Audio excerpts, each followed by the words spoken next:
Hello, VOD viewers.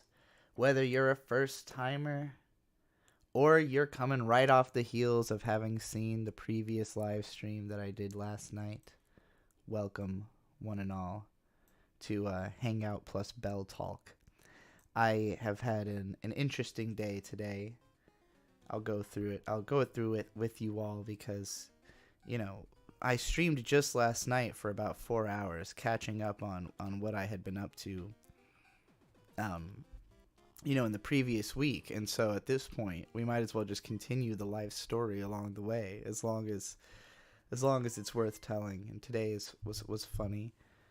Um, you know, I had a simple desire: go out, get lunch, and then watch Belle, the new Mamoru Hosoda film that came to Blu-ray recently and has started to get talked about. A few people were bringing it up on my last stream, so I figured it's about time I go see it. Well, I didn't go see it. I watched it on the computer screen. But, point being, I got geared up. But we started by going to get lunch, and we went to Costco to get a Costco pizza. Bird ordered it ahead of time. He was like, it always takes them forever if you try to get it right after you grocery shop, so I'm going to smartly call ahead. But when we got there, they hadn't actually, set aside a box and put the name on it, to, create an order. So we ended up having to wait anyways, and it was total chaos at the place. The pizza was, flavor profile was fine, but it was just cooked amazingly poorly. So we ended up overall waiting like an hour on a pizza that wasn't very good. And then watching Belle, which was about on par with said pizza for me. It seemed amazingly badly cooked in spite of its decent flavor profile, if you will, to stretch a metaphor. But yeah, I did not enjoy the film. I didn't like it at all, really. I didn't really like much about it at all. Anything I thought it did at all well was something that felt like, oh, it's a shame that it didn't do that better. That it, the rest of the movie doesn't reinforce the goodness of the things that are good about it. At least that was how I felt. So I'm really hoping to.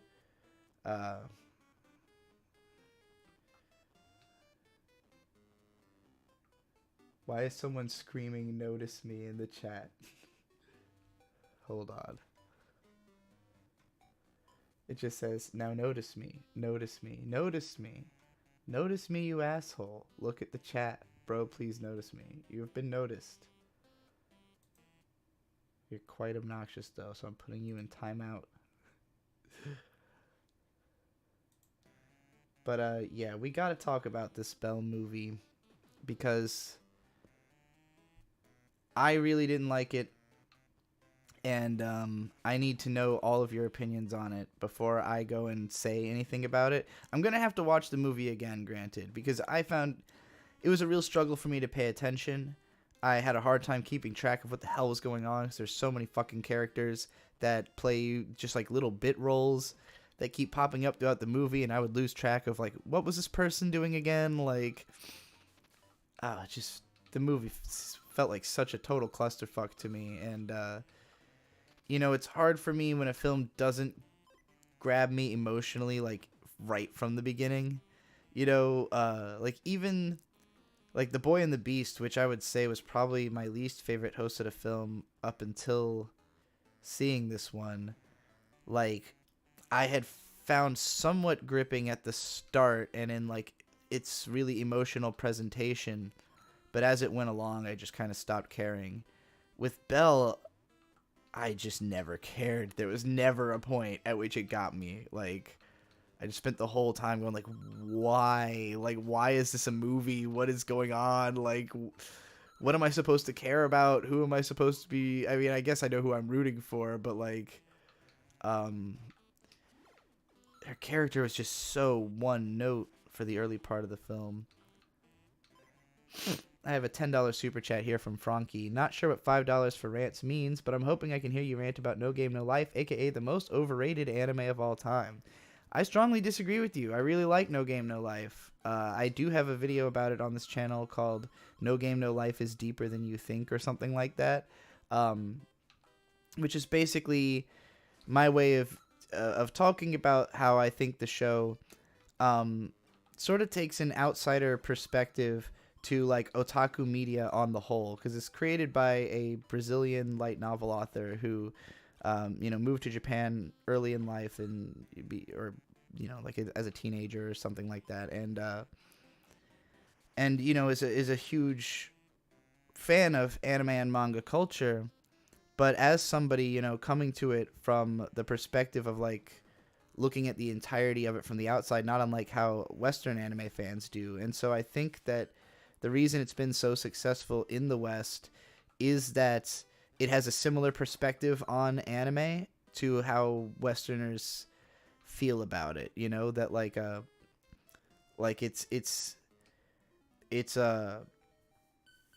it's like almost feels to me like it took a very holistic view of like what light novels were and anime like are trying to say on the whole, and boiled all that down into like the most straightforward story.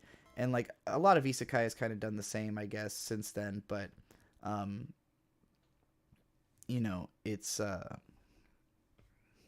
don't really know what I'm supposed to be doing right here in the game. I guess ooh, okay. I don't want to do that. I don't want to spend my monies. Cool. But yeah, did we get to Belle Talk? I had literally just started streaming, so not really. There will be Belle Talk all throughout. But yeah,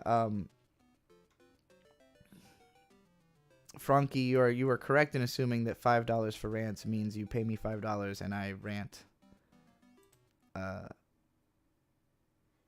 Yeah, I don't know a better way of phrasing it that would be more clear. So, but yeah, Frankie with another $5 says, please tell me we can at least rant about Tower of God. I have not seen Tower of God.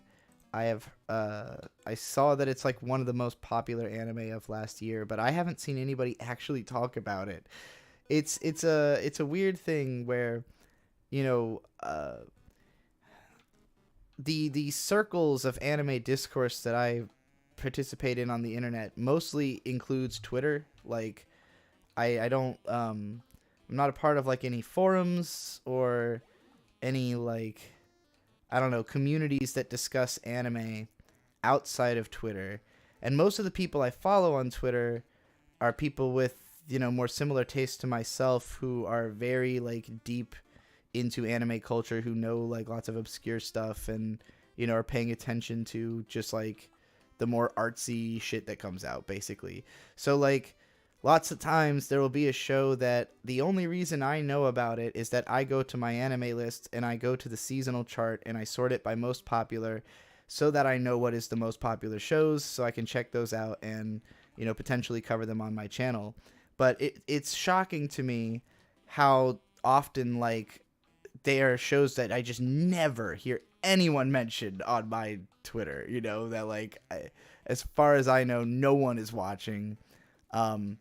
Whereas like there will be a show that maybe isn't that popular on my anime list that is actually really popular on my Twitter. So it gives me an odd perspective on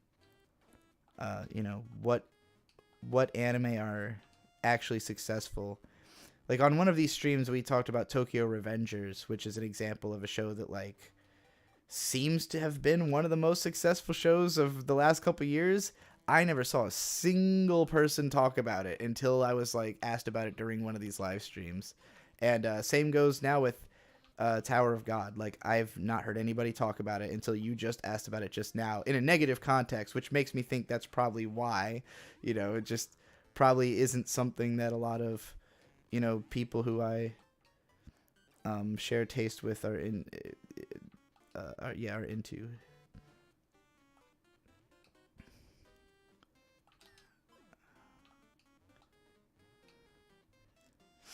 All right, I think I missed another super chat here. It was just $10 from the Darius with no rant request. Domo arigato gozaimasu.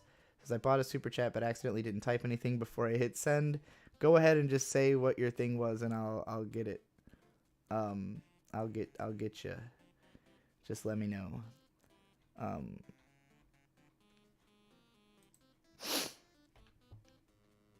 But yeah, Frankie, sorry I haven't actually seen the Tower of God, but hopefully the fact that that that I am so dismissive of its existence is kind of what you were looking for in spirit, at least. Have I seen 12 Kingdoms? I saw the first like 7 episodes of it way back in 2008, and at the time I wasn't into it, but that was because like any kind of like political sci-fi or fantasy I really used to struggle with. Like lore heavy shows were never my bag in the early days of me being an anime fan, because I was more so looking for like slice of life comedies and stuff that could like replace having a social life, you know. So like yeah, like stuff that required you to like pay attention to lots of lore details and stuff like that, and wasn't so much about like cool visuals or comfy atmosphere. It didn't appeal to me as much. So looking back, I think like even just what I remember of the show, I know would interest me a lot more if I rewatched it now. And I've heard nothing but good things about it. It's always been like one of the most well-regarded fantasy anime. I think I just sort of wasn't ready for it at the time. But because I'm talking like 14 years ago that I tried to watch it. So, you know, I had a whole different taste back then. Whoa, I can fucking rocket boost. I've never actually played the first Wario Land before. I'm a big fan of Wario Land 4 for the GBA, but I never played the first 3. So I've always wanted to, and so far I'm having a great time. Right, we got a couple more super chat rant requests. Cozy with $5. Domo arigato gozaimasu. What's the worst hit anime from the past few years, and do you still consider Bunny Girl Senpai doo-doo? I haven't revisited Bunny Girl Senpai to watch, to give it another shot after having like been very upset with it at the time it came out. It's just like I don't know. I think I would treat it differently now. Making my my whole neurotyping chart has changed my mentality about certain shows where like there's a lot of anime that follow the formula of like moody kid who's in their own head too much and like has like a cynical worldview and is always kind of thinking. And I think that because of the fact that I am that type of person, I very much take that type of show for granted as like, oh, this is just what it is to be a teenager, you know, like. And that is like annoying to me because it's like I've been there, done that, you know, and you know, it's hard for me to relate to like those characters unless they kind of go through the same arc that I did, I guess. So I'm thinking about shows like Bunny Girl Senpai or my teen romantic comedy Snafu, you know, which I consider sort of similar, although I haven't seen very much of Bunny Girl by comparison. But like, you know, when The Melancholy of Haruhi Suzumiya came out, like that show basically was the same type of thing, but because it was the first one and I actually was that age when I saw it, I connected with that really hard and loved the show. Whereas all those other ones, you know, I was already in my 20s by the time those came out. I'd already seen Haruhi, I'd already been through the Monogatari series, and I connect really strongly with Nisio Isin and his writing. So, like, you know, all these other authors are just not quite as close to exactly capturing the way that I, you know, was thinking at the time. So I think a lot of that contributed to why I, you know, was kind of didn't like those types of shows. But like I said, after I came to the realization that like not everybody actually has like a stream of consciousness of thought all the time. Like people's minds work in literally completely different ways, and it is a little bit more unique to be the type of person who like constantly is thinking way too much and, you know, and having that sort of paranoid inner thought spiral, and that like, you know, I guess I just think I take those kinds of shows for granted because of the fact that I've seen so much of it and created so much of it myself. But, you know, now that I understand that those shows are more unique than I gave them credit for, I feel a little differently. Like, I really came around on Kaguya-sama Love is War for similar reasons, that, like, you know, I had just sort of taken it for granted that everybody thinks the way those characters do. And then when I realized that that's not the case, and that uniquely, no, I think the way that, you know, the characters do. And, you know, and my relationship with Bird initially was sort of similar to the relationship between those characters. So it was a really cute show for us to watch together. I would be curious to know what he thought of shows like Bunny Girl Senpai. Anyway, enough of that rant. There's a few more of these piling up now. Frankie with $20. Domo arigatou gozaimasu. Please at least rip into a Kame ga Kill, and if that's not possible, please at least spread the word that Attack on Titan is the greatest anime of all time, and if you disagree, you are the reason for capital punishment. I actually do like Attack on Titan a whole lot, and I really didn't back when it came out. I didn't get it. I think a big part of why I didn't understand Attack on Titan when it when it was first airing, is that I thought it was like an adventure show. Like, I thought it was going to be a show that's actually about like these characters just going out and like exterminating titans, and that it was going to be more like The Walking Dead, which it's always compared to, but it's not. It's a war show, and it's really just like a series of battles, and each battle is insanely fucking long.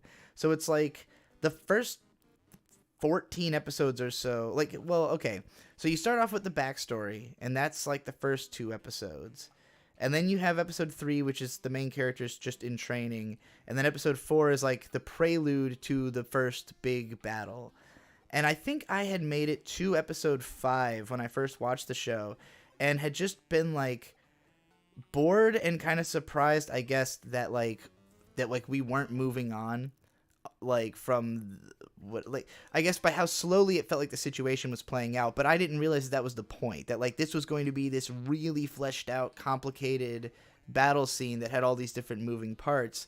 And that's really what the appeal of Attack on Titan is that like the whole show is kind of like 8 or 9 big like segments, you know, that each is like its own little compact plot that has its own exciting like resolution, and the story just keeps getting more insane as it goes, but it never quite breaks, you know. It's always fun. There's tons of thematic intrigue, tons of really interesting characters who, just by virtue of how far the story takes them, have become like some of the more complex and interesting characters that you'll find in a show. You know, it's fucking 100 episodes long, and these fucking people have been through some shit. And that was another thing. Like, I had been under the impression that it was just going to be a show where, you know, all the characters die. Like, it's just about them getting picked off one by one. And that's not the case at all. Actually, it's surprising how long most of the characters live for. It's usually, you know, fairly minor characters who die along the way. But yeah, it was a big surprise for me how good Attack on Titan got. I thought the first season was like, for me it was like a strong 7 out of 10 for the first season, then like a you know, like a 7 edging on an 8 for the second and third seasons, and then finally season 4 was where I was like, wow, this show's fucking great. Like, this is really interesting. Everything that's happening is super cool. I particularly like season 4, and you know, it's a bit of a bastard the way that they've been stretching it out and giving us the final season part fucking 3 next year, but it'll coincide just in time for me to make Anime Alphabet S for Shingeki no Kyojin, which I'm happy about, because after Eureka 7, that will probably be my next one that I do as like a big series of videos, as opposed to just like, I want to make a really long thing on Attack on Titan and like go through the whole manga, the whole show, and really break it down. It won't be the same style as the Eureka 7 video series, but so that's the next thing that I want to, commit to making longer as part of that series, and we're talking a whole year from now. I'd prefer all the episodes between K and S to be normal length. Lucky Star will be the letter L. I'll be starting work on that one pretty soon. Like tomorrow. I'm having trouble on this level. I'm getting my ass kicked. And as for Akame ga Kill, I watched the first 3 or 4 episodes. Yeah, I didn't like it that much. So I don't have a ton to say about it, but I wasn't that into it. Yakuman with £5. Domo arigatou gozaimasu. If one anime studio makes a Smash clone, which one would you want to do it? Who would you main? And which studio would you most likely actually do it? Wow. I mean, if fucking Gainax hadn't bellied up, I could have seen them doing it, because they like to put all their characters into games together and stuff. And it would be a lot of fun. But if I had to pick a company that makes the most sense, it wouldn't be an anime studio, but it would be publisher Square Enix.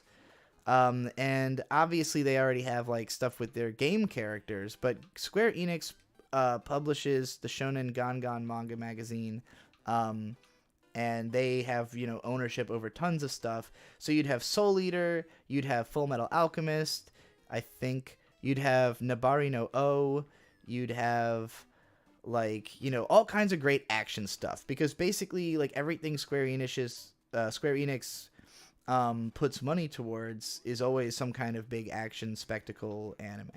So yeah, like if they put together like specifically an anime and manga character fighting, Smash clone, I think that would be super lit. That would basically encompass, like, otherwise I would say Studio Bones, but I think that like most of what I would want from Bones would be encompassed in stuff that Square Enix has some kind of ownership over.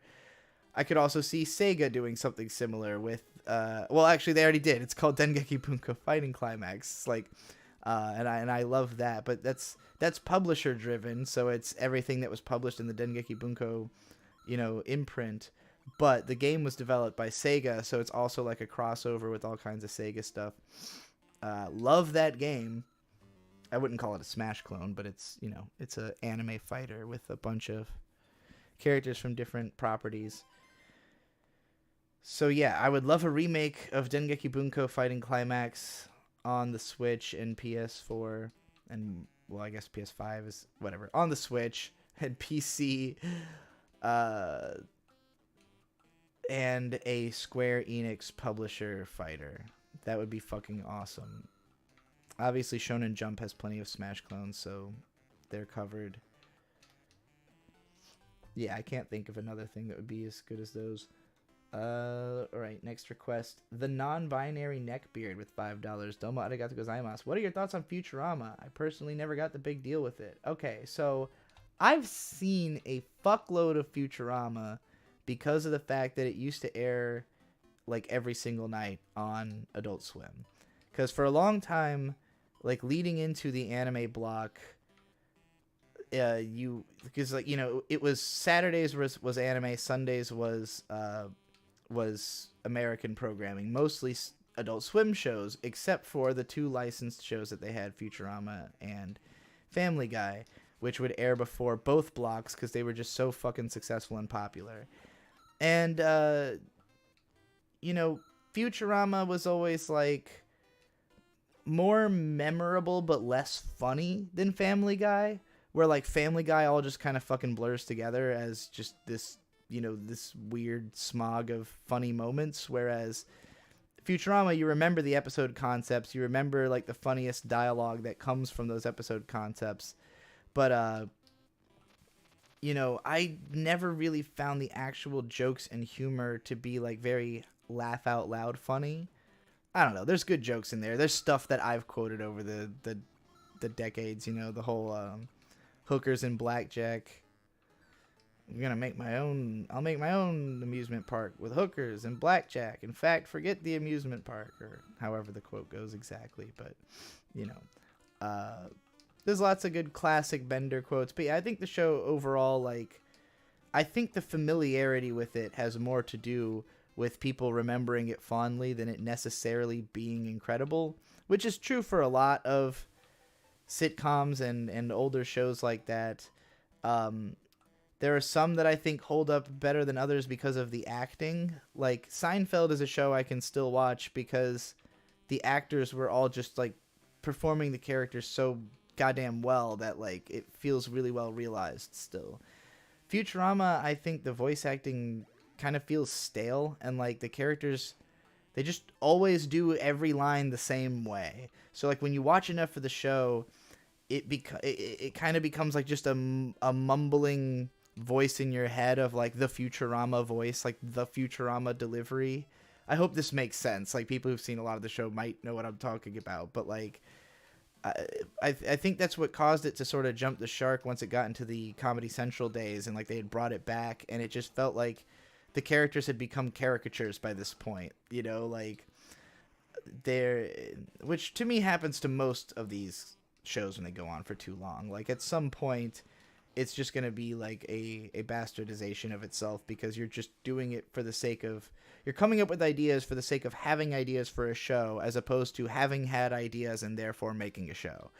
And that's always going to happen when you get far enough into a show that you've exhausted the ideas you came in with. And I think that definitely happened with Futurama. Other than that, all I have to say is Matt Groening was on the Lolita Express. So, you know, everything he's involved with is tainted for me eternally. Cozy with $5. Domo arigato gozaimasu. Rant about girls with guns. Big fan. I can't help but think that Girls with Guns has some light trans coding as a concept, or maybe that's just my projection, but I think it's obvious what I mean by it. You know, I think that's an element of what, because when I was a teenager, my two obsessions were Yuri and Girls with Guns. All I wanted to see was cute young lesbians with guns. And it so happened that a certain studio called B-Train kept making shows about lesbian girls with guns, and they were not good shows, and it was really aggravating to me at the time because I really wanted to like those shows and didn't. But over time, I've come to appreciate the value of what B-Train brought to the table. One day I'll do a really proper video about B-Train and lead director Mashimo Koichi. I did do a video that's currently private because I just didn't like it very much. I think I could do a much better job of talking about him, but and the studio. But it's a story for another time. Getting deep into the transcoding symbolism in all of Mashimo Koichi's works, because goddamn does it run deep. But yeah. Now I've got Kids with Guns by Gorillaz in my head, so I'll impart that onto all of you. Kids with guns, taking over. They won't be long, they're mesmerized. Skeletons, kids with guns.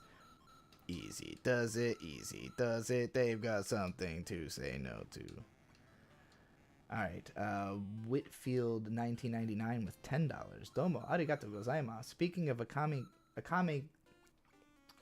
got killed, but it is Akame for your reference. Did you know that the creator of that has a new manga serialization in Jump Plus called Mato Seihei no Slave? It's a bit better IMO because it's not serious and is just an ecchi. Well, I do like pornography, so maybe I'll give that a look. Although I don't really like the art style of Akame ga Kill, so I can't really see that being like, I don't know, maybe that artist is better than I think. Whoa, I didn't realize those things were fucking balloons. But yeah, I can't say that I'm automatically interested in that, but I think it could be worth investigating. I really think when it comes to ecchi art, like ecchi, like you know, manga that are just out to be sexually titillating without actually showing any sex, it's really hard to top To Love Ru or Toraburu. I really think that the artist of that series is like fucking just on another level of drawing really hot girls and situations. Otherwise, what was that one? It's called like Triangle something. I read this ages ago, but it's this fucking hilarious, deeply perverse ecchi series about like the three daughters of this guy from three different future timelines all come back to try and make sure that he bangs their mom.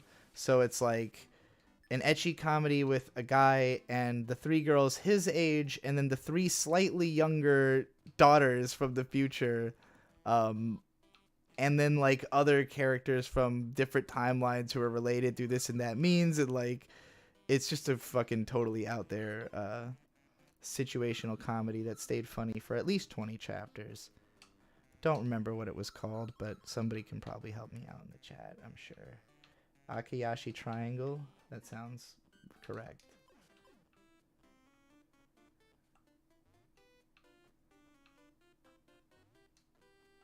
Oh, it's something completely different from that? Okay. Well, I don't remember what it was called. It was...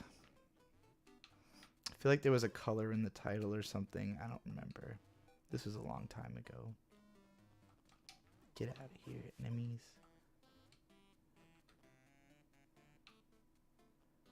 Oh, I'm in a scary castle. What the fuck is that thing? He's a boomerang buddy.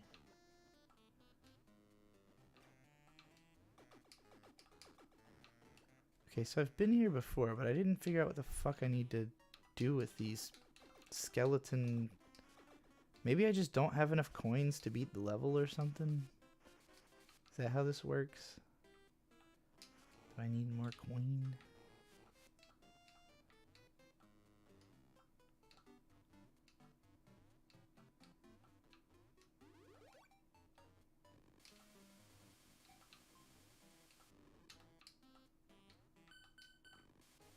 I'm gonna run out of time before I figure out what the hell I have to do in this level.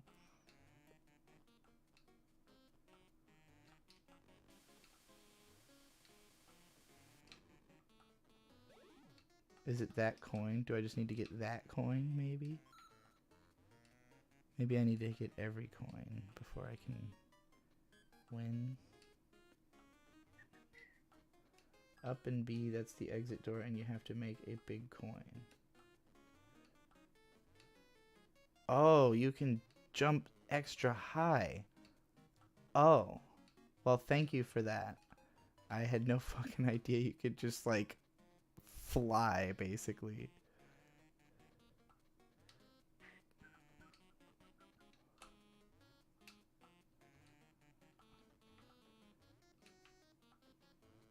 I assume you meant that one, right? Up and B makes a big coin, which you put into the skulls to make... Oh, okay, I see. I see what you're saying. I also just learn that I could jump big high, though. What is... Hey! Yome Iro choice. Thank you. Yes, Yome Iro meaning, like, wife color. Wife color choice. Zen Huxtable, thank you with the save there. It is a blast from the past. I'm glad you know about it. I'm glad that somebody else knew this thing.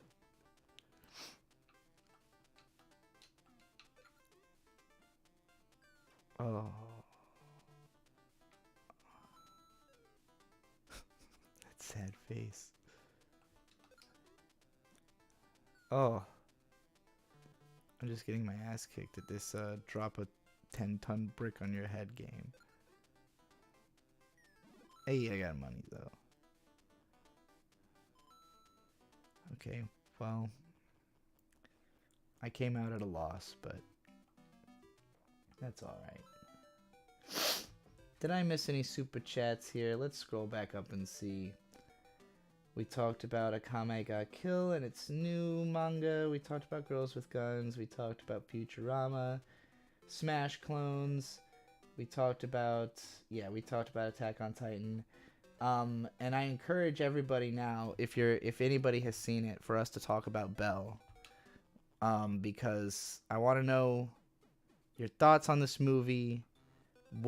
If anybody liked anything about that movie in particular, I would really like to know what you enjoyed about it, because I found so little to like about it. Even visually, like, a lot of people were saying that they just thought the movie was very pretty, and there are individual shots that I think look great, but they're like, it's like one in every, I don't know, 15 or 20 shots that I'm like impressed with, and the rest of it I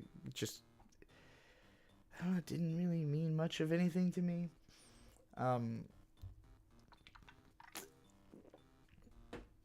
So yeah, I'd love to hear some of that. I'm going to take a second away from the game because a bunch of rant requests just came in at once, so I'm going to answer them. Azimuth with $2 says, please rant about Scrollback from your Unknown Tape album. Or it looks like 3 less thans, but I believe that is my symbol for the word scroll back. Let me make sure. Let me go check this fucking symbol album. Yeah. It was a rap I wrote largely about, like, just creating abrasive, weird music, because, like, the first lyric is, not a fan of the planet of sound you landed on, then scroll back. Figured you're bigger in influence, convinced, scroll back, you know? And so the whole song is sort of like a challenge to the audience, but it starts off more in a headspace of, like, casual and cool, like, hey, yo, get off my back, you know? But then it eventually gets into, like, more outright aggravation and, like, a sort of pathetic, like cloying, like, the tone of the song becomes, I feel like shit and I need my space. You know, it goes from being like, hey, get away, you know, back off because I'm cool, to being like, you need to get away because I'm having a manic breakdown, you know. So that's at least how I like to think about it. Cozy with $5. Domo arigatou gozaimasu. Rant about the Eccentric Family or PA Works in general if you haven't seen or can't remember. I have not seen the Eccentric Family. I've been meaning to for a long time because my brother Victor and his wife Hope are big fans of that show. Although I don't think they liked the second season, and I think that might have been part of why I still haven't watched it, because, you know, I've seen, like, contentious opinions about their second season. I don't know what the overall consensus is. But yeah, it's been highly recommended to me. PA Works is a super weird and super fascinating studio. Like, the guy who runs it, I really get the sense that he approaches anime with the mindset of, like, okay, well, what is our motivation for making this specific show? Like it has to be more than just, we think this will be a successful anime. You know, like, their approach is, okay, we're making this to, like, promote a specific city and also to, like, launch this actor's career and for the opportunity to work with this animator, you know, or something like that. Like, just the mentality behind why they make their decisions is really interesting.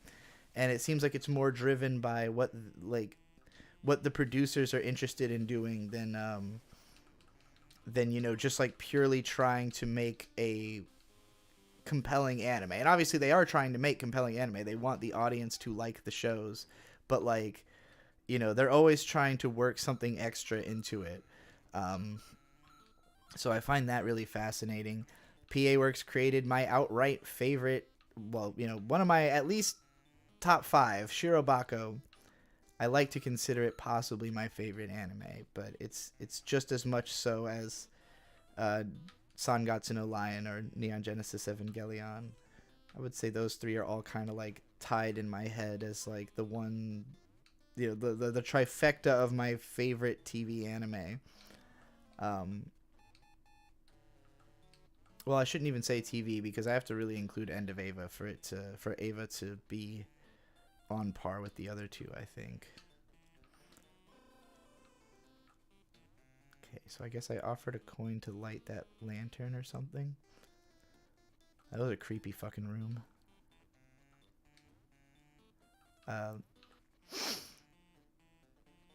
Anyway, yeah, I guess that's enough about PA Works. They are very cool. I want to investigate more of their weird shows. I'm sort of in a place as an anime viewer now where I'm less concerned about whether or not I'm going to like the show and more concerned about whether it is interesting. And I think that's the right place to be to really appreciate a lot of PA Works shows. Is kind of like, okay, well, I don't need to love it. I just need it to not be boring, And I think there's lots of stuff in their catalog that falls into that category.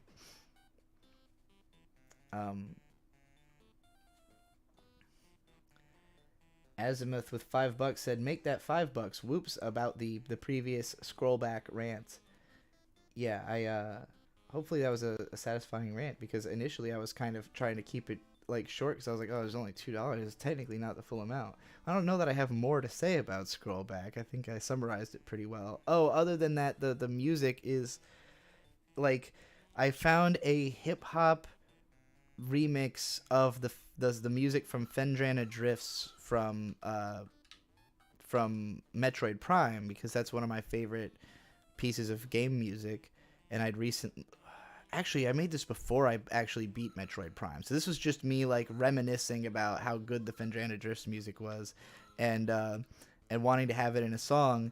And then I found like a sort of generic, hip hop trap remix of the Phendrana Drift song, and then I chopped that up in FL Studio using gross beat plugins to make it sound all fucky, and that's what I'm rapping over initially. And then like it becomes just like a bunch of clicks, and I think that was just like put it through like a really heavy filter to the point that it's just clicks. Did I game over? I didn't know. I didn't realize I had like a limited lives. Not that it seemingly had much of an effect on anything. I went back to exactly where I was. Oh, those are save points. Oh, now I get it. I'm sure somebody told me that earlier and I wasn't paying attention, so apologies for that. All right, I had a $2 super chat from the Darius. Domo arigatou gozaimasu. There was no request or anything attached to it, so. Yakuman with £5. Domo arigatou gozaimasu. Belle is based on Beauty and the Beast. How does it handle / compare to the themes of Beauty and the Beast? So that's where the movie really got weird for me, right? So this movie, and first of all, the Japanese title of this film, Ryu to Sabakasu no Hime, means the dragon and the freckled princess, which I think is a better name than Belle, and it makes it less seem like it's just Beauty and the Beast. Like, even though I guess that name is actually closer, in construction, it's not the same. It's not like implying such a direct connection as Belle. Obviously, the character is still named Belle. The English translation of the movie kept referring to the dragon as Beast, even though in Japanese they're saying Ryu, meaning dragon. So I don't know. Maybe Ryu can also mean Beast, and I don't know Japanese that well. I have no idea.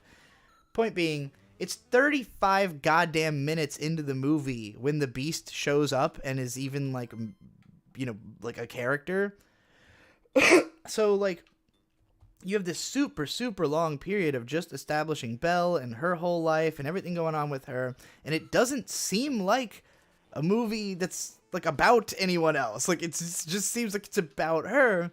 And so when suddenly the Beast shows up, then it's like, oh, okay, here's the Beast. Like, okay, since we're in this, like, oh, we've had Belle this whole time now, I guess. And then, like, the scene after he's introduced, like, the next time that we meet him is, like, the scene of them hanging out. And, like, they do the fucking ballroom dance scene. Like, literally the ballroom dance scene from the Disney Beauty and the Beast movie. Like, on their first fucking date. And it's not impressive to look at. It's not like a super memorable scene. And I just sat there struck, like, why in God's name would you make reference to, like, one of the most famous fucking scenes in animated film history and do it so lukewarm? Like, holy shit. Like, that scene, like, I mean, you can find YouTube videos going into, you know, the technological shift that it represented, but it was like the first real use of extensive 3D CG environmental photography and like rotoscoping 2D animation onto 3D in this really detailed, gorgeous, extremely famous sequence that the film just did so little justice to. And like, the whole fucking Disney movie built up to that scene. That scene is the centerpiece of the film. And here it's like just a reference thrown in during their first date. It just felt so like tacked on. Like the Beauty and the Beast theming had just been like, you know, just like literally a coat of paint thrown onto this script that overall to me felt like just Mamoru Hosoda's mindless self-indulgence, the movie. I'm gonna read the next super chat because it's also about this movie, and so we'll be able to dive more into. Audrey Rogers with $10. Domoarigato gozaimasu. Was super hyped for Belle. Heard it got a standing ovation at Cannes. Loved Belle's design and downloaded it as soon as I could. Was very disappointed. It made me want to watch Summer Wars again. So that's the thing. Summer Wars is one of my favorite movies, and I think that's probably part of the problem here. Because I've already seen not only Summer Wars, but the Digimon Our War Game movie. And, you know, I saw Summer Wars first. I don't like the Digimon movie nearly as much. I think Summer Wars, you know, is compelling because of the human story that it tells, and all the internet stuff that's tacked onto it is just really cool window dressing to a great story. And so that's why I didn't mind that Belle is kind of using the exact same conception of the internet, because it's kind of like, okay, Mamoru Hosoda has established this shorthand through his previous films, and he's going to keep using it because this is what he thinks the internet is. Like, this is what his visual conception of the internet that intrigues him the most. This is the way to do it. So it's like, inevitably it's going to invite comparison between the movies, because they are the only movies that do this, and they are all so similar in how they do it. But, like, you know, it's another movie with another statement to make about internet culture, so I'm fine with it on that level. It's just baffling that it seems so much worse in how it handles that stuff than Summer Wars, where, like, Summer Wars felt kind of reasonable as, like, a possibility. And not that Belle, like, the technology-wise necessarily doesn't, but first of all, we're talking about full dive, like, brain plug-in level fucking technology where, like, all of your senses are inside the game that is just being, like, casually enjoyed by suburban kids in what seems like the present. Like, it's not set in a futuristic world in any way. It's just, like, present-day Japan, but they have, like, this really far-flung technology on the level of, like, you know, the SAO helmets, but even less cumbersome. And, like, I do expect us to have this type of technology, you know, maybe within the next 50 to 100 years. It's hard to say because I don't think we understand the human brain that well in order to replicate its functions virtually. And that's why we, you know, that's the most difficult part of creating virtual reality or anything like this is solving the brain element. But like, just the fact that it's so casual in the movie and like not a big deal to like full immersion brain dump into a game, but it hasn't changed society in any meaningful way. Like, I don't know, the technology is too different for it to be treated so casually to me. And a lot of it just story-wise doesn't seem to make a lot of sense. Like, why the fuck is there an online game where you don't get to pick your avatar? It's, like, chosen for you, just like in fucking SAO. Like, I complained about this when SAO did it. It's no better when Mamoru Hosoda does it. You know, it's just, like, it's baffling to think that a game where you can't pick your fucking Avatar would be popular, and it just so happens that the main character gets to have the one that's like the fucking epic superstar. I don't know. It's it was just sort of a baffling movie, and every time there was something that made me like furl my brow. Another thing, there was a lot of focus on physical movement through the digital space that was confusing to me because I didn't really understand what the necessity of it was. Like, there's parts where characters are like physically on the run from one another, and I'm like, can they not log out? Like, what real danger are they in right now? What is the actual... Now, there's certain scenes where the threat is that it's going to reveal... Like, the main threat of the movie is doxing. Like, the characters are trying to avoid this, like, dox laser gun. Why the fuck does that exist, by the way? Like, how is it that in this game, there's apparently an item that's like a laser cannon you attach to your arm that when you shoot someone with it, it reveals what they really look like? Why the fuck would that be a thing? And, like, so I was really confused about, are these guys hackers? Because they're supposed to be, like, a Legion of Justice or whatever. But, like, are they recognized within the game? Do people like them? Do they hate them? Are they supposed to be able to do this? Because it doesn't make any fucking sense that they'd be able to. The villain in this movie... His entire personality is he really, really wants to unmask the beast. That's it. There's nothing more to the character. He looks like a plastic toy and has the personality of a plastic toy. God, that character and all the conflict involving him sucked. There's shit tons of little side characters who do, like, nothing and don't get developed and aren't memorable. They have, like, 2 lines, and then... I couldn't remember, like, I would see them a third time and be like, what was this person's deal again? And then you never learn. Yes, the bad guy's big weapon is a dox laser gun.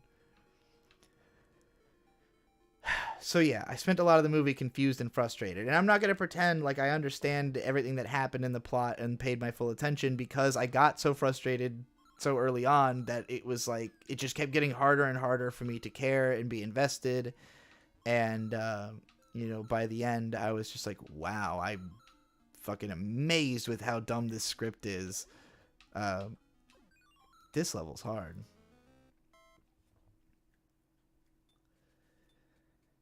Oh, man. Yeah, like you said, the worst thing about the doxing, it only helps the beast once they actually find out who he is. So yeah, like, what the hell were they running from? Like, I guess he was embarrassed or ashamed, but it ended up working out. The whole thing is just a fucking mess, and, like, it's so weirdly paced and structured where, like, the first 35 minutes is just like, girl is popular online and sad in reality, and it's just like going back and forth showing you all these different scenes that just meant the same thing to me. It was just reiterating the point over and over again until suddenly Dragon shows up, and now there's, like, kind of a plot, because it's like a romance movie and there's like an undercurrent of kind of a love triangle, but not really. It was just so fucking weird, and I didn't get it. Like, when it finally became like an abuse narrative, then that felt like out of nowhere. Like, the movie was not about abuse up until that point, you know? So that was like, why is this? The Boy and the Beast was a movie about abuse that made sense and was not even that good, but was still better than this one, for fuck's sake. I have to go to the bathroom, so I'm gonna chill out a little bit.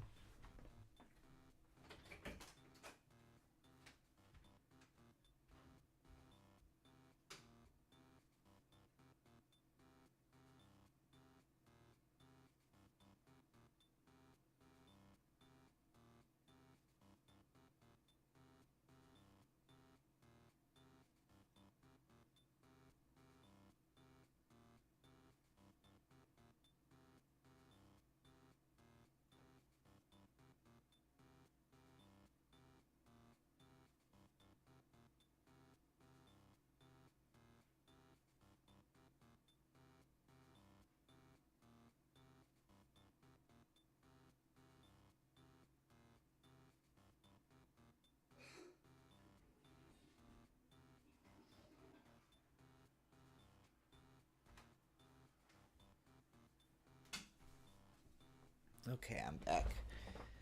Holy balls. $2 from Audrey Rogers, who says the confrontation with the dad was ridiculous. Yeah, that scene was fucking nuts to me. Like, I've known and been close to abusive people. I've seen abuse. I've seen people with this man's personality. I've seen psychotic individuals. And first of all, I was shocked that he put his hands on the girl only because they're outside. It's a public space, and this is someone he doesn't know. But at the same, that doesn't make it unbelievable. It's just a little bit surprising, I think, for this type of person. Then he somehow cuts her face fucking open in such a weird, the way they drew the blood, somehow it was instantly clotting or something. It was just this weird bubble of blood on her face after he cuts her, and then she just kind of stares at him until he runs away in fear.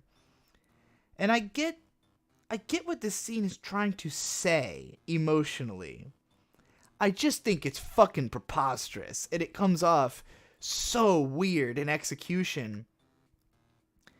And there's no resolution to the actual conflict. The dad just runs off, and then what? I guess we're supposed to think things will be better now? Nothing came of it. Did they send CPS to the house or not? I assume so. It was just a really fucking bizarre scene. I think I understand what it was trying to say. I don't think it was I don't think it's wrong to suggest that her standing up to him would reveal his cowardice or something like that, But it should have been more it should have just felt truer to life, I guess. I don't know. Maybe this is one of those scenes that actually is so based on something real that happened that it seems fake, but it just seems impossibly weird the way that it's presented. And just in general, Hosoda can't fucking write movies. And I don't know if he wrote Summer Wars, because I love that movie, and it's hard for me to say Hosoda just can't write. Let me go look it up. But I know he's written most of his films. He did write Summer Wars, although there's also a scriptwriter credited to Okudera Satoko, who also is credited on Tokikake, which is a good movie, and Wolf Children, which is arguably a good movie, though it's not my favorite. And it's not credited on the other movies. But for fuck's sake, if she was what made Summer Wars so good, then she needs to come back. Not Shinkai, fucking goddamn it. Hosoda needs her back because he can't fucking write a movie. Hosoda was trying to do a Shinkai movie that resembled Summer Wars to get people to go see it. So I could see that a little bit because it did have some shades of Your Name to it. But Your Name is such a better movie that it's shocking. This movie made me appreciate Your Name 10 times more for how much more I enjoyed that movie than this one. But it really felt to me like just a hodgepodge of everything he's already done. Just all the personal interests and obsessions of Hosoda pushed into one movie. That he wanted to make because he wanted to make a musical, and then gave up on doing that and just put a few songs in his movie. Azimuth with $5, Domo arigatou gozaimasu, says, any thoughts on the anime Sunny Boy? I unfortunately haven't seen it yet. It has been recommended to me by a number of people. I'm excited to watch it. It has character designs by Hisashi Eguchi, who is the artist of Stop Hibari-kun, which is a manga and anime series I quite enjoy, and I like his artwork. Their artwork, I'll say, since Eguchi-san is a self-identified egg, I guess. And I've heard that the music is incredible in that show as well. So, yeah, it's been recommended to me a lot of times as a show that I need to analyze.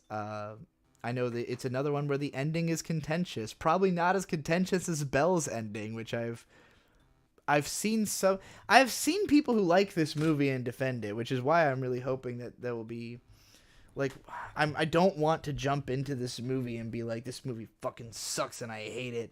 The way you saw how impassionedly ranting I was earlier. So obviously my feelings towards this movie are pretty negative. But I don't want to jump down this film's throat before I understand what is good about it that people like about it. Because I can express what I don't like about it pretty well, but I think I need to understand what's good about it in order for me to, to give it a really good analysis. I should probably get back to playing this Wario game that I've just sort of left on the screen for a while.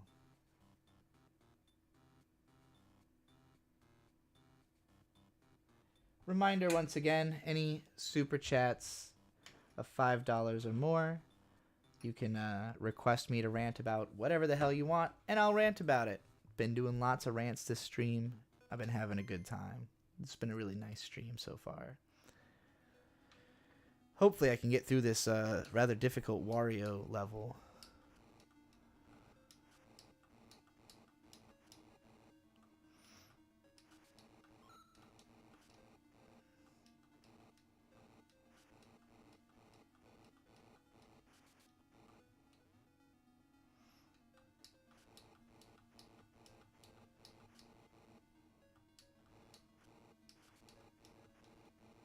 I agree that I probably could go pretty ham on Belle, but I want the video to stand the test of time in a way that like if I could go back and redo my SAO videos, the main thing I would change would be to acknowledge a lot more of what is interesting about SAO. And it's not that I think I didn't do that at all. And it's pretty easy to contextualize it in terms of like, and here's how it could have been so much better, but I should have done more of that, because that is very convincing long term that like, if you can make the people who like the thing think that they would have liked it even more if it had been closer to what, you think it should have been, I think that softens the blow of like critiquing the thing, like if you can prove that there is a reason that it should have been better, in order for you to be able to do that, you have to understand what's good about it, So like with SAO, I have lots of like, after I had critiqued the show, I came up with lots of ways that I thought it could have been better, which endeared me to it more in a way that helped me to understand fans of the show. I still can't stand fucking watching it because I think it's a terrible presentation of story. But that doesn't mean that there's not obvious reasons that people like it so much. So like with Belle, I do think there's lots of obvious reasons that people will love it. Somebody on Twitter today told me it was their favorite animated film. So, I feel the need to be a little bit touchy with it. Cozy with $5. Domo arigato gozaimasu says, rant about the 90s as an era in anime. I love the 90s. I like to think of the 90s as kind of like anime's shortest decade, because in a sense, I think there was like less evolution in the 90s than in any other decade of anime I can name. Like when you think about, the 60s, anime just starts. It is born, And so right away, that's an incredibly innovative decade. Every time a show comes out in a new genre, it is the creation of that genre, So inherently deeply innovative time. Then the 70s were also really innovative. It's when we got our first big originals. The culture of what was getting adapted kept changing. All these really massive directors started appearing. We started getting our first really classic films. So... amazing, exciting decade. Then the 80s is just this fucking crazy explosion where all this money is going into the industry. The OVA market, is created and explodes. So you've got like the most experimentation, the most unique shit going on ever before.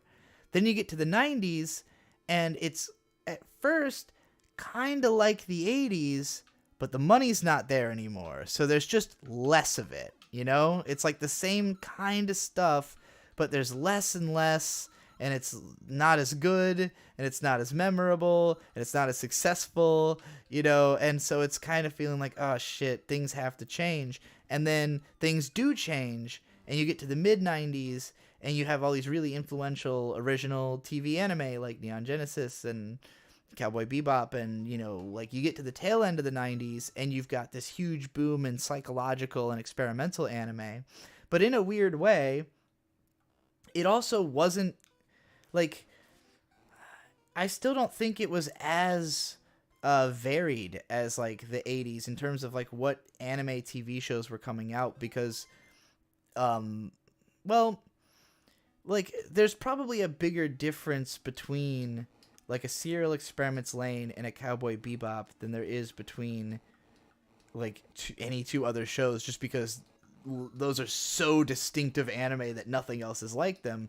But at the same time, it's like the only stuff we remember from the late 90s is the shows that were so distinct that nothing else is like them, as opposed to like, some huge definitive genre like what mecha was for the 70s or 80s,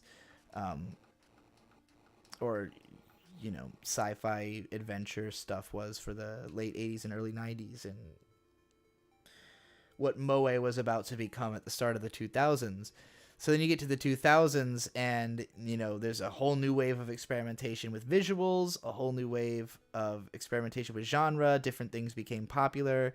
I think, just the sheer breadth of how much anime was getting made led to it becoming way more experimental, and now it's not even, like, comparable when you get to the next 2 decades, So, the 90s, to me, is sort of the, it is the end of the Cell era, but it's also past the prime of the Cell era, where, like, 1988 is the prime of the Cell era. That's when we got Akira and, like, My Neighbor Totoro.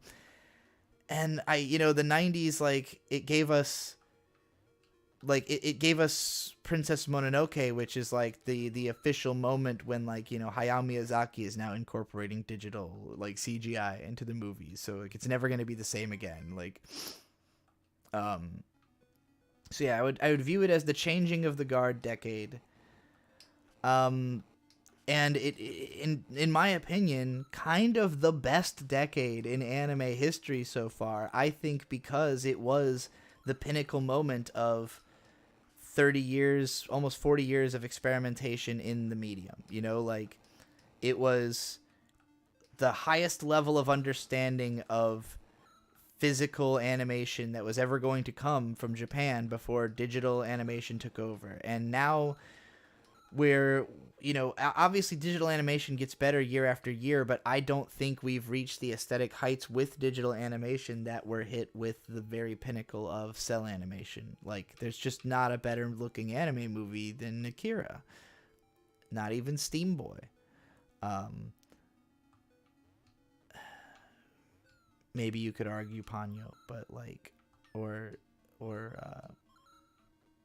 I guess we've had a whole long discussion about what is the best looking anime on this channel. So Redline is the one that most people seem to agree, gets credit as the best looking anime of all time. And that came out in 2009. But,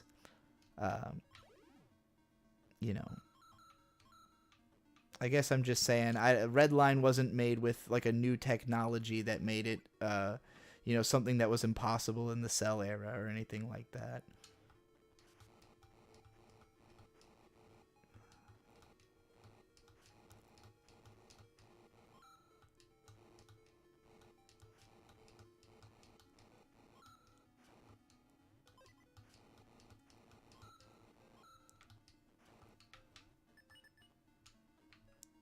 Hell yeah. Please let this level be over soon. I just want to live.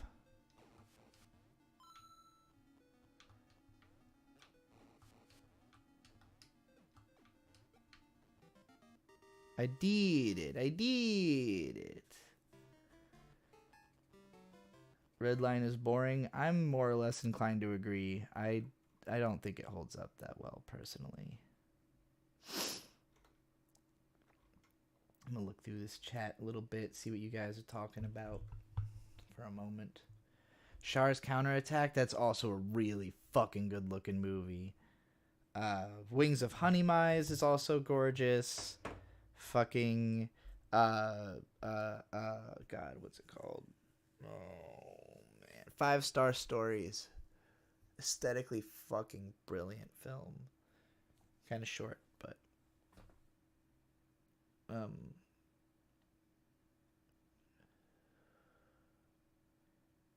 Ghost in the Shell also fucking incredible looking movie.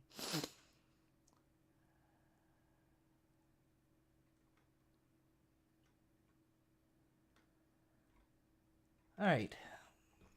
If anybody has anything they'd like me to rant about, go ahead and send a super chat of $5 or more. I'll rant about whatever you want. I'm going to take a bong rip real quick and probably cough up a lung.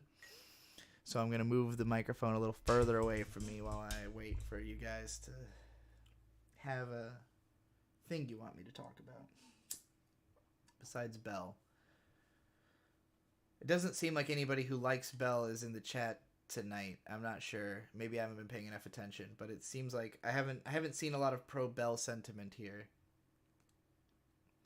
I wonder if Gothic Maid looks better. I'm going to say probably not. Based on the footage that exists of it on the internet, it doesn't look like it looks anywhere near as good.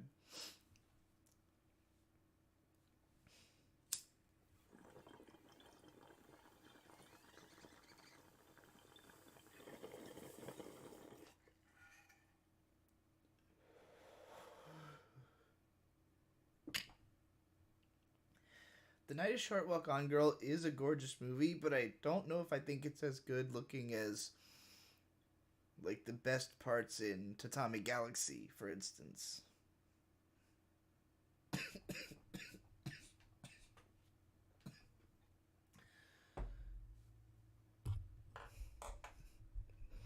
Okay, I'm seeing the Belle fans now.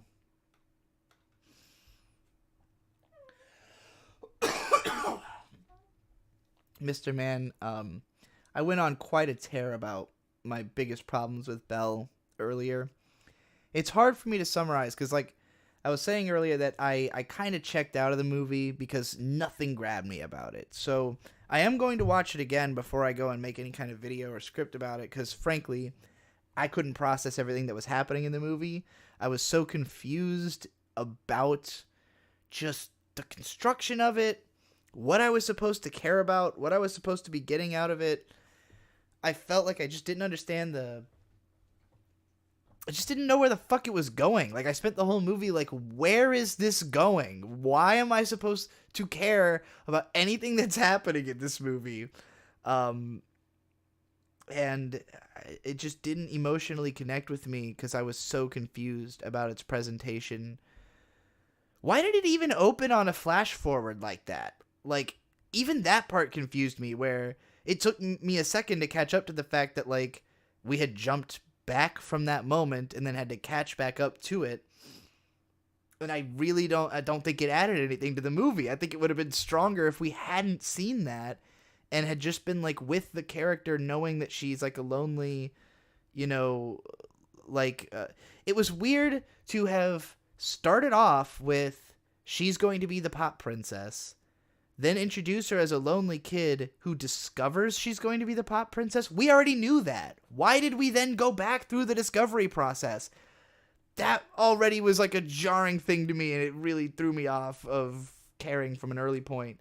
And I know that's probably seems nitpicky, which is why it's going to be something I have to really like analyze and break down by rewatching it. Whitfield 1999 with $5. Tomarigatou gozaimasu. What are your thoughts on anime becoming more popular with normies?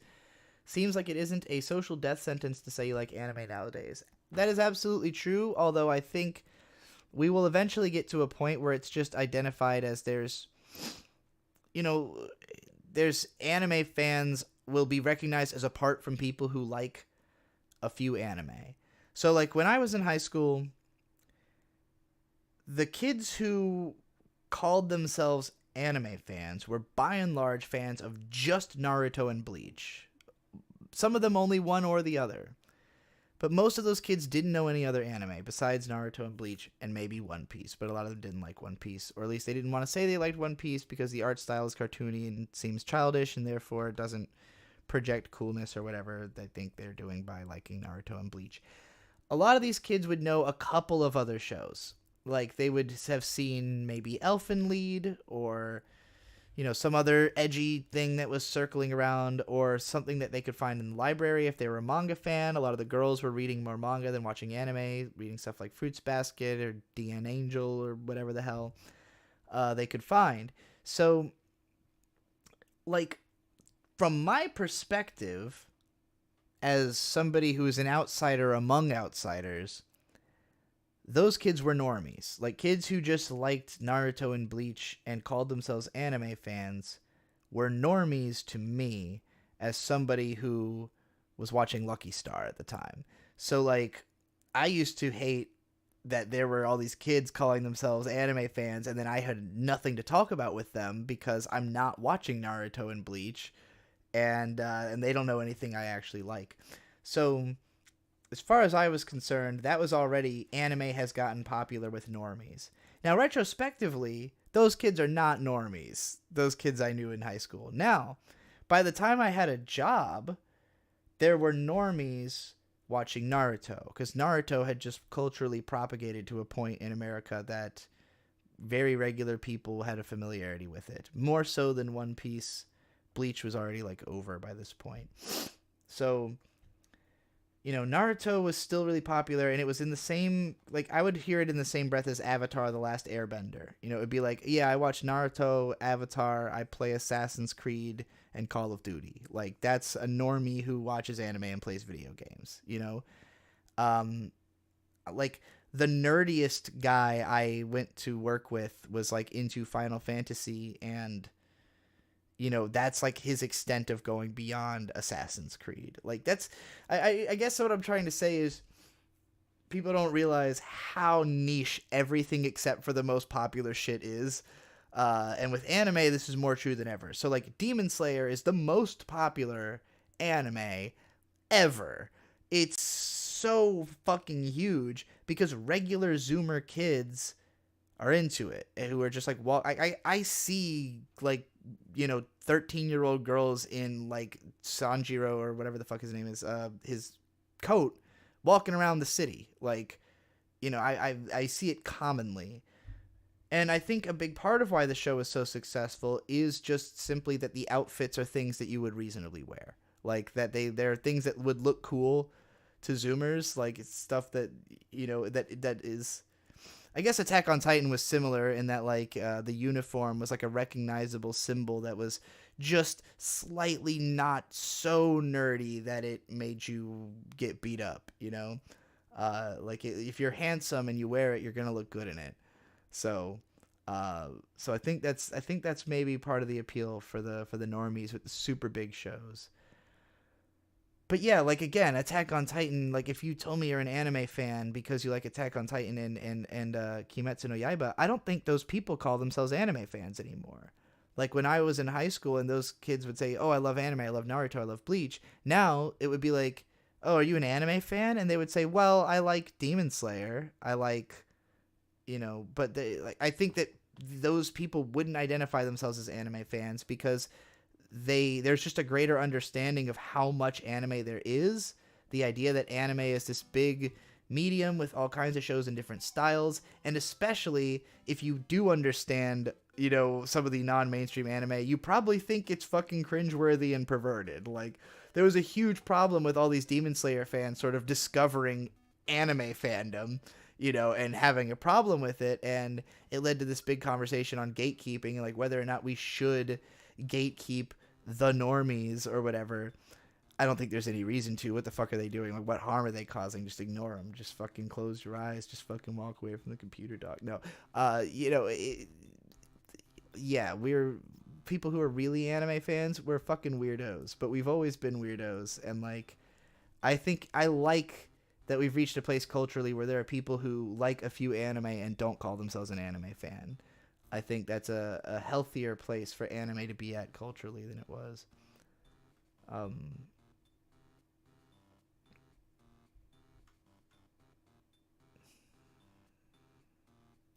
You think Dragon Ball is the most mainstream series? I think it's probably fair to say But at the same time, because like Dragon Ball is still familiar with everybody above a certain age, right? Like I think if you're a millennial, you almost certainly are familiar with Dragon Ball to some degree, and a lot of Zoomers know about it because of because of Super and because of Kai and like it kind of being rebroadcast. So it is a very familiar product all over the world. But Demon Slayer, in one fell swoop, like part of this you have to remember there's population density, right? Like there's literally more humans on Earth than there were in the 90s. So when something is the biggest hit, every time something is the biggest hit it possibly can be, it will be the new biggest hit ever because there's just more people paying attention. It's why, every couple of years a new movie comes out that becomes the biggest movie ever, is just because like the cultural eventitude of media keeps growing and the population keeps growing. So like it gets to a point where if something is the highest selling anime of all time right out the gate, yeah, maybe Dragon Ball still has the most like recognizable cultural cachet in that old people or even a lot of millennials probably don't know about Demon Slayer, but I bet there's not a fucking Zoomer who doesn't know about Demon Slayer, and as soon as they're my age, then it's going to be something Demon Slayer didn't just outsell Dragon Ball, it outsold everything. It literally outsold everything. It is like it's like a different tier of hit from like anime on the whole was seen as having gotten like more successful because of the year that Demon Slayer came out, anime made more money in the West than ever before. And every anime that wasn't Demon Slayer made less made less money in the West than ever before. It was like it just was the only success. It literally carried the anime industry for like a year and a half or something like that. It's crazy. It's crazy to think that it ended so quickly too. That it was just like this fucking flash in the pan that just came and went, and it's nuts. And you say it doesn't have any staying power. I think there's going to be sequels and shit before long, so we'll see. It all depends on how they handle the IP going forward, because there's no way they're just going to let it sit. I think the author is a fucking genius for quitting while she was as ahead as possible, because obviously every other Shonen Jump author is fucking wishing they had gotten that right. But we'll see what happens.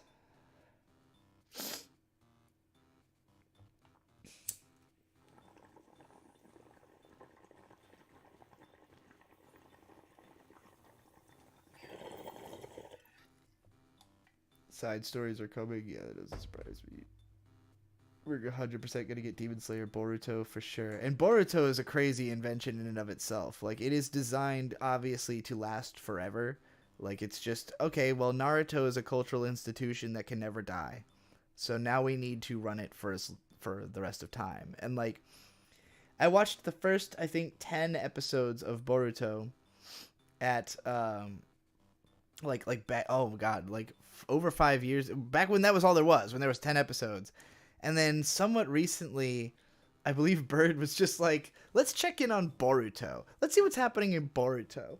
And they're like doing the Chunin exams, like literally the fucking Naruto Chunin exams. And I was just like, how are they? Nothing's happened in this show. This is like episode 500 or some shit. Nothing has fucking happened. So I expect Boruto to last for the rest of time, like at least the next 30 years or whatever. It's going to be one of those fucking shows that's just always on. You couldn't get into Demon Slayer? Me neither. I'm still trying to puzzle my way into that one.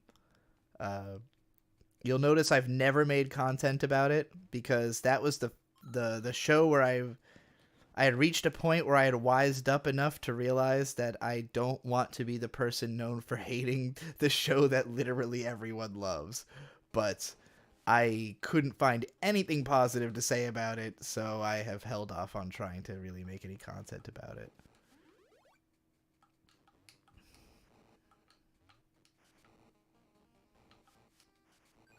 Oh, that was bullshit. Wow, that fucking straight up killed me. Amazing.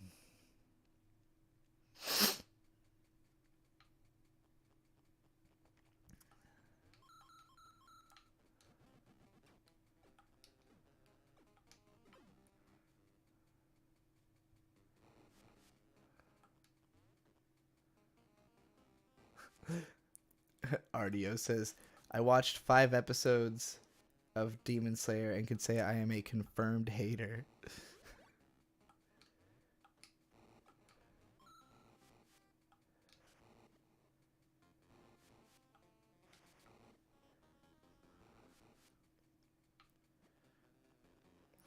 Everyone, I made a Twitter thing at one point where I tried to ask, like, hey, what the hell is the appeal of this show? I don't get it. And pretty much everybody who likes the show said they like it because of Tanjiro, because he's such a good boy. He's a really noble guy. He really, like, tries to help the people that he fights instead of just murdering them.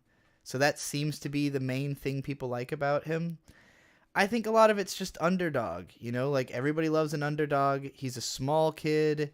He's, you know, in over his head. He's always noble. Just like sometimes you just need a hero, and Tanjiro's the hero that this generation wanted. So I guess it just it's hard for me to connect as somebody who isn't looking for like I don't know, I don't connect with most shonen heroes, I guess. So like for me that's not like the first consideration. But I mean that was why I liked Naruto back when I was a kid. Like I did relate to Naruto even if it was just like he's 12 and I'm 12. You know, and then like seeing a character like Haku who actually looked like me meant a lot to me at the time. So like yeah, I get that you personally connect with stuff, and so Tanjiro must just be, you know, who the 12-year-olds that were reading this type of manga like really connected with, in the same way that I had with those manga when I was a kid. But like coming to it as an adult who doesn't immediately connect with the character, it's just like, oh, it's, you know, it's shonen manga, whatever. It's like exactly everything I could possibly expect and no surprises. Okay, I don't know what the hell I have to do here. I don't know if I'm just like fucked because I got hurt. That guy split into multiple dudes when I hit him, so that was fucking strange.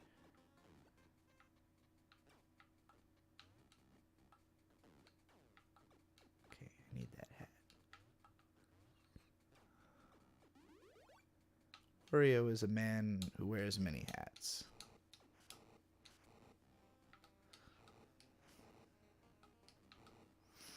Well, we are up to 91 concurrent viewers, so I know a lot of you are just getting here.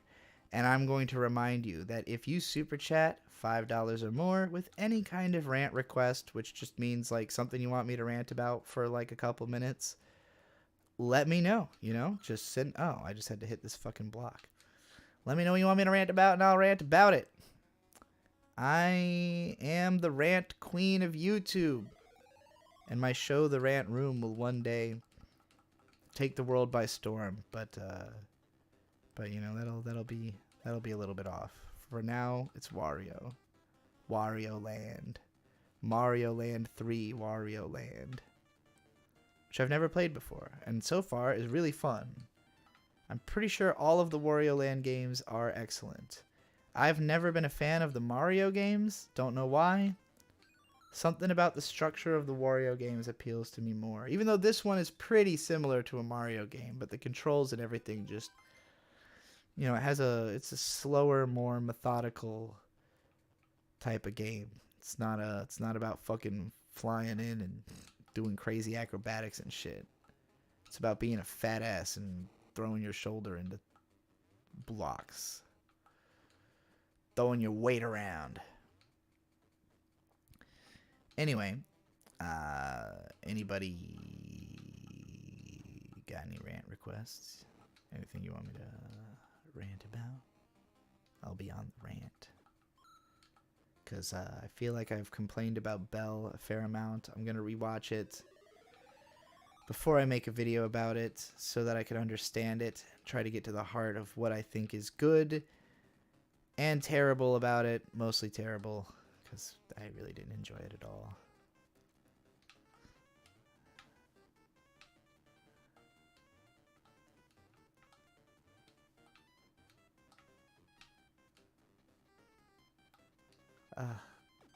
This Koopa man is a real bastard, man.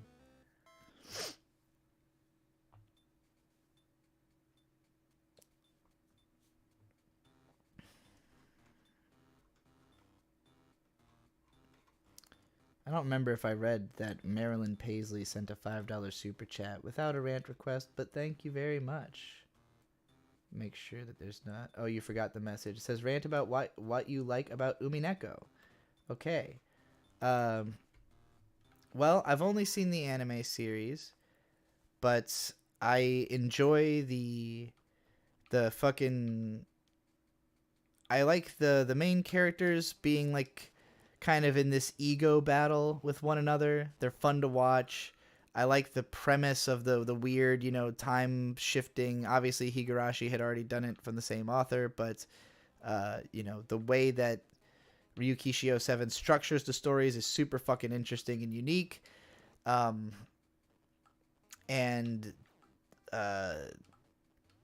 I mean, it's been a really long time since I actually watched the anime, so it's hard for me to get like into too many specifics. You know, the reason I ended up becoming the Golden Witch, if anybody hasn't heard this story yet, is that circa 2011, my friend Marcus had watched and been a big fan of Umineko. Both of us had been fans of Higurashi already before, and me and my brother Victor both watched Umineko, and all three of us were starting a band together, so I was like, let's theme it around Umineko, and we'll call it Trial of the Golden Witch, because that was one of the episode titles.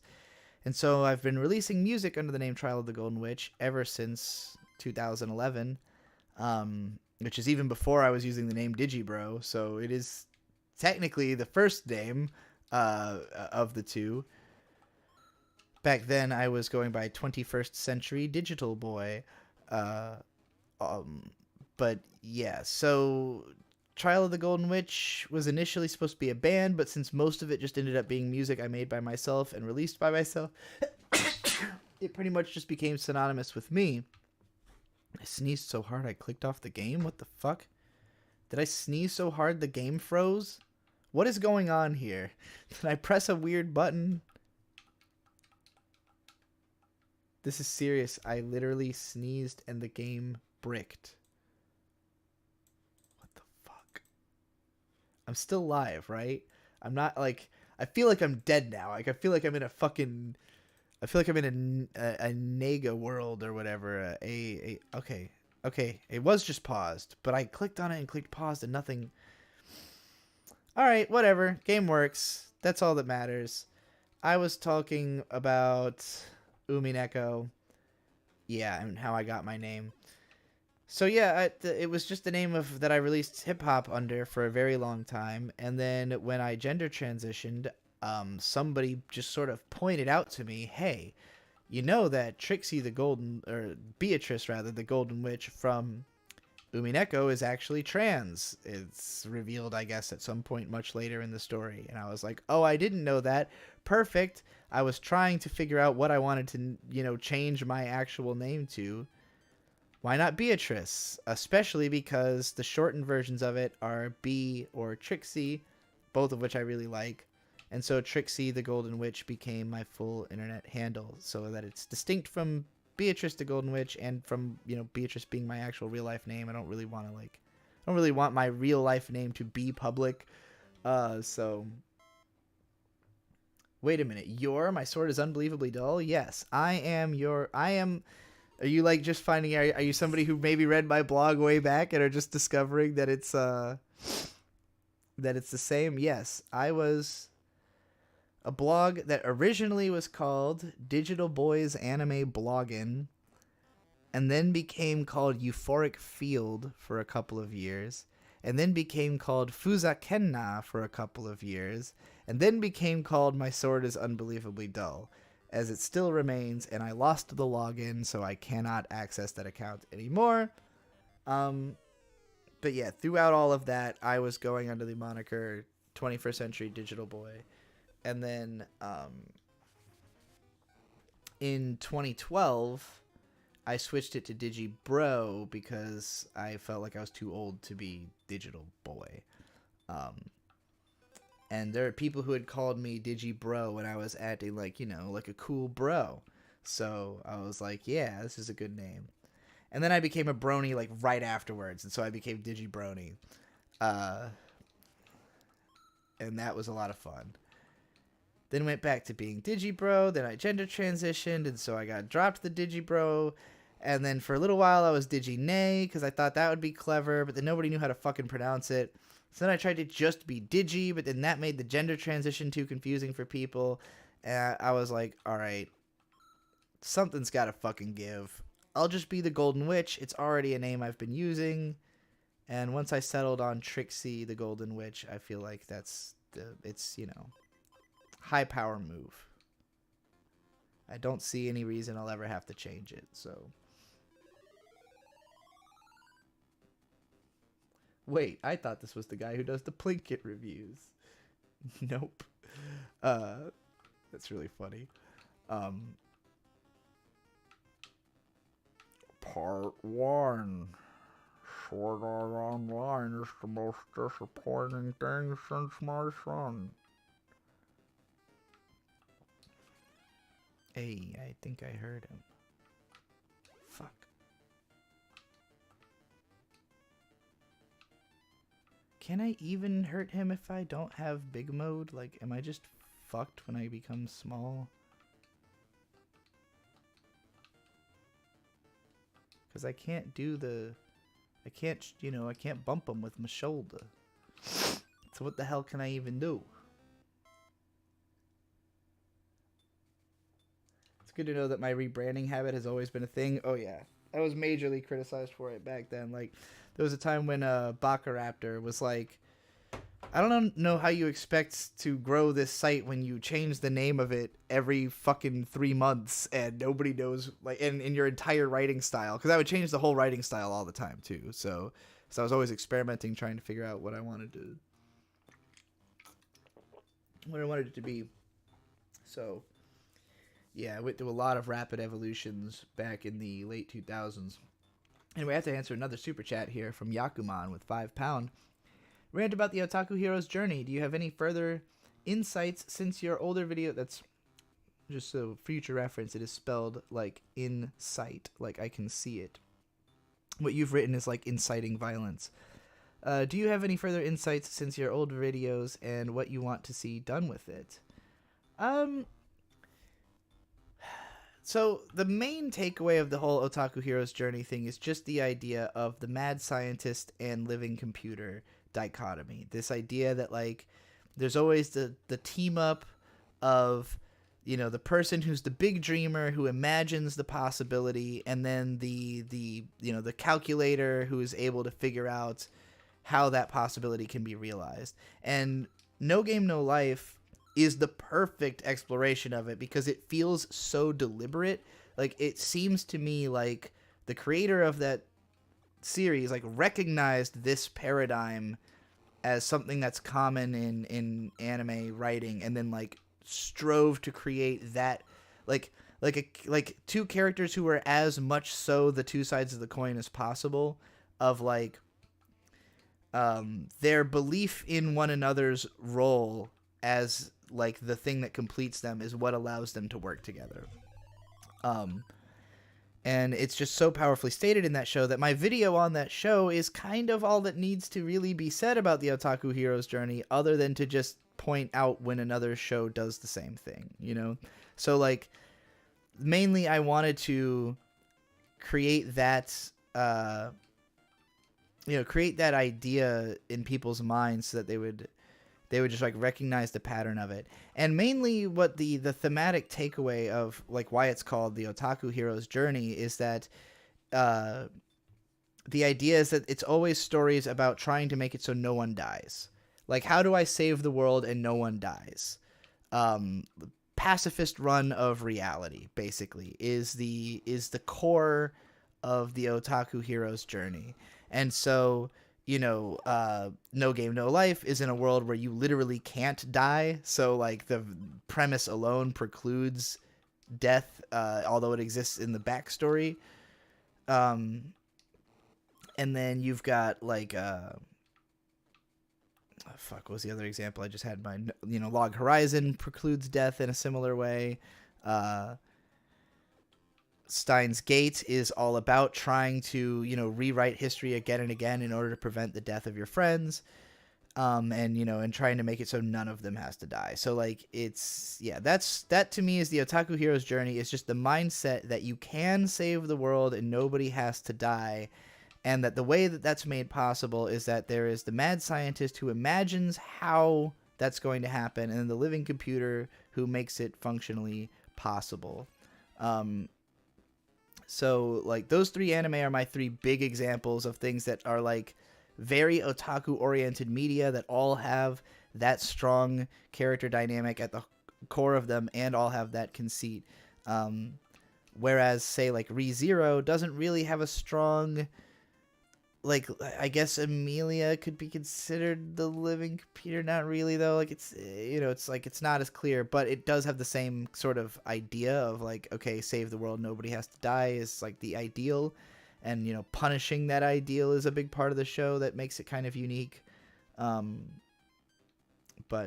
I really don't know how I'm supposed to beat this boss once I become small. Someday you got to get on the Trash Taste podcast. I just got to be in Japan. It's a long way over. I mean, maybe maybe there's a chance they'd fly me and Bird out to Japan to have me as a guest, but I would think that people would have to really strongly request it. Like, that's sort of on you guys to show interest, because obviously I'm interested.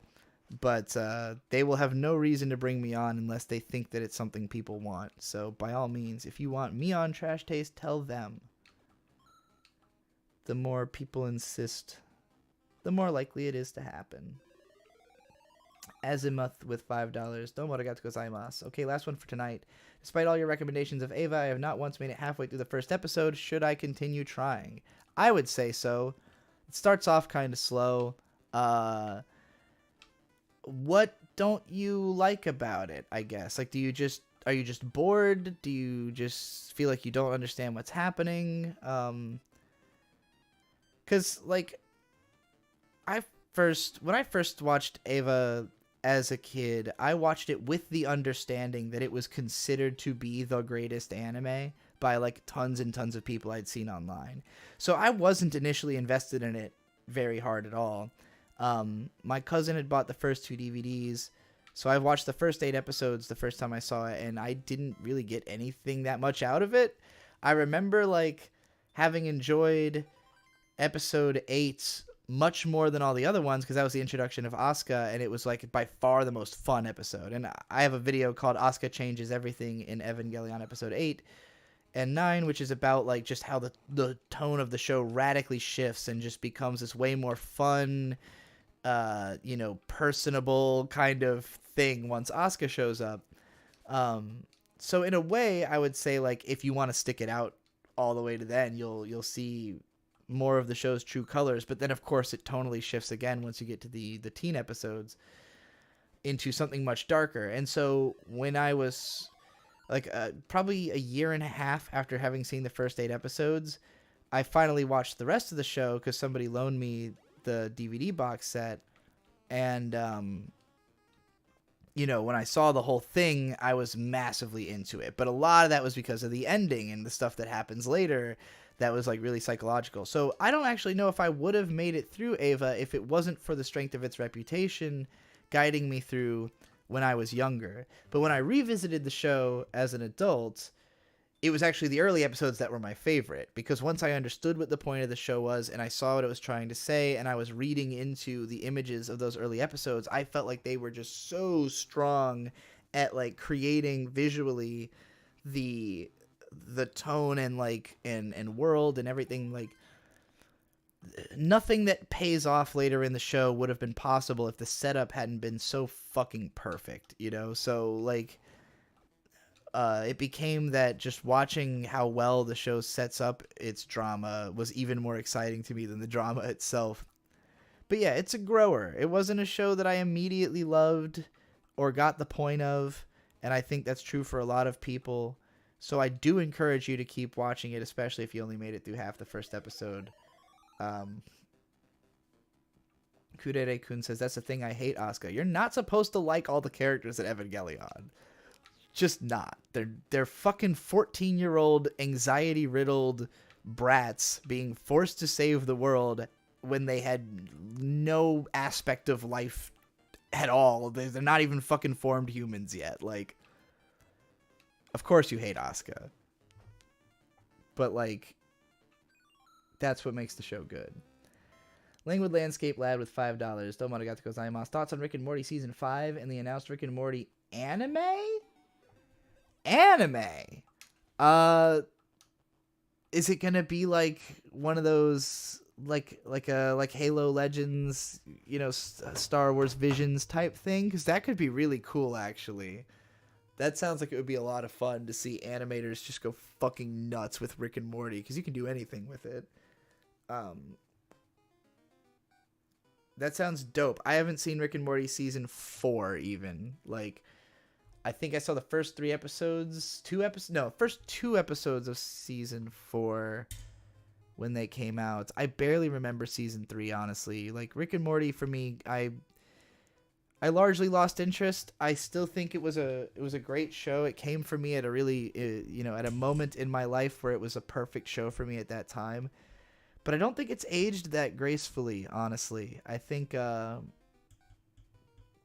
it's getting treated because Bird watches YouTube shorts a lot of the time. We'll just scroll through an endless wall of YouTube shorts, and sometimes you'll get like a Family Guy scene or a Futurama scene or a Modern Family scene or a whatever comedy show, and sometimes it's Rick and Morty, and I just feel like the Rick and Morty jokes it's always the same joke. It's just one joke. The whole show is one joke. And once you get the joke, it's over. And like, I think by the end of Season 2, the joke had been made so thoroughly, there was nowhere really interesting to go with it.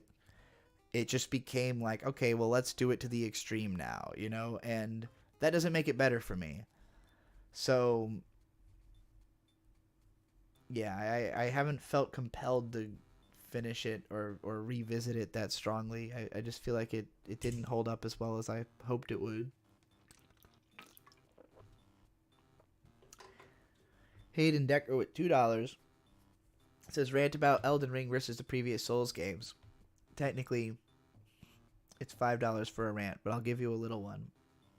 I really love Elden Ring.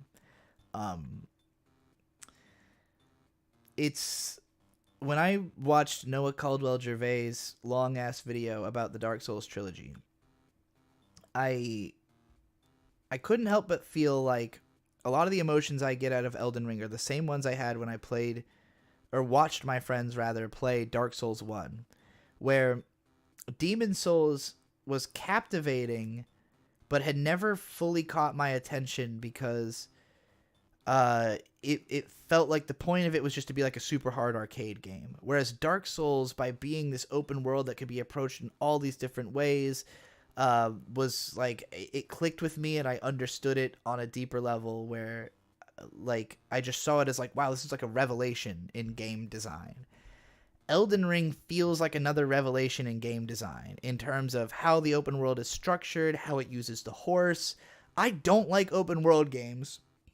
I did like Breath of the Wild, but I didn't get that into it. It was a game that I didn't want to explore every nook and cranny of. I plowed through the main story and I didn't want to touch it again. Elden Ring is a game where I want to do everything. I want no stone left unturned. I want to have done everything. And that seems impossible with how much content is in the fucking game that is still being discovered.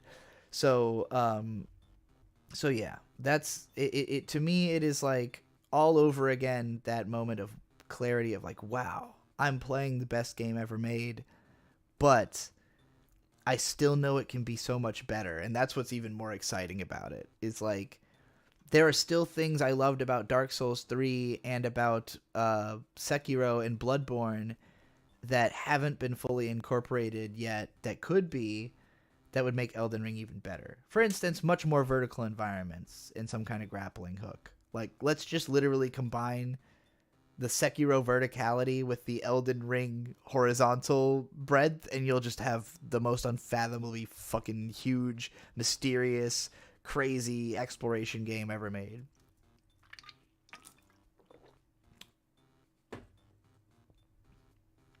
No, I have not seen any of the Rick and Morty anime shorts. I don't keep up with stuff very well, honestly. My approach to media is like, in terms of what I watch casually, I usually just throw on YouTube videos or I go on Twitter. You know, like those are my main engagements with the internet. Bird is much more likely to throw on Netflix. So I've watched way more movies and shows than I normally would have by myself. Because with Bird, we'll go on Netflix and just like fire up the 90-minute comedies tab. We watched Hail Caesar tonight. Pretty good movie. It's a Coen Brothers flick from a few years back. George Clooney, really fun in it. I love George Clooney in general, so it was nice to see him. All kinds of fucking big actors are in it. I'm not going to name all of them, but it was a neat movie about 50s communism and its influence on Hollywood movies. And just like the attitudes of actors of the time and stuff. It's a fun movie. It's listed as a comedy, but it's not especially funny. But it does have some really memorable scenes. If the rule of a good movie is 3 great scenes, no bad scenes, it falls under that categorization of a great movie. I don't remember why I'm talking about this. Oh yeah, I'm just talking about how my media consumption habits.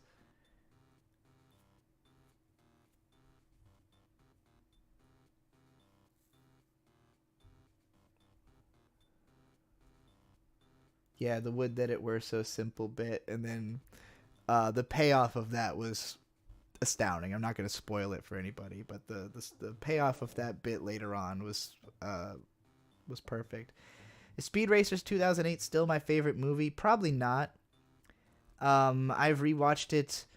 I rewatched it with Bird like a year ago because he also really likes the movie and he grew up with the Speed Racer cartoon, so he was intrigued with it in that sense and like wanted to see how it, you know, held up to the show and was not disappointed. Rewatching that movie, my biggest problem with it, I think, is just it's longer than it needed to be, and it has a lot of CGI scenes that just aren't that good looking. Like parts where it was trying to have like a Spy Kids aesthetic almost, but doesn't do it as well, I guess. There's just a few too many aesthetically ugly scenes in the movie, and it's a little too fucking long. Otherwise, still an amazing film. But I can't say it's my favorite just because I have those complaints with it, and I've watched a lot more movies in recent years, and I don't think I have found my favorite movie. There's too many movies that I like about the same, and none of them stands out as like, oh, this is my favorite. I watched Nightcrawler the other day, really liked that. Far from my favorite movie, but it's like, it was just really well done and kind of like a perfect for what it was, you know. Except that Jake Gyllenhaal should have been 10 years younger, but that's, you can't help it. Can't help that. Cal with $5. Domo arigato gozaimasu. You've mentioned anime like Hyoka and Sound Euphonium being too pretty before, and I was curious if you've thought about idea much since then. I think mostly what I'm trying to say there is like I feel like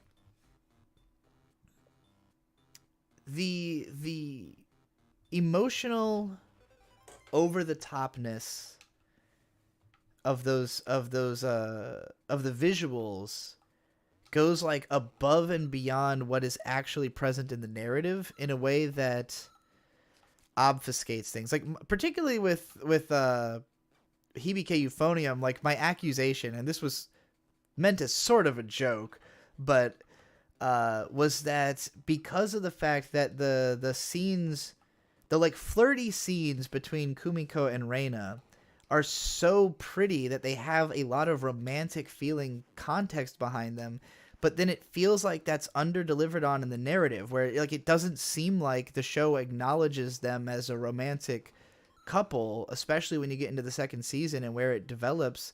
And it just left me feeling like I had been tricked. Like the visuals had created a tone that was just so emotional that it you know, it went beyond the actual intentions of the scene.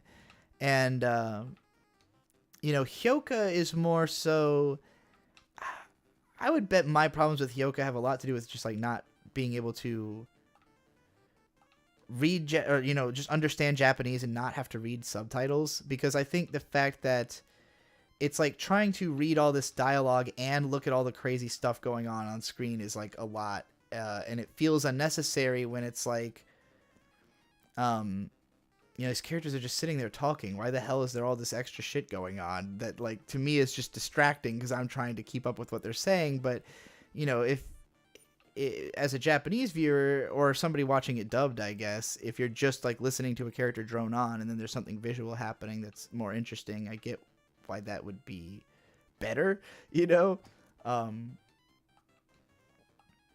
But it just felt very unnecessary to me. It was like, it gave me this frustration of knowing there are shows that I wish looked that good, that like would really benefit from the additional animation, and all that stuff in Hyoka wasn't adding so much that it made the show like, oh, it went from unwatchable to watchable because you put graphics on the screen. It's like, I feel exactly as strongly about the narrative as if none of that had been there, you know?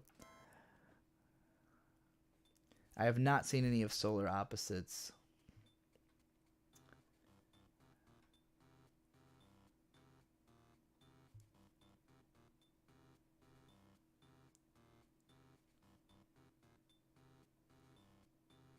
I have also not seen Everything Everywhere All at Once. I want to.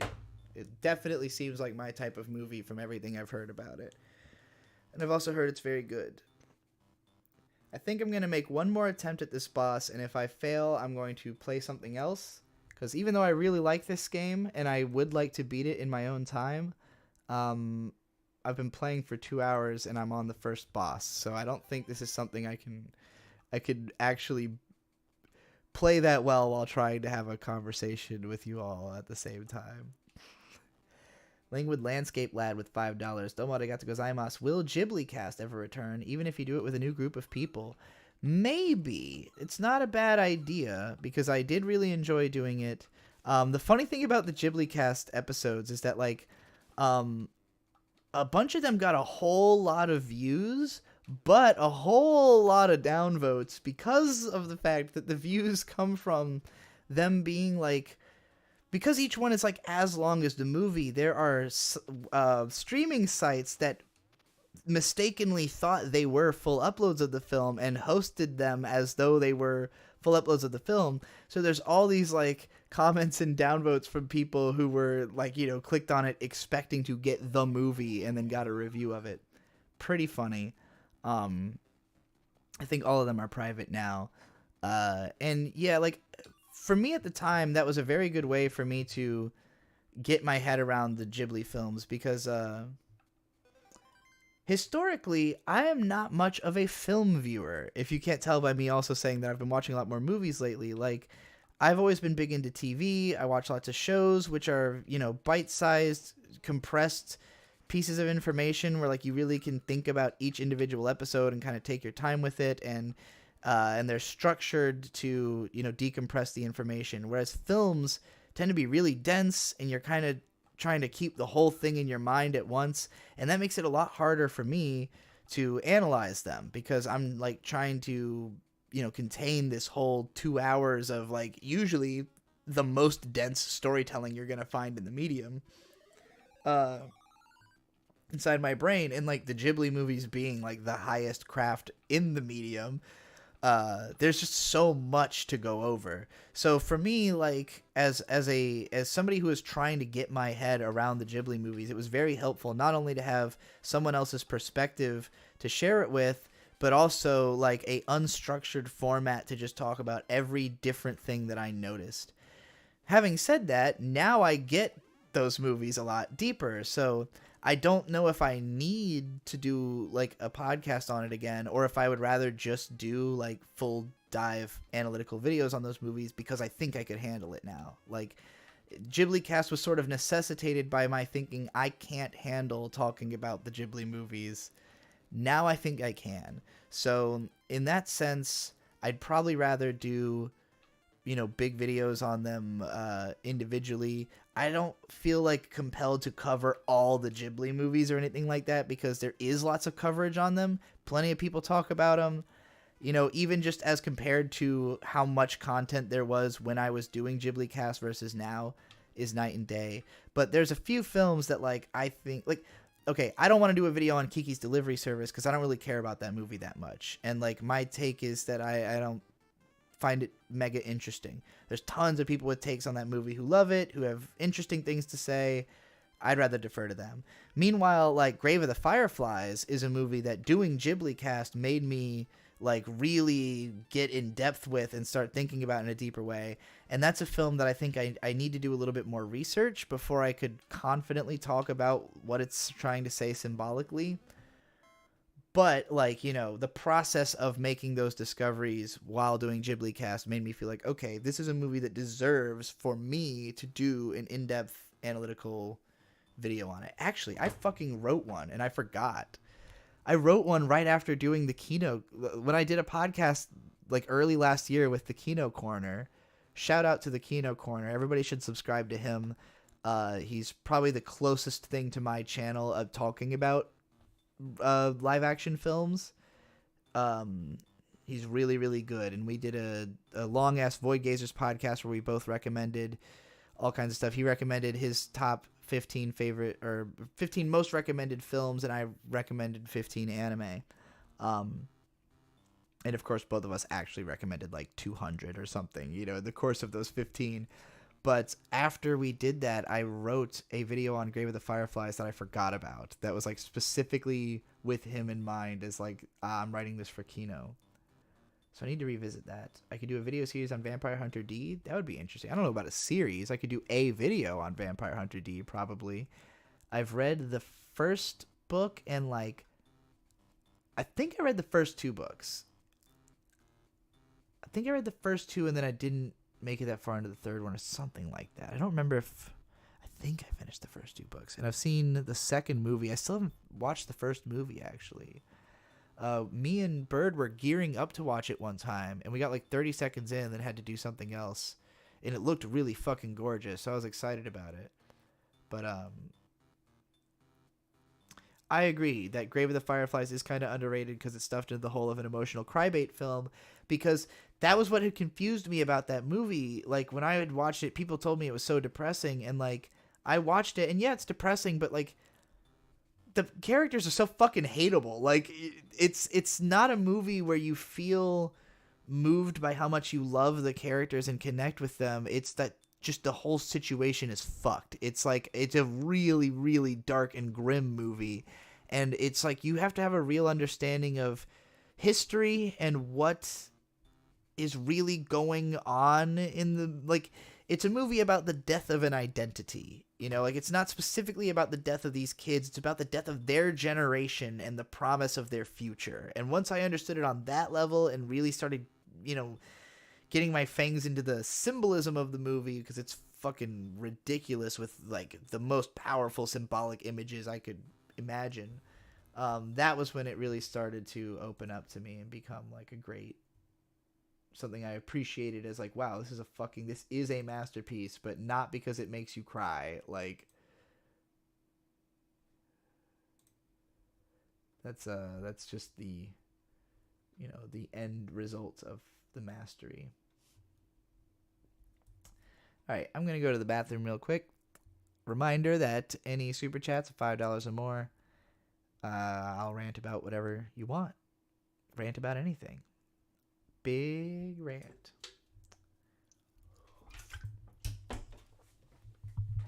But first, big bathroom. Also, tell me what game I should switch to. Preferably something for the Game Boy or Game Boy Advance that's a little less difficult than this.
You know, it took me like 10 fucking years to realize that it's the Game Boy Advance and not Advanced.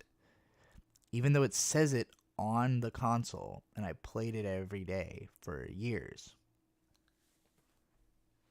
I'm an idiot.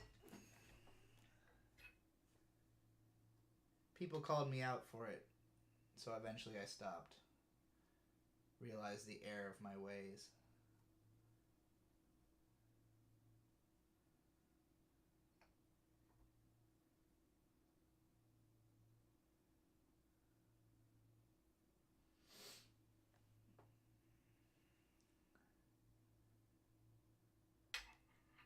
Kirby's Dream Land 2. Kirby games are surprisingly difficult when you're not paying attention to them. I mean, granted, it's hard to actually lose, but, like, it feels like shit to play bad at Kirby. I've beaten Wario Land 4. I had a Let's Play show on it. Actually, it's probably still available because I don't think we took down anything off the Vic and Hope channel. And I had Devu in that. So it was me and Devu shortly before she moved out. Both of us pre-transitioned, though, so probably weird content. Even though we're not, like, on screen or anything.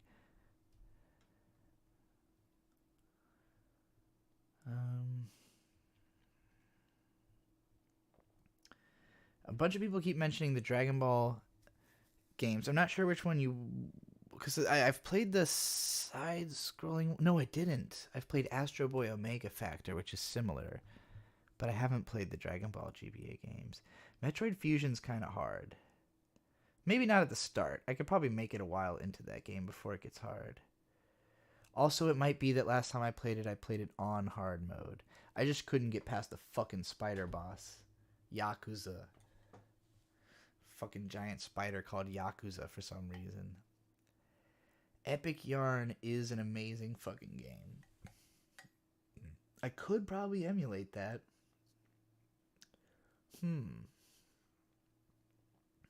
Devu transitioned? Yes. You can actually see Devu has made at least one or two videos pretty recently on her channel. She's put a lot more effort into sounding feminine than I have, if I'm being honest. M&M with 15 shekels. I think I'm the only person whose favorite Ghibli is Only Yesterday. Insane it's not considered best Takahata film. The watermelon scene made me cry. That scene is incredible. I do like that movie a lot. I think part of it is just that the message of it is somewhat muddied. Because, like, the movie is an adaptation of a manga that is just memories of growing up in the 60s for the manga author. And so that's why the film, you know, it dives into those and then it structures them by having her in the present as like a 30-something out in the countryside trying to figure out where she's going with her life. And to me, there are two important things about the movie that to me are like the core thematic driving points that if you like don't connect with it on one of those levels, then it would be harder to like. And one of them is the idea about how nature is entire, like, or rather our conception of nature is actually something crafted by human hands, that like what we see as just natural and beautiful is actually something that was done with effort by people and with intent. um and also that the girl is like Asperger's, like she's somewhere on the spectrum. And so being able to connect with, like, because the movie just kind of presents like, oh, she was an oddball, but like in what way was she an oddball? Like the suggestion to me seems to be, some level of autistic spectrum mindset, that she's when she gets to when you get to the scene where the guy explains to her that like all of this is something that has been created with effort. It's basically like he's explaining to her that every stage of life, like everything you want to happen in life, is something you have to do. That somebody, like, everything that exists is something that is being done with deliberation. And so like that's where she kind of finds a sense of purpose, is in realizing that like no, nothing just comes naturally. Like, yeah, it might seem like it's harder for you because stuff that seems to come naturally to everyone else doesn't seem to come naturally to you. But actually, those people are putting in an effort. It's just an effort in a way. It's an effort to look effortless. Like the way that we manufacture the land is to look aesthetically beautiful. We don't want to live in an ugly world. And like, it's crazy. Like, I being from Hampton Roads, which is like 5 very large cities in southeastern Virginia. Maybe it's like 7 very large cities comprising a fucking massive land area in southern Virginia. It's all built out. Like, there is no nature here. And you would not think that, or I didn't growing up here, because there's trees everywhere. Like, it's very verdant. It looks like we just plopped houses down in a forest and called it a day, but like actually those aren't real forests. Like, those are trees that we planted. They're specific trees that we want to be there. It's just like there's so much more actual, you know, planning and craftsmanship behind the layout of what we take for granted as just the world around us, that once you're on the other side of it and you understand how something functions, that tends to be what gets people involved, right? Like, usually there's one or two aspects of society that you just kind of uniquely are privy to the fact that it works a certain way and therefore can do it, and nobody else even knows that someone's doing it. That's what I think is like so great about that movie in particular. Hopefully that makes sense. Get Wario off Rice Beach. All right, we gotta get Wario off. Hashtag get Wario off Rice Beach. I never quite decided what game I was gonna play. Summon Night Swordcraft Story. That would be fun. The only problem is, like, I'm trying to, I'm not gonna read any dialogue in any game I play, so like that game is more fun for the story really than for the gameplay. A lot of Kirby games are getting suggested. I do love Kirby 64, and I have beaten that one all the way through to the final secret boss. We also did that on an old Digibros, really really old, actually the second one we ever did, over on Elvic and Hope channel, but no reason not to replay it. We're 2 hours in, making good time. Lucky is free with $5. Domo arigato gozaimasu. Talk about 2000s light novel adaptations. Will do. Let me take a hit of this bong real quick, and then I'll answer your rant.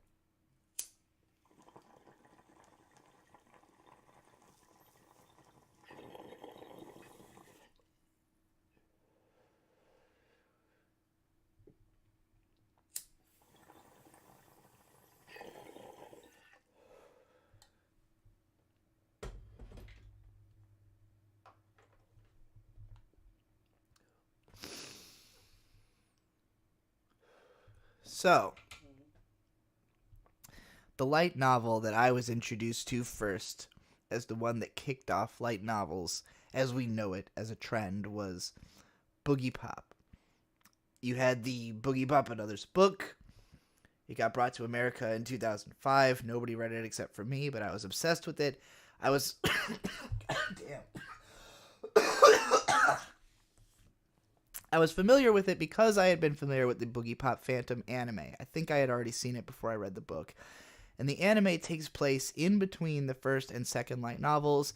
It only very lightly adapts any actual content from the light novels, which is interesting because it seems like the mentality was like, well, I don't know how the fuck we can adapt this into anime, but we can make an anime set in the universe that coincides with it that will be full of like fun Easter eggs for fans of the original. And I think that worked out really well, and it was really cool. So that was the year 2000. There were a few other light novels that were adapted around then, but mostly like higher fantasy sci-fi type shit, like Crest of the Stars, Legend of the Galactic Heroes, Those Who Hunt Elves. No, that's a manga.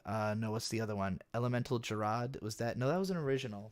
There was definitely Slayers, of course. Slayers, big fantasy light novel adaptation to the late 90s. So like coming off of that late 90s boom, the 2000, I really think like Boogie Pop Phantom is the first thing that you could call what I would describe as a 2000s light novel adaptation. And going from there,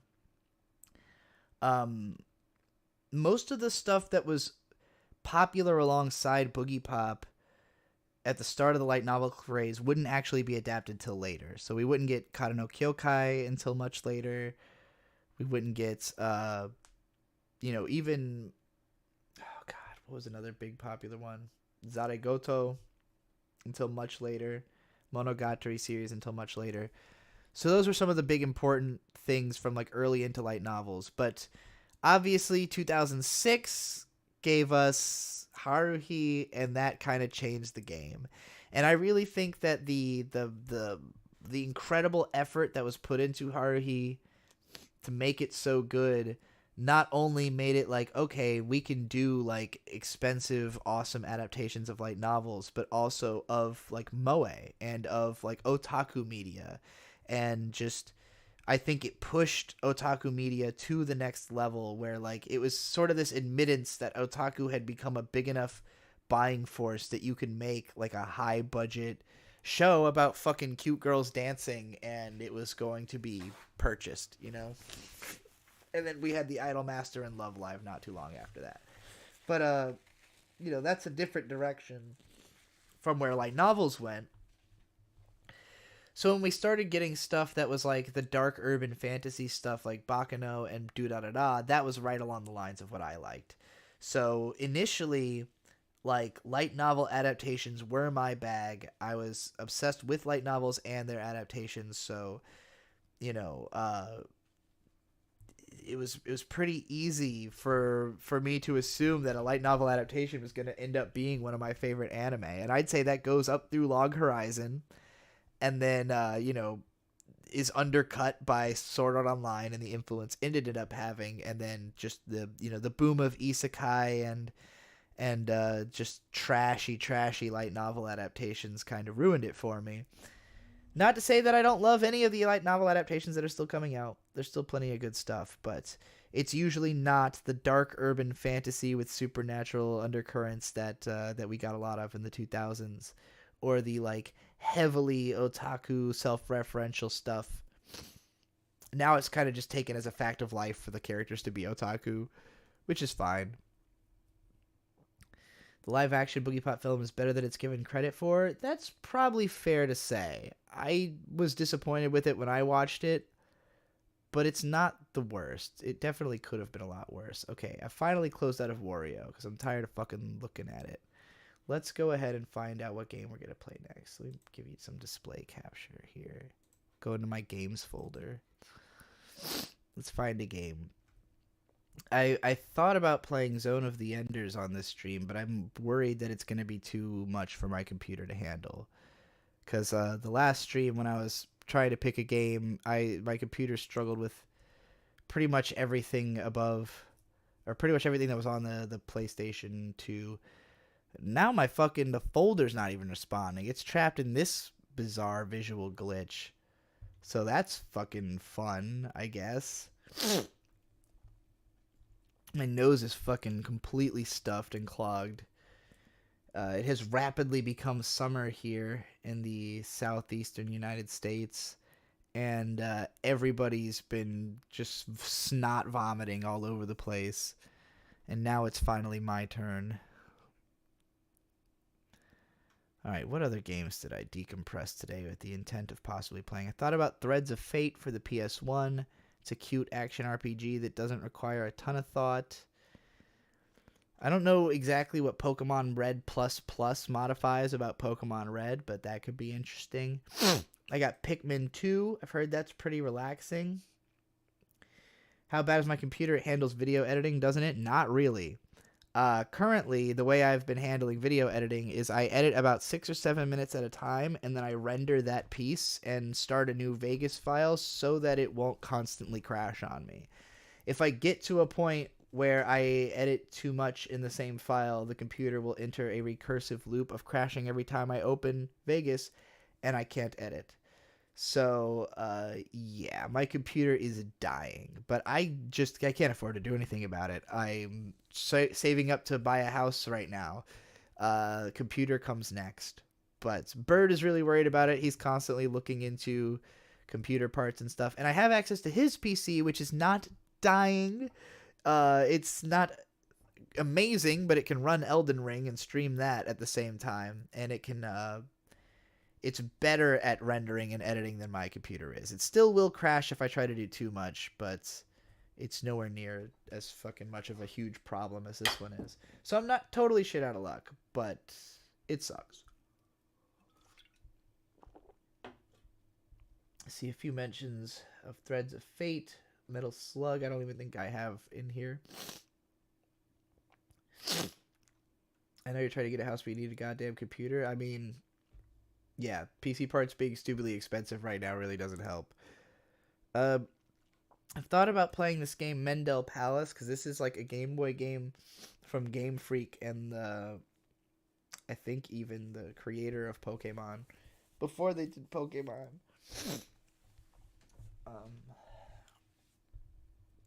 What else have we got here? Harmful Park, a couple Inuyasha games. I tried playing the Inuyasha DS RPG, and it is the most fucking slow, grind heavy, way too high enemy encounter rate shit I have ever done. I was gonna have like footage for each Inuyasha game for my Inuyasha video, but like I got a little bit into that game and I was like, this is not worth playing. This is not by any means worth playing. How much storage I got on this PC? Let's see. One of my external hard drives is not plugged in right now because it was just taken with me. But let's see. Our main drive, our main solid state has 250 gigs. Then there's a secondary solid state that has a terabyte. I've got a 3 terabyte and a 4 terabyte hard drive plugged in right now, and then another 3 or 4 terabyte that's probably about in the same state as this book that's not plugged in at the moment.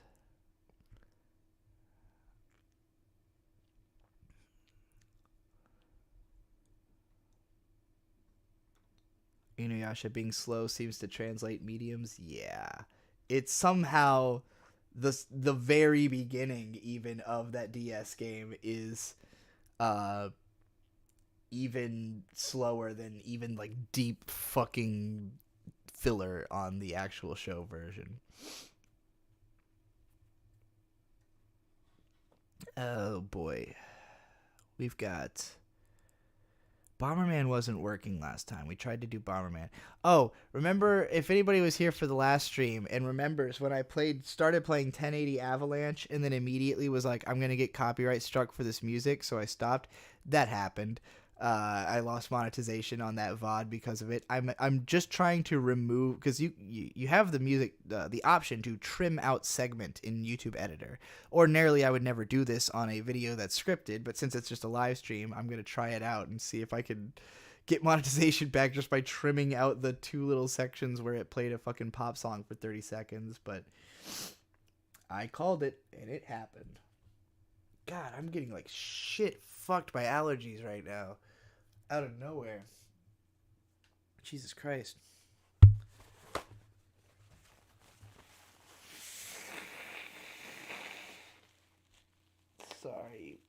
Sorry, you have to listen to this.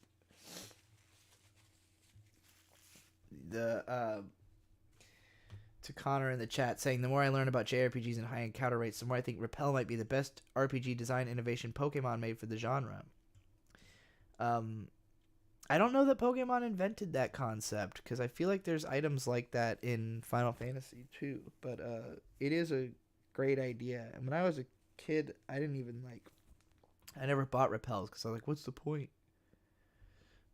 Then I grew up and I was like, oh, I love Repels.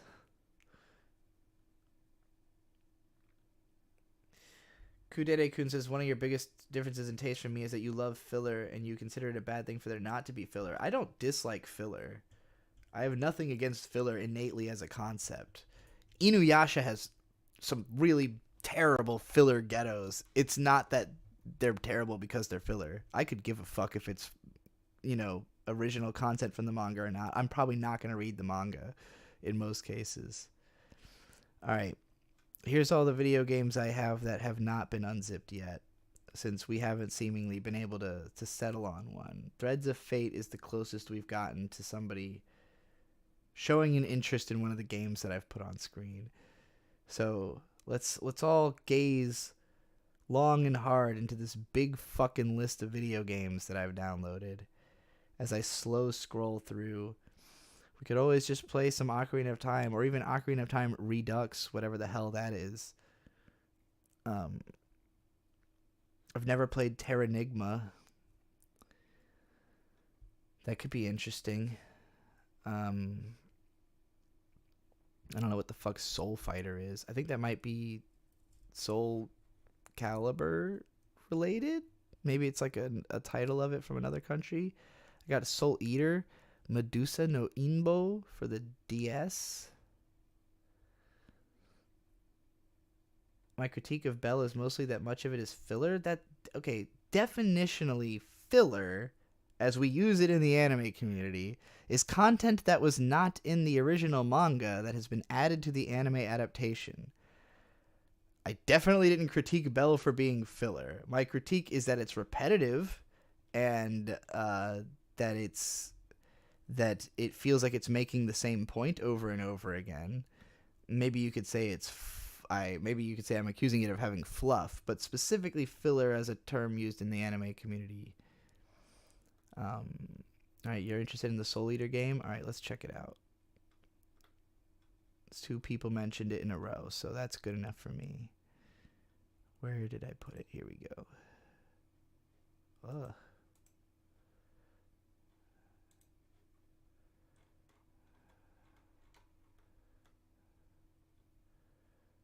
Soul Eater. All right, let's get that Desumeme open.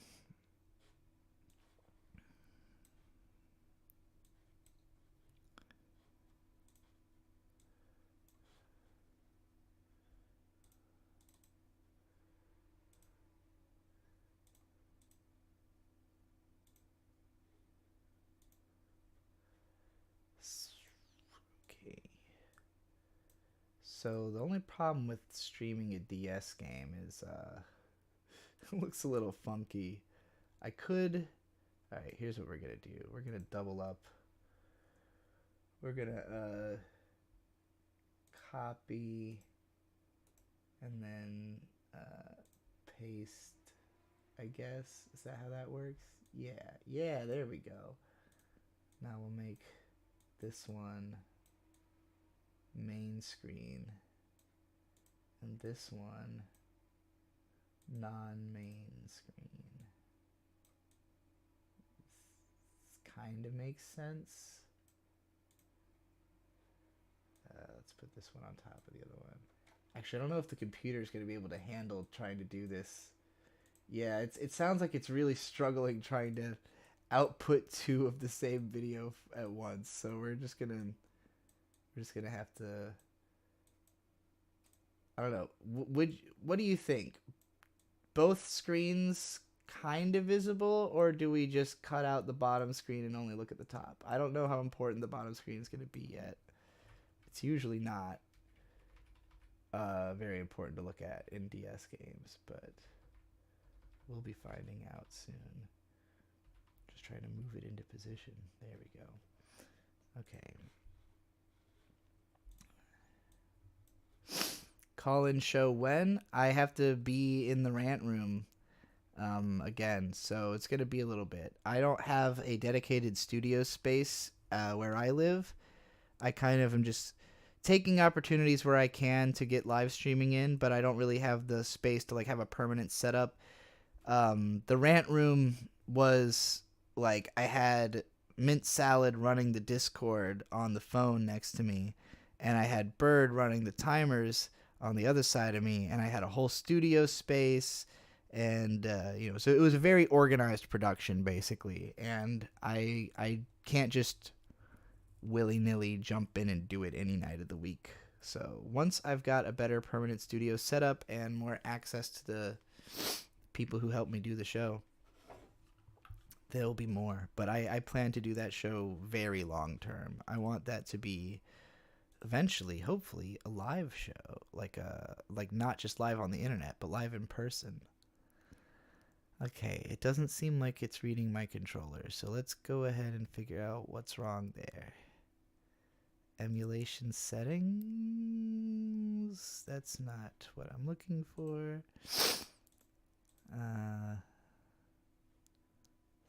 Slot control config, there we go. I'm blind.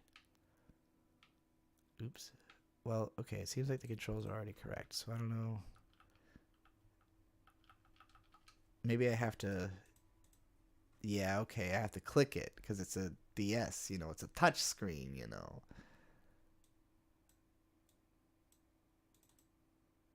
Oh, fuck, what did I do? Okay. I just need the window to be slightly smaller. Window. Yeah, that works for me. And then I can make it a little different for y'all. DS is such a pain in the ass to fucking capture from. Okay. Enough with the cutscenes. I don't care. I want to play the video game. I want to eat the souls. Also, why am I not getting any volume? Y'all aren't hearing anything, right? Yeah, I don't hear no sound coming out of this bitch. Where's my noises? Configure sound settings. I don't know what any of this means. Well, I don't know why there ain't no card book and command list.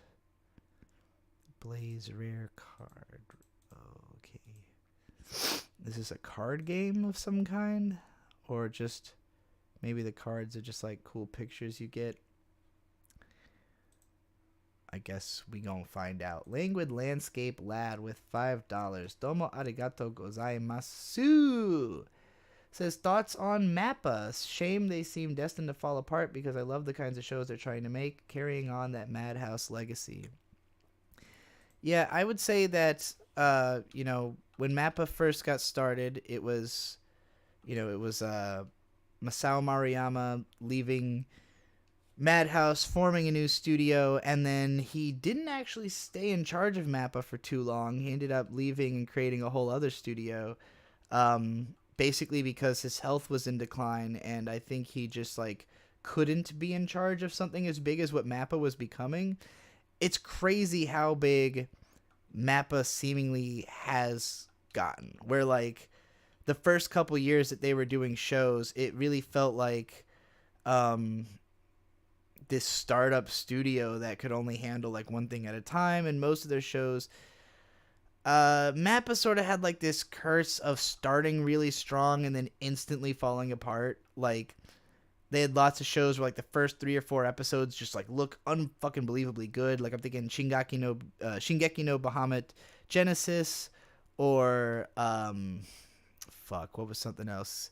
Yuri on Ice would be another example. Not that show like totally fell apart, and they fixed parts of it on like the DVDs and stuff, but it was just like they were trying to be better than they actually could be, I think.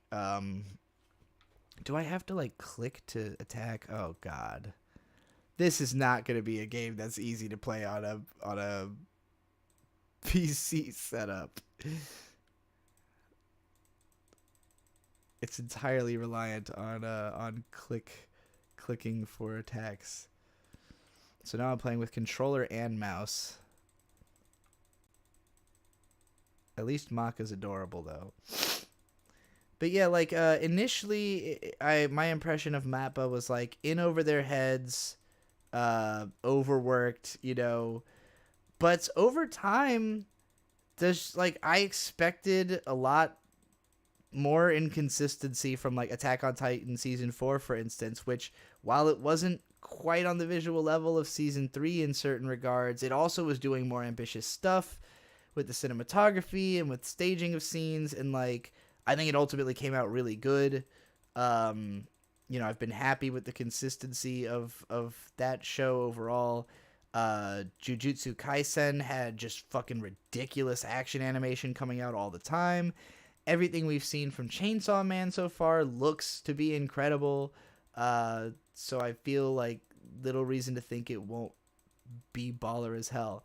And yeah, like I don't know, when I think Madhouse, like to me the golden age of Madhouse would have been like the 80s and 90s when they were really about making crazy ass art house films with crazy ass art house directors, you know. To me, what Mappa has become is closer to what Madhouse was like in the 2000s, which is still very good, because that was when Madhouse was like just greenlighting all these weird experimental TV shows. And like, to me, peak Madhouse was 2008, when like they simultaneously had on the air like Morio no Hako, which is the weirdest fucking thing in the world, Kashurn Sins, like fucking 3 other shows like Soten Koro or something. It was just like nothing but crazy weird stuff. And like when you know the global economy crashed in 2008, I think it was just like they had taken too many risks and they couldn't recoup it all, and Maruyama had to fall on the sword and retire because he had bankrupted the fucking company. But you know, they just became less interesting without him there. And it's not that Madhouse hasn't continued to succeed and make good shows, but it's just not the same place that it used to be. And, you know, I appreciate the sentiment of, like, yeah, Mappa, they still take on, like, cool, interesting projects that they can do great animation on and stuff. But I do think it is, again, closer... It's still closer to what Madhouse currently is, I think, than what they were, you know, before Maruyama left, when it was like true insanity.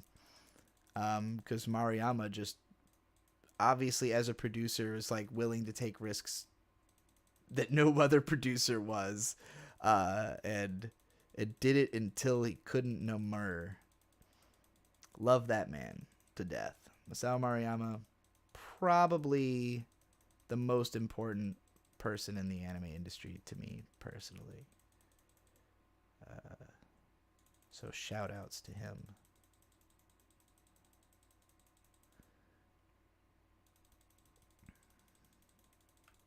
This game fucking sucks. Okay, I'm realizing that the problem is that I'm supposed to be using a dash attack, so I have to like tap on the enemy before they're close, I guess, so that I will dash to them. This is just reminding me of everything I didn't like about the Nintendo DS. So I'm thinking this is a hard no. I don't want to play any more of it or ever even consider doing so again for the rest of my life.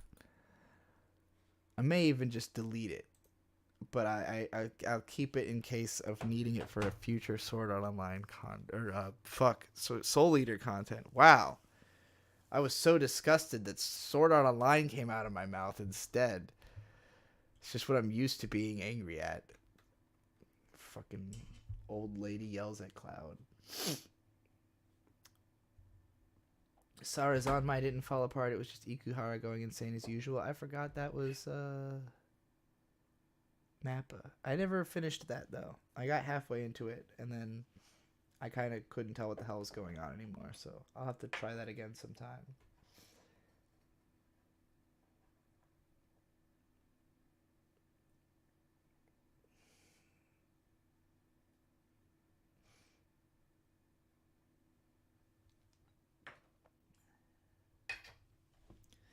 This is my reminder to everybody that for $5 or more, you can request me to rant about whatever the hell you want, and I'll rant about it right now while I figure out what video game I'm switching to. Let's try Pikmin 2. I have heard that Pikmin 2 is a really great, comfy game. I've never played Pikmin 2. I had Pikmin 1 from when it first came out, and as a kid, it was always too stressful and difficult for me, even though I had a strategy guide. And then I finally beat it a couple years ago and did a video about it. So if you've never seen that, I do have a video on this channel reviewing Pikmin 1.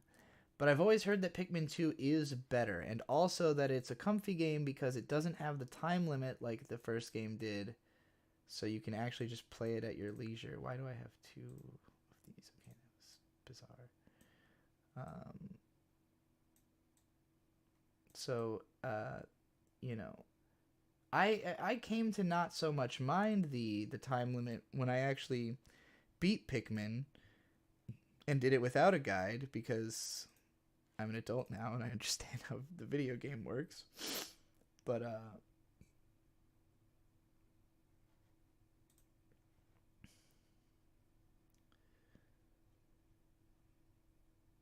Penguin Drum's another show I'm going to have to revisit. I have not... Oh, Jesus fucking Christ, that was loud. I have not actually finished any of Ikuhara's shows other than Utena, so I don't really have a robust opinion of any of them. Wow, this is so pretty and good, and I like it already a lot. Alright, I'm going to take a fucking bong rip and then answer this rant about JoJo. Mr. Man with $5, domo arigatou gozaimasu. Rant/talk about JoJo.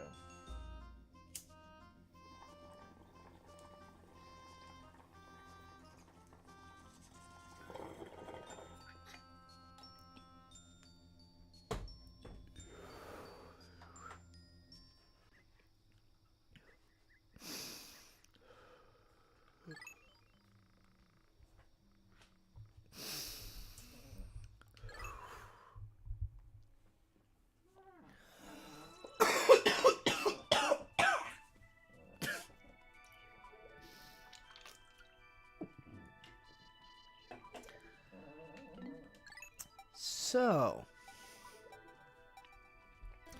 the way that I first found out about JoJo is from a blog called Eastern Standard, written by a guy called Andrew Cunningham, whom I haven't heard from in a long time and I don't know what they're up to. But Andrew Cunningham had translated Boogie Pop and Others, my favorite book. And talked about JoJo a few times on the blog in the context of this was a huge influence on all your favorite light novel authors. And of course, Boogie Pop author Kohei Kotono, Nisio Isin, Otaro Maijo, all these people who are like big, weird light novel authors of the early 2000s wrote JoJo stories. They've written spin-off books or written for compilations and stuff. So yeah, JoJo is a huge influence on a lot of the stuff that was a huge influence on me. And I was really shocked and astonished that I hadn't heard of it or heard anyone talk about it when I found out about it in like 2008. Because, you know, Andrew Cunningham is sitting here saying, like, this is one of the most important manga ever. This is a huge influence in Japan. It's one of, like, the top 5 most beloved Shonen Jump manga of all time. It's, you know, you can attribute so much of Nisio Isin's writing to how stands work, you know. And Yu-Gi-Oh! Obviously fucking massively aesthetically influenced by JoJo, so you know, it was a big like wow, I can't believe I never heard of this thing moment for me. But then I read part 1. I really loved it. I wrote a blog post about it back on my Sword is Unbelievably Dull site, just talking about how it's just like the manliest, most insane, fucking whacked out, violent, crazy shit I'd ever read. And I loved the whole generational aspect of it, that it like, you know, becomes about another part of the family and like this ancient evil that keeps returning over the generations. It's nuts. Such a cool concept. At the time, the scanslations online were really shitty, starting with the second part. And so it just looked so like ass that I couldn't even tell what the fuck was happening. So I stopped reading it at the time. A few years later, the anime started up. But the anime initially also kind of looked like fucking garbage and was heavily censored on the TV broadcast. So you couldn't tell like almost even what was going on in certain scenes. So that was really annoying. So I dropped the anime after 3 episodes, like intending to pick it back up once it was over. And then I never ended up actually finishing the first season of the anime. So I still have never read or seen part 2 of JoJo. I've read part 1. I enjoyed it. Don't care for part 1 of the anime. I understand why everyone hates it so much. And it was super truncated. Like the part 1 is 5 volumes of manga, which are adapted into like 8 episodes of anime. So I don't blame people for not being interested if they're anime only. But I still haven't seen or read part 2. Part 3, I watched most of the anime version of with my brother Shade. We had fun. It's fine. Part 4, I watched 5 episodes of, and by that point, I was just kind of getting tired of it. Like, it just felt like more of the same to me of part 3, more so than people were saying. Like, people were making it out like it was really different, but it felt mostly the same to me. I did think the stand powers had gotten cooler, but just the whole energy of JoJo was like too much for me. It's just too fucking much. And so when part 5 came out, I infamously thought it looked like Garbaggio and was not having it at all. Eventually, my husband Bird, who really likes part 5, got me to watch it, and I made a whole video about it, which just came out recently. You can go watch that. I also played through the whole PS2 game, which was very difficult, and I did it on stream, and that whole stream VOD is up as well. And I loved the visuals of that game, and how it adapted the part 5 story.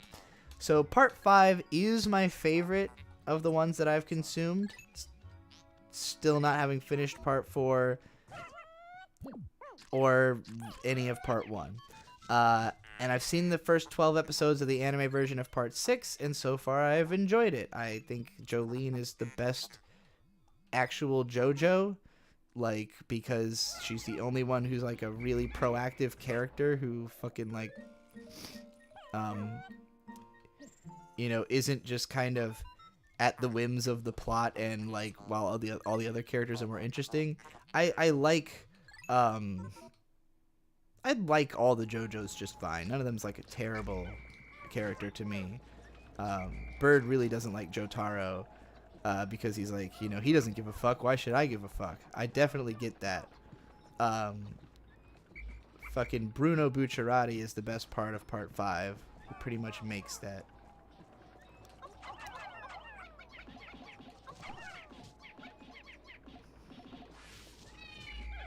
All right.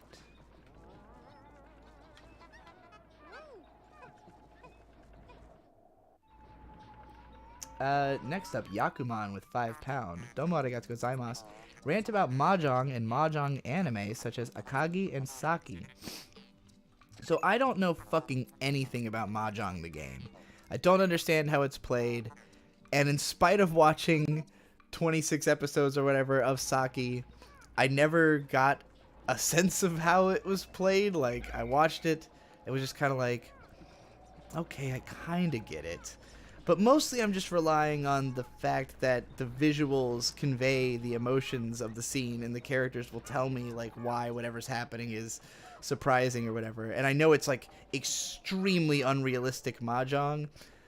There's some really fun memes that are like, you know, like first time watching Saki, knowing nothing about mahjong, and just kind of like enjoying the show and think it gets silly, and then like when you learn some stuff about the game, then you start thinking about like how actually preposterous what's happening is. But then when you learn a lot more about the game, then you're just like in awe of the scenarios, like even being imaginable, I guess. Yeah, I mean, I don't personally get all that because I, again, don't understand the mahjong, but I enjoyed Saki because I liked the characters. I especially liked the character designs. Uh, it's just a fun show, and it's easy to understand on an emotional level, regardless of actually understanding the game. But Akagi, that was where it was a little too much, where I felt like I didn't understand the show well enough because I didn't understand the game to end up like watching all of it. Like, it felt like I would need to learn mahjong to really appreciate the show because it gets pretty technical, you know, and like it's not just Saki on a raw spectacle level is just entertaining to watch, and again, the characters are really, really cute, so that's a big part of it as well. I'm kind of unclear about what the hell I'm doing in Pikmin right now. It doesn't seem like I can accomplish much with my Pikmins. Is there a way for me to talk to my ship? Oh, I can switch persons. Fascinating.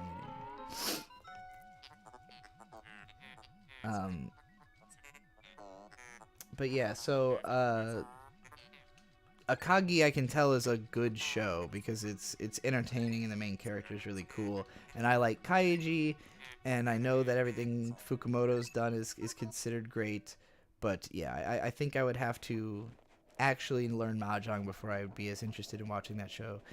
Saki, I've returned to it more recently and was having a harder time watching it because than I had the first time because I'm like less automatically impressed with, you know, like cute girl sports anime because it was fairly new at the time. There wasn't a ton of like, you know, shows that have like that sport anime energy, but a cast of mostly adorable girls. Now that is like extremely commonplace, I think Saki feels a little less special. Still a good show. Amazing ED. That first ED. Holy shit. Gary Always with $2. Domo arigatou gozaimasu asked, who first asked me to get into the bones of it? Funnily enough, this will come up big time in my Eureka 7 video series. Actually, in part 2. Because in part 2, I'm going to talk about the hazing episode. Episode 7, which is probably my favorite episode of Eureka 7. And I talk about how like the prank they pull on Renton and the way he responds reminds me of this event that happened on my old blog where once upon a time in I think like mid 2009 I made a post that was called like anime I haven't talked about or something like that. And granted, this was 2009 was the year where I like started becoming the human content machine. That February I released 59 blog posts. So I was like hardcore in content production mode trying to figure out like every different style, every different angle of talking about anime that I could. But I struggled, and this has always been the case, with talking about the stuff that I like the most, that is the most complicated, that like I can't completely understand my relationship to it. So it's kind of like a cry for help in a way. Like the point of the post was, here's a bunch of shows I haven't figured out how to talk about, but even though I love them.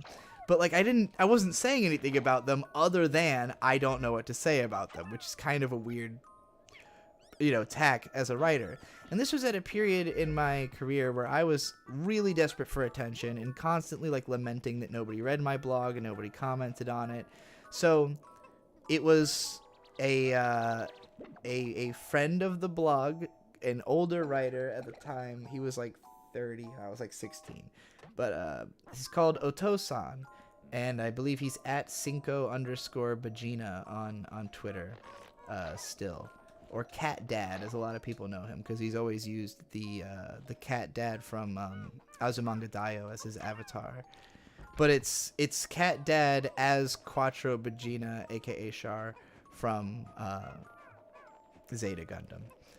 Anyway, Otosan was one of the people leading this blog called Oi Hayaku, which also employed Ghost Lightning and Loli Kitsune, who and Bakaraptor, all of whom I've all considered as like mentors of mine.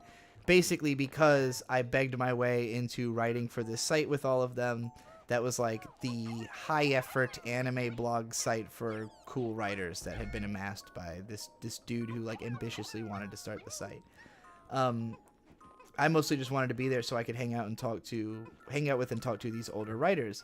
But anyway, Otosan was like, "What the fuck is this post? Like, this is nonsense. It's a non-article basically about nothing, and I can't believe you beg for people to read your blog." So while I was asleep, Otosan got had been clowning on this post I'd written with other friends in an instant messenger, and had the idea of writing a suggestion of what if we took one of these shows that you're supposed to write about and write about it in this context. And the format of the post is it's like, talk about this by comparing it to this, really get into the bones of it. I can't remember all the phrasing. There's like 3 key phrases that he uses in his initial comment that he then got everybody else who was in the chat with him to leave similar comments, like suggesting that I do all these like very goofy video ideas, or not video, but post ideas, related to the anime I'd mentioned in the post. But because of the fact that this was such a funny thing, by the time I woke up and found this, there were like 30 comments, some of them from anime bloggers I didn't even know, all suggesting this stuff, and I just came to all this at once. So my response to this was to just start doing them, to start doing the post requests, and including one particularly epic one that Otosan had suggested himself, which was, because there's an anime called Crest of the Stars that he's a big fan of that I had just kind of like dismissed out of hand at the time as just something that wasn't for me and seemed boring to me, even though I'd only seen the first episode. So Otosan suggested, make a post in which you talk about each of your top 100 favorite anime characters, talk about how they relate to your otaku experience and to the experience of otaku in general, and also compare them to the first episode of Crest of the Stars. Really get into the bones of it. Don't fuck this up. That was the last thing every post ended with, don't fuck this up. So I called a series I called the Don't Fuck This Up series. I think the third idea I did was that Otosan idea, and because it was 100 characters, I broke it into like 20 different posts. So it ended up being this big long series. Pretty much, once that was over, the interest in the Don't F This Up series pretty much ended. Everybody was satisfied. I'd done the thing, but it was really fun. And, it taught me a lot about not only how to respond to criticism, but also how to, make good of a fun idea.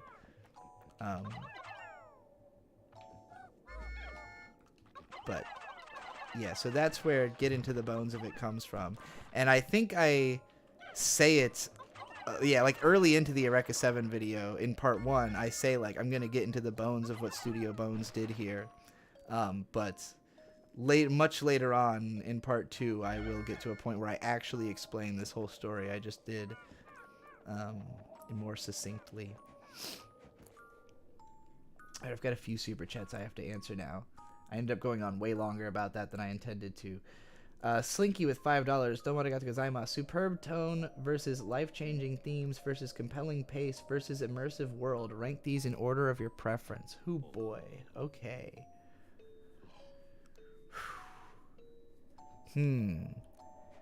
I'm tempted to say that life-changing themes matters to me the most, because the shows that I care about the most are the ones that I tend to talk about in terms of their themes. Evangelion's take on empathy and relationships is deeply important to me. It taught me a lot, and it literally changed my life, which is a big part of why it, is so important to me. Sangatsu no Lion, I don't know if I would say that the themes in that show were life-changing to me. Like, when I think about interesting themes in that one, the most interesting is when the girl who's getting bullied goes into the camp. I talked about this in the last stream, that like she's like retrained on how to talk to people by like first learning how to be friends with animals, and then with old people, and then with people her age. And like just that whole program is so fascinating. Like basically the most interesting stuff to me in that show is stuff that references real world things that exist that are really interesting in what they say about like community, that that like I just wouldn't have known about if not for the show sort of pointing it out. Like the whole part where the one old dude is like organizing the community of older people to like take like shuttle buses or whatever. Yeah, like just stuff like that just made me think about the world in a deeper way, I guess. So I don't know if I'd call that life-changing themes per se. That's actually more along the lines of immersive world in a way. So that's also really important, where like Eva, Sangatsu no Lion, Ponyo, which is another one of my favorite movies, and I could definitely say there's no themes in that movie that matter to me at all. So immersive world, superb tone, and compelling pace are all things I would describe Ponyo as. Even then, I think the pacing of Ponyo isn't one of its strongest suits. I think the pacing is kind of weird in that movie. So superb tone and immersive world are what sell that one more than anything.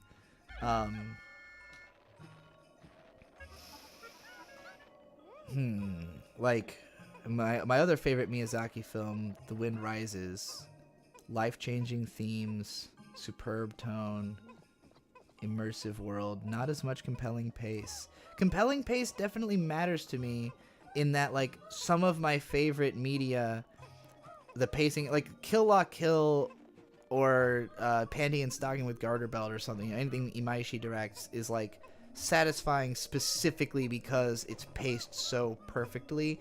And I do like, in terms of stuff that I find easy to rewatch and come back to, satisfying pace is a lot to do with it. So I would say that satisfying pace is like the most important for rewatchability. Immersive world also can help for that. I think immersive worlds will cause me to think about a show a lot more because of the fact that I feel like alive within it. But there are lots of stories that have successfully immersive worlds that I still fucking hate because I don't like the characters, or don't like the themes, or don't like the tone, or don't like the pacing. So I'm going to say that immersive world is probably the least important to me, just because I am fairly easily immersed, and I think lots of stories have immersive worlds, and it's hard. It's easier to get right than the other things. Compelling pacing and compelling tone are a lot harder to master, and so those are definitely like really important, integral things. So if I had to put them in order, I guess it would be life-changing themes at the top, superb tone number 2, compelling pace number 3, immersive world number 4. In terms of like importance to it being like an outright favorite of mine in the world of anime.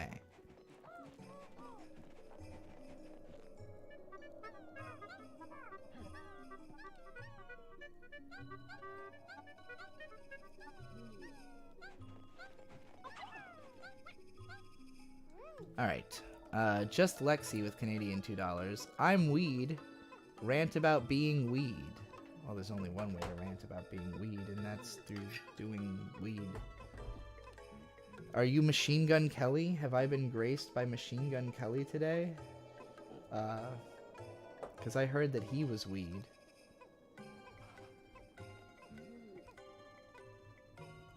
You smell like weed. I am weed. That was his I am Iron Man moment. John L. Curry with $5. Domo arigatou gozaimasu. Thoughts on Great Pretender? Based on your mal, I'd rec not watching the final arc as it retroactively ruins the first 3 arcs. You're not the first person to tell me that. My brother Victor said that the final episode literally ruined the rest of the show. And I'm terrified to find out what that means. Why you all feel that way. It's been a long time. I kind of want to rewatch the first 3 arcs as well before continuing the show, because that was one of the first anime that Bird and I started watching together. We just sort of, early into us watching shows so that I could talk about them. It was a show that a lot of people were recommending to me. Like, even though it never seemed to get super popular, weirdly. Like, it's a show that seems like it should be one of the most accessible things to the West. Like, I don't know if it's ever been on Adult Swim or anything, but it should have been. It just seems like that type of show. Maybe because it's Netflix, then it hasn't been. But I'm just surprised it hasn't been a much bigger deal and much more talked about. The character designs are so fucking good. Like, just the most attractive character designs. Particularly the girl, I think her name's Makoto, the darker skinned girl. I love her so much. Yeah, everybody's just like suave and charismatic, and it's a fun show. The first arc had kept me guessing all the way through. I think maybe it's like the second and third arcs had not been as striking to me as the first one, and even then, none of them are like. It's a show that's like better in the experience than it is looking back on. Like, nothing in it stuck in my brain so much that I can really super remember exactly what it was like, besides like vague notions of the character personalities and stuff. Part of that's because they're all like super spies who don't really have concrete personalities. Like, it's always fucking with your mind, so you can never quite know what's real or not, which is part of the appeal, but it also makes it harder to kind of contain the whole thing inside your brain, because so many like red herrings have been dispensed over the course of it. But yeah, I'd be interested in revisiting the arcs I already saw and discovering what is so hated about the end of it. For some reason, Bird seems to think that we did finish the show. Like, he's determined. Like, we brought it up and he was like, no, we definitely watched all that. I'm like, we fucking definitely watched 14 episodes. I don't know what you're talking about. But yeah, and yeah, I did not like Belle. We've sort of been over it at this point, so I'm not gonna go into too much depth. You can find it earlier in the chat, and also I'm gonna make a video about it eventually. But I want to make sure I watch it again and like read more positive opinions on the movie, because I do want to understand what people who like it like about it before I go and rip the hell into it. But fuck, I hated it. I did not like anything about Belle, except for like a couple shots. Like, there are certain good looking shots in the movie, and I could say that I would say that I like the themes, but I don't like how the movie did the themes. Like, I would theoretically like these themes to be explored in a piece, but none of it reached me. So yeah, that was not a... Yeah, that show is peak Yoshiyuki Sadamoto character designs. They're unfucking believably good. I didn't dislike Super Crooks. I thought it was pretty good. I didn't like it at first. That's not even true. I had liked the first episode. I thought it was spotty in the middle, and then it got really crazy at the end and was kind of interesting. But it was a weird one. It was definitely a bit of a clusterfuck. I'd give it like a strong 6 to a light 7, probably.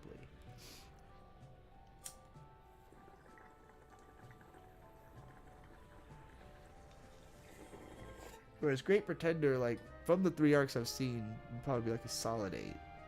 It's really entertaining.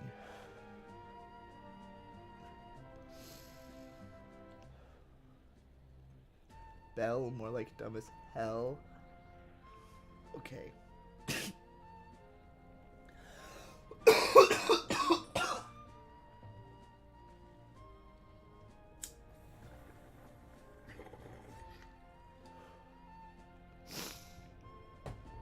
Bones clusterfuck for sure. Yeah, Bones have a habit of that, don't they?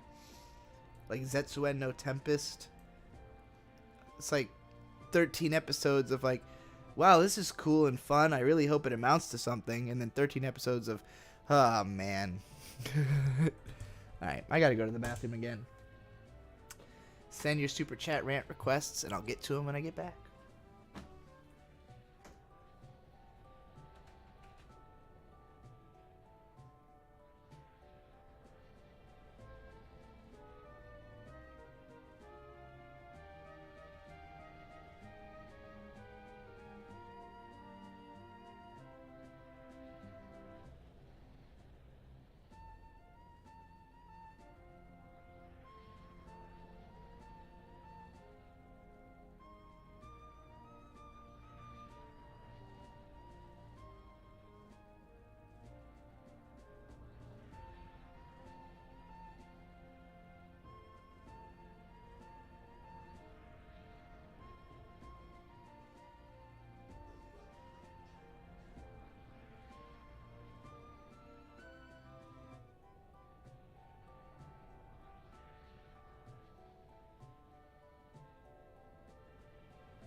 I gotta say, I cough enough as it is being a big time weed smoker. But when you combine that with the fucking summer allergies, every bong hit becomes a fucking mucus explosion. But it also feels good, because my nose is so stuffed right now that I just want it all to fucking bleed out. It's a disgusting symphony that you're all subject to as my captive audience, because you can't tab away. Can't! I told you not to. Jack Leclaire with $5. Domo arigato gozaimasu. I'm drunk and gonna start watching Eureka 7 right now. Rant about intoxicated viewing versus sober viewing. I can't retain info if I'm drunk or high. I am usually high when I watch stuff, so obviously I can retain it pretty decently. Actually, I kind of got better at watching stuff when I started watching it high, because I pay more attention. You know, I am ADHD as shit, and up until the last couple years, a lot of my engagement was with anime was looking for something that I didn't understand that's inside myself. Like, I was looking for a connection that I couldn't figure out what it was. And now that I feel that I've already gotten that connection, I don't feel like I'm watching anime as an imperative to try and find like a show that's gonna teach me something about myself the way I used to. It's like something I just do for the sake of that I am interested in the medium inherently, for like, well, all sorts of reasons. I won't get that super into it, but like, basically what I'm trying to say is that it used to be hard for me to pay attention to shows unless they were like very personally appealing to me. Like, if it's not literally my favorite anime, then I really struggle to give a fuck. And that was really hard for me as an anime critic who's trying to talk about shows and have paid attention to them. But a lot of the time my criticism was like, yeah, the show is boring and I can't pay attention to it. And that could be fair, and I was good at making it seem fair a lot of the time, but it's not the most interesting way to engage with shows. And like, you know, now that I'm more so coming at shows from the angle of just like, okay, well, what's interesting about this show? Like, there's always something that's interesting about it, so what is it? Let's figure that out, you know? Then it's less of that, it's less of that, like, need to have an inherent personal engagement. And when I'm high, then everything is just a little bit more engaging, like, inherently. It's like, you know, it's no longer as much of a struggle. Or if I can't pay attention to it, then that's just more evident. Like if I'm high and I start watching something and I don't like it, I can't tolerate it. It won't stand, you know. It's not gonna be like, oh, we'll chill and kind of half pay attention and see if something happens. It's like, is something gonna fucking happen or not, you know? But as for being drunk, that definitely is a different state of mind. And consuming media drunk for me kind of eventizes it.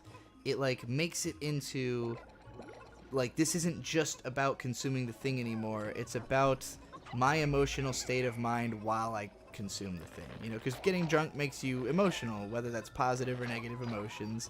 And like whatever you consume when you're drunk, like innately becomes a part of that drunken experience, you know, like that night, whatever that night was about, the media you consume is now part of that.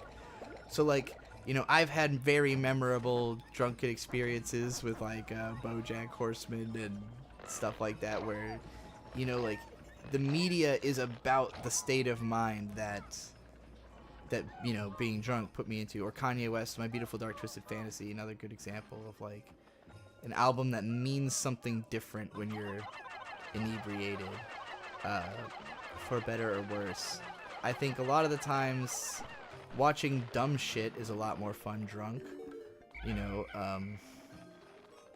Anything that you can just like appreciate on like a cosmic level beyond having to even like pay attention to care about it, I guess. if all that makes sense. Illusion with 20 check. How would you like to appear in the metaverse?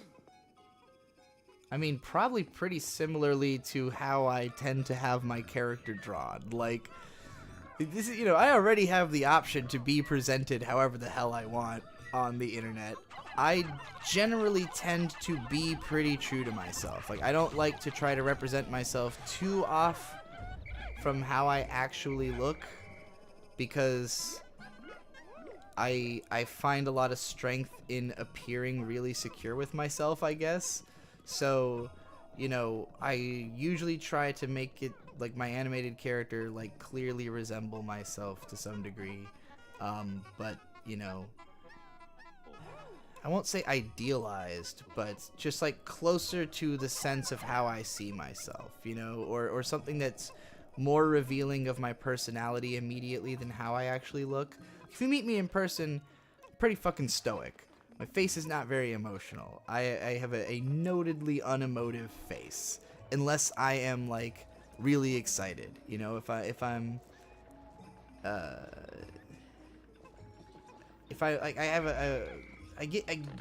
I laugh a lot. I'm a mark for comedy. I'm somebody who, like, can easily be put into a very jovial, over-the-top kind of state of mind.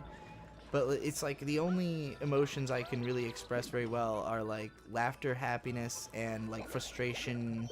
Like what I was earlier with Belle, where I was getting really intense about Belle. Those are the only emotions that read really strongly with me. Everything else is, like, hard to tell where I'm at. Which is helpful for doing this kind of career. But, it's... What the fuck am I ranting about right now? Metaverse. Yeah, my point is that I want my character versions of myself to be more immediate. Like, and the part of why I, identify as a woman and why I dress feminine to somewhat feminine, tomboyish feminine, is that it just makes people react to me in a way that is better. Like, it just makes people react in a way that makes more sense to me. Like, if the way I used to look made people think that I was a type of person that I'm not, which is confusing because it makes it hard for those people to understand, like, what they're dealing with. And granted, the way I look and act isn't something most people are used to dealing with at all. They're like, actually, I've never encountered anyone like you, even remotely. But that's still better than what you would assume if I looked the way that, like, Digibro looked. Like, the assumptions you would make about that person wouldn't be helpful towards actually dealing with me in real life. Which is why my transition mattered so much. Especially, like, it honestly matters a lot more offline than it does online. Online, it's not like a huge shift in the way I do things compared to the way that it is in my personal life. Yeah, so all of this is basically to say that when I create avatar versions of myself, it would basically be like slightly more feminized and cutesy than the way I appear in real life, but trying to capture as much of the emotional idea of the way I act as possible so that you immediately get a sense of what to expect from me.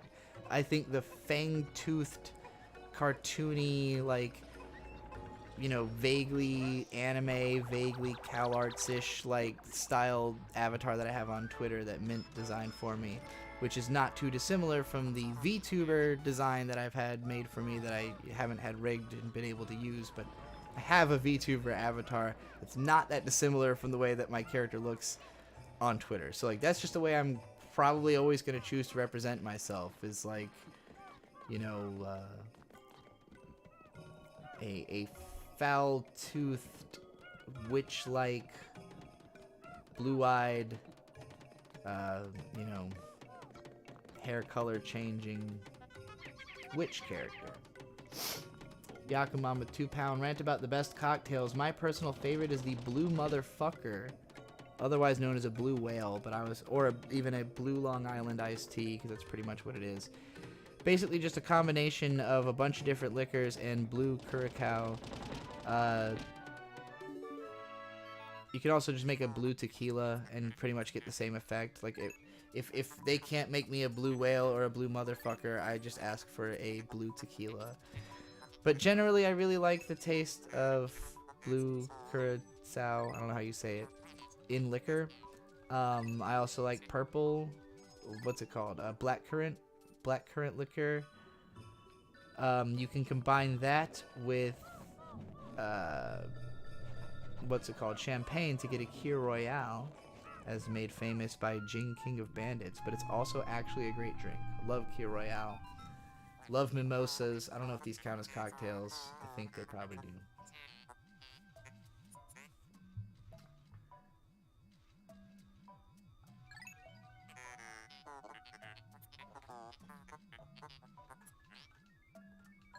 Alright, I'm caught up on super chats again.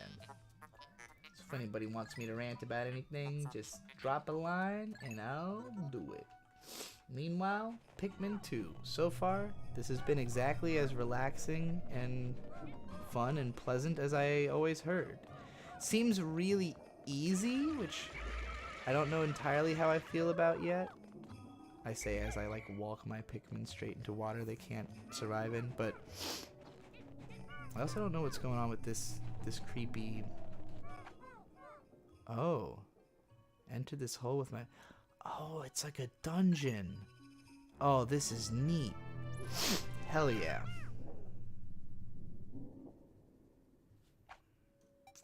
We're getting a lot of spam bots in the chat today. I hope that's a good thing. I take that as a sign that I'm reaching outside my audience or something. I don't know why I would get a special number of spam bots showing up. Of course, I could just mean absolutely nothing, and I'm just hopeful thinking. Kind of, you know, make the best of a spam situation.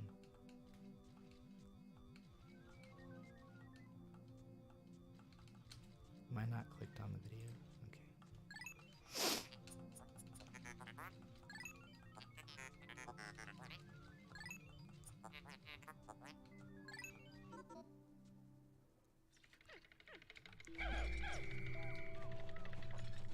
Alright, so now we're in a dungeon. This is neat.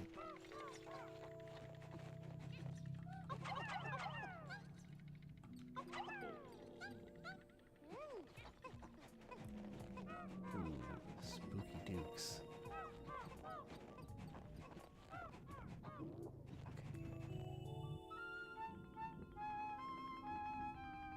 I'm not ready to go down yet.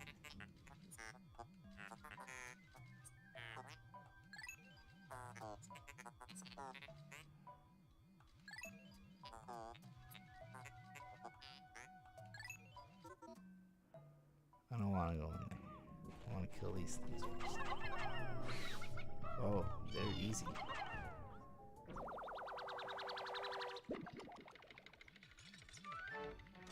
It's a 7-Up.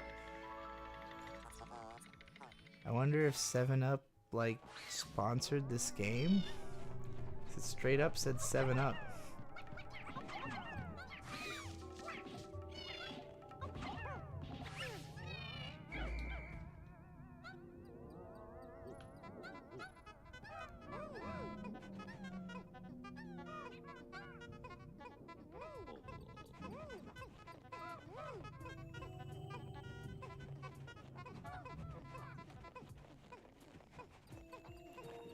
Big train, big train, big train, big train, come in!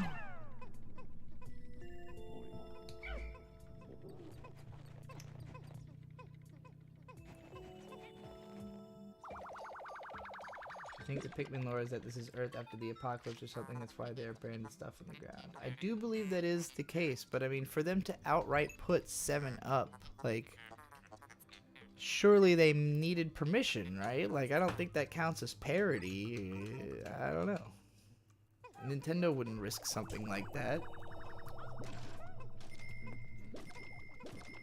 Or would they? I don't know. Unless it was a DNL cap turned upside down. It definitely looked like it said 7-Up.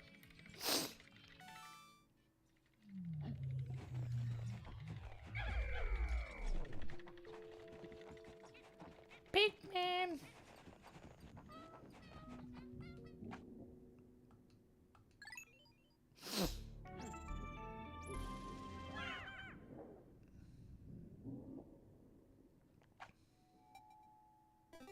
Just finished off my Bang energy drink. It's 2 a.m., so I'm starting to get a little bit loopy. But I want to stay up. I want to stay up playing with you guys. I'm enjoying this game. I should probably do something about the thumbnail, but whatever. It's mostly Belle. There's barely even any Wario Land on the thumbnail. I don't think people are here for Wario Land. It's been interesting watching the, at different times, there's been different opinions of Belle going on in the chat. Different dominant opinions of the film, but it seems like most people are not very into it that have been in the chat. I certainly don't care for the movie. Yakuman with £5. Domo arigatou gozaimasu. Rant about anime movie sequels / trilogy / saga, specifically how there's a lack of them compared to the West. You know, that is interesting now that you mention it. I mean, the stuff that gets the most movies is always like the franchises that just have like consistent film releases because they know that franchise is a big deal, right? So, you know, all the major shonens will get like a film every year. You got like the Lupin film series, the Detective Conan film series, Doraemon, all these like massive properties. Oh, I need 101 to lift this fucking globe. That's crazy. But yeah, like, so those are probably the most like serialized anime films, but very few of them are independent of, you know, already there being like a massive manga or anime series attached to it. So, yeah, I'm like trying to think of just straight up anime films that have sequels. I could think of a bunch of OVAs that got sequels much later, like Kite or Gunbuster with Diebuster, or Fooly Cooly with Fooly Cooly Alternative and Progressive, and now the fucking Grunge and Alternative or whatever the hell. But yeah, like films, because there's supposed to be a sequel to The Wings of Honey Mice that's been in development for like 20 fucking years. It is that's never going to happen. The Cat Returns is a sort of a sequel, I guess, to Whisper of the Heart. I still have not actually seen that movie yet. But yeah, I think it's just because like animated films are really fucking expensive to produce. You know, like I'm even thinking about something like Akira, right? Like that movie is incredible, but it was already a hyper condensed version of the manga, like indicating that they just couldn't have afforded to make 2 Akira movies, you know? Like they knew one was all they were gonna have, and so they went all out with the one, it feels like. And then you had like, you know, you got stuff like the Kara no Kyokai series where it's like a bunch of short movies, and that's become kind of commonplace since then. But again, like, those are like designed in a way that they don't feel like full-on movies. They're kind of just OVAs. Like, they're on the budget level of like a fancy OVA from the 80s or 90s more so than on the level of a film from the decade they're actually in, you know? There are plenty of great film sequels to shows also now, where like you've got the Haruhi movie, which is considered one of the best anime films of its decade. You know, you've got enjoyable stuff like the Konosuba movie, that's, you know, is just continuing the story. So and Made in Abyss. So we got lots of that, and I think more and more of that's going to continue, where we just get like films that are just continuing the story of shows, or shows that turn into serial films just because they're successful enough that they can get away with it. But yeah, like, what is just like a straight up anime film that has a sequel? I guess Vampire Hunter D counts. And that was like 20 years between them or whatever, 15 years between them, as a result of, you know, being adaptations of different books in the series. Is there an original anime film with a sequel other than Whisper of the Heart? Like, I can't even fucking think of one.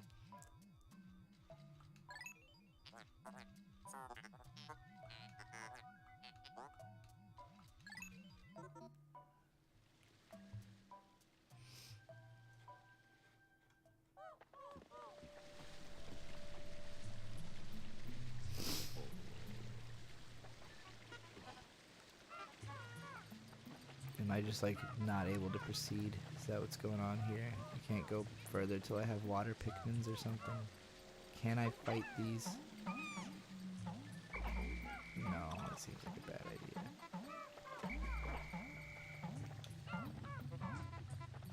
Oh wait, what the fuck? What happened here? Oh. Maybe I do want to feed my Pikmin to this thing. This guy's like an eggplant. New Pikmin. Very heavy and strong. Cool. Whole new brand of Pikmin. Alright, well fuck. Let's create a whole army of purple picks.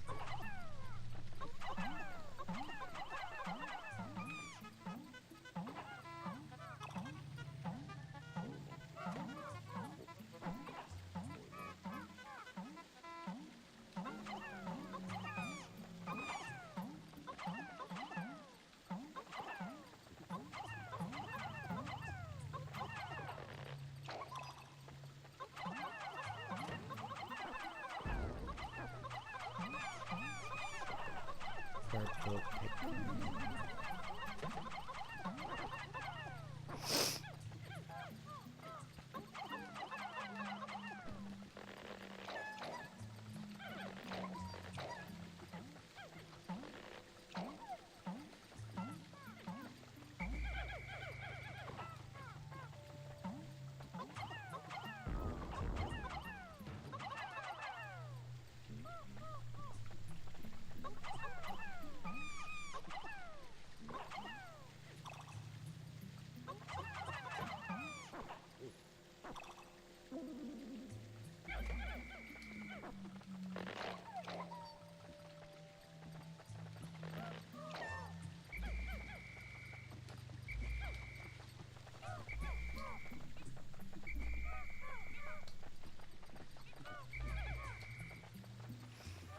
Pikmin. I got really into creating purple Pikmin there for a second.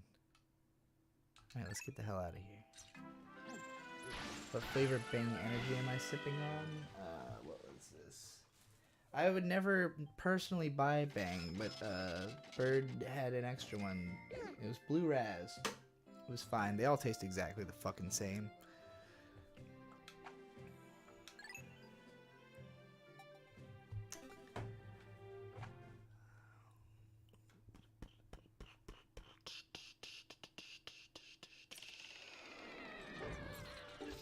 Now I've got energy and nothing to talk about. So please send me more rant requests for $5 or more while I try to think of something I can talk about. I already talked about my day. Had a really bad pizza experience at Costco. Had a really bad movie experience watching Belle. Had a good movie experience watching Hail Caesar. And that's pretty much my day up until I started live streaming. I want to write a video about Belle, but my feelings are very unsorted.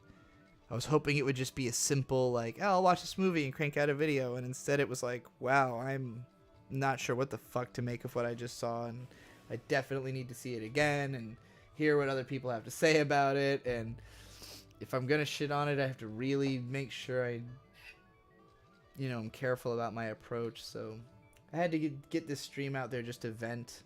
If you scroll earlier into the stream, somewhere like an hour in or so, maybe 50 minutes, I did a big rant. I'm sure this will be time-coded once True Fox 1 gets around to the stream. Shout out to the homie who has personally time coded pretty much all of the streams I've done recently, even the ones that are unlisted. Any stream I unlist can be found in the every video featuring the Golden Lich playlist, which is on the front of the channel. So if this video becomes unlisted, this one probably won't. Yesterday's probably will, because yesterday's was kind of uncoordinated and not about anything. This one I talked about Belle, which I'm gonna make a video on. No, the stream is not ending. I'm just talking. I'm just waiting for super chat requests, because there's done right now. So I'm waiting for rants, waiting for rant concepts while I pack myself another bong and talk shop. But no, I'm not ending the stream.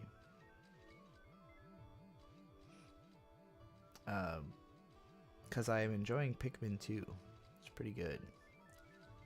And it's pretty easy to play mindlessly.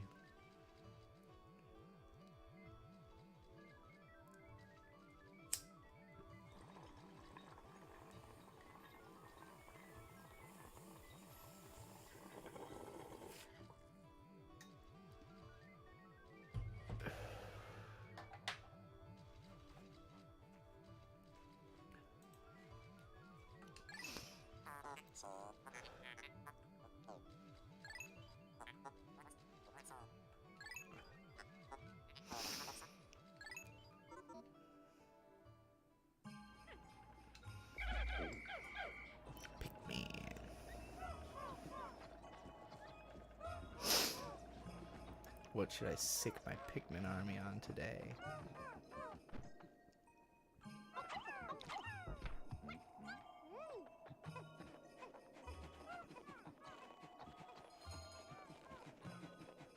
Oh, I guess I'm still on day 2. I've just returned to the surface since being in that cave. I guess time stops when you're in the cave, which is pretty gosh darn handy. That's where I landed. I don't need to go back down there. What do I need to send these purple boys to do? I obviously was given them for a reason. I must find the reason.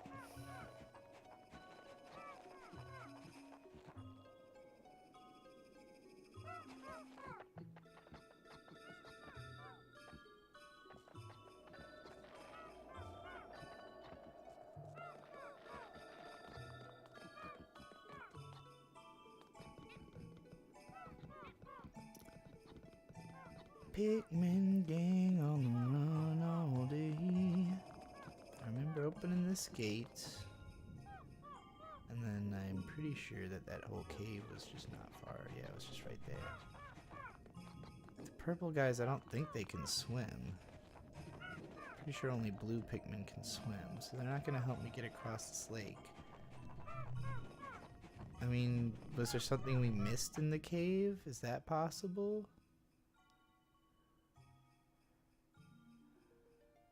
Pretty sure we got 2 treasures from in here. Whatever, let's give it a shot. Let's see if there's something I missed or if I don't know what I'm doing. What do I think about the songs? I thought they were fine. They didn't, like... I was neither offended nor intoxicated. You know, like... The first song in the movie, I was like, okay, like, this is listenable. It's not something I would go out of my way to listen to.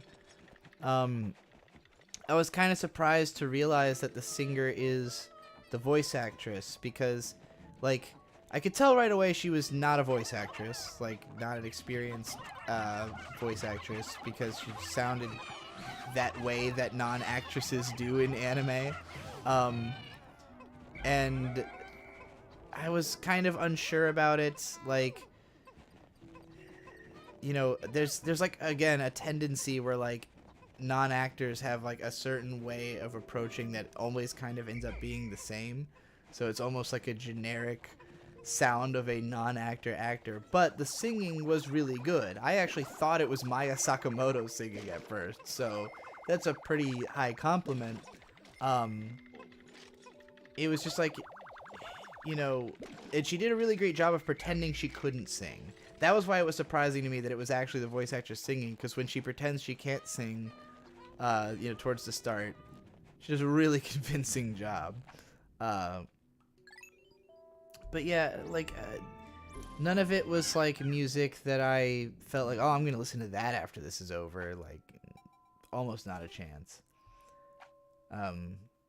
Golden Mandalore with $5. Domo arigatou gozaimasu. Any shot you will give SSSS Gridman a second chance. It ended up being one of my favorite Trigger anime, but I remember you didn't enjoy it. I could definitely see giving it another shot. You know, I watched the long-ass man mode video about that show, where he really went deep into, like, the themes and what it all means, and I think it's probably pretty accurate, and, like, I appreciate... Like, it's the kind of show where I could say, okay, I appreciate what's good about this and what people like about it, but it doesn't seem like it would appeal to me, like, even after knowing what the themes are, knowing how the show presented them. Some of it was really interesting, and I remember there being, like, an ending twist or something that recontextualizes the rest of the show in, like, an interesting way, although I don't actually remember what that twist was, but, you know, I could see giving it another shot, having been sold on the idea that it is, like, artistic and making a statement, you know, and that I could maybe make a compelling video about it if I watched it. Again, I'm in a position in life now where I am less concerned about watching shows because I think I'm going to enjoy it than I am about watching shows because I think they'd be interesting to talk about. Gridman's one of those that hasn't really continued to be talked about in that kind of way where I think it's, like, relevant, so to speak, but it's also just old enough to kind of be nostalgic already, so I don't think it would do badly if I made a video about it. It would be an interesting one. So I'll consider it. MNM with 30 shekels. What are your thoughts on Love and Pop? I know you talked about it in your Anno video long ago. I think it's the perfect movie to watch if you want to study Anno as it's filled with his techniques. So at the time that I did that Anno video, it was not subtitled yet. So I watched the first half of the film without subs, and that was about where it got to a point where I felt I couldn't follow what was going on well enough to want to keep watching it. Not because I wasn't enjoying it, but because I didn't want to have a wrong opinion about what it was trying to say. Because it was, like, clearly a very message-driven movie, and, like, on an emotional level, I was kind of connecting with it. It's sort of like Euphoria, actually, now that I think about it, plot-wise. But, yeah, like, it's a good movie, really inventive, really interesting, and obviously I love Hideaki Anno.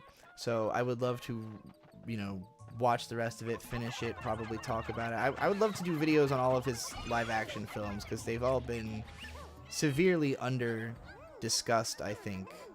I still haven't seen Shikijitsu, and I've heard that that one is really, really good. So, you know, I see no reason to think I wouldn't like pretty much anything Anno's done since I feel pretty strongly about his directorial style and its strengths.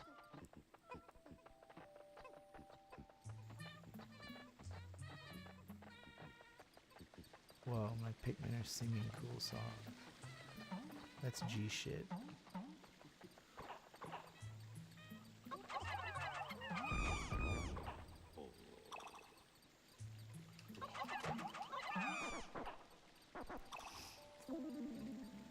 Alright, get ye to a single room log cabin and pray with $5. Domo arigatou gozaimasu. Where do you picture humanity in 10,000 years? Will we still exist? Doubt 10,000 years is a really long time. I think if we do exist, it will just be in a different form from how we exist now. Like, you know, I think in order for humans to adapt and survive in the galaxy, we will have to either evolve beyond what is currently considered human by, like, maybe assisted evolution, you know, genetic manipulation or whatever science we're going to figure out in the future. But I think either because of, you know, changes to the Earth and we haven't gotten off of it yet, or in order to adapt and survive in other parts of the galaxy when we have to leave the Earth. So the Earth is fucked. We're not going to be able to live here for another 10,000 years. I don't know if that means we get off the planet and go find somewhere else, or what exactly it entails. But I do think that if we don't just annihilate ourselves completely, you know, which it's possible that we will apocalypse ourselves, survive it, and sort of still be around in 10,000 years in just like a diminished or different form. But I think more likely we're just going to evolve past being comparable to humans anymore, you know?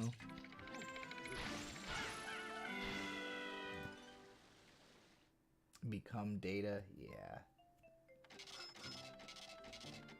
It'll be like Planet B.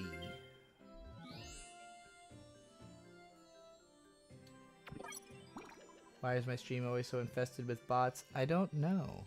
But I hope it's just because it's a successful live stream and therefore bots want to attach themselves to it.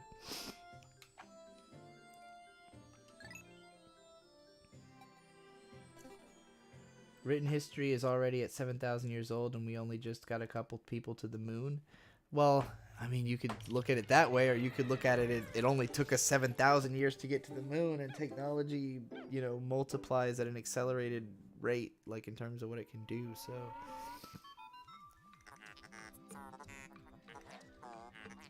We only have 7,000 years of history, but we have a whole lot more of actually having been around, too, so, you know, there is that, but...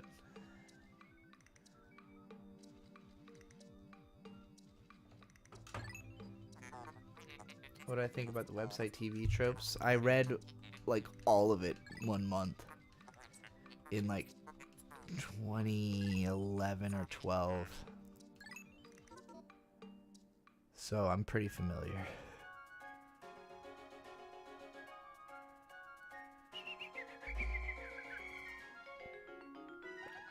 Well, it seemed like I pretty much accomplished everything I possibly could on the first day in this game, so I feel pretty good about that.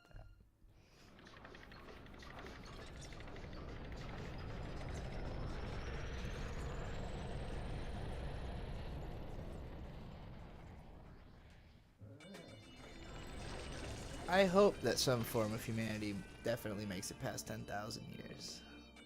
I think we have a lot of ingenuity, and we don't really want to die. Like, we really don't want to die. A lot of people are really convinced that we're just going to kill ourselves because we can. I think the fact that we haven't suggests that we're not going to, and that we're kind of all like high key doing everything we can not to make that not happen.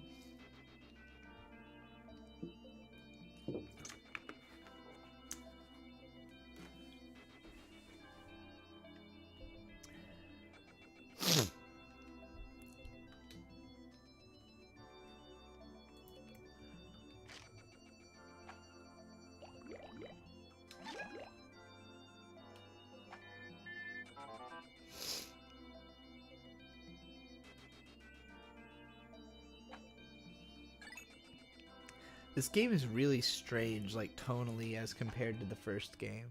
Where, like, the first game is about you're lost in space by yourself. It's almost like, you know, got that Metroid atmosphere. And then this one is like, you're on an expedition that's deliberate. And so there's just, like, way more, like, you know, communication, and just, like, the whole feel of the game is really different, and it's interesting. I think it was definitely an attempt to make it more broadly appealing, where, like, I think Miyazaki, as somebody who always wants his games, not Miyazaki, holy fuck. God damn, Miyamoto. That's forgivable. They both have Mia at the start of their name. Come on. Why are all the geniuses in Japan named Miyazaki or Miyamoto? Like, what's going on there?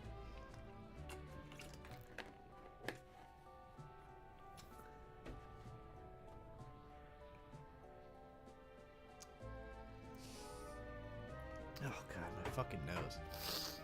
Ugh. I keep feeling sneezes coming that don't show up.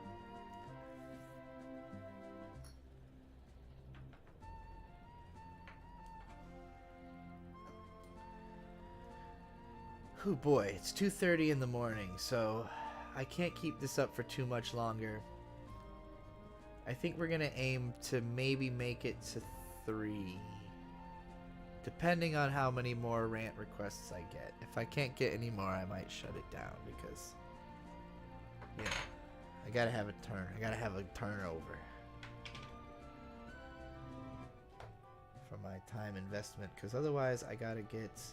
I'm gonna rewatch Belle, I think, before I try to write about it. I have already planned a video I talked about on the last stream, talking about Euphoria and isekai anime and the modern trend towards psychology as a major tentpole of media. Other than that, though, it's more important that I get part 2 of the Eureka 7 video done, that I get part 1 of my Cowboy Bebop video finally edited, and also figure out how the fuck to get part 1 of Eureka 7 actually onto YouTube. In case you didn't know, that video is out on Odyssey. If you go to odyssey.com, go to Yig Studio, the videos, Anime Alphabet K1 is the URL. You get to pick your own URLs on that site. It's pretty cool.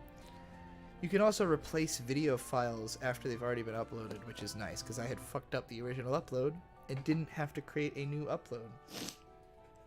Is Euphoria actually good? It's definitely good for me.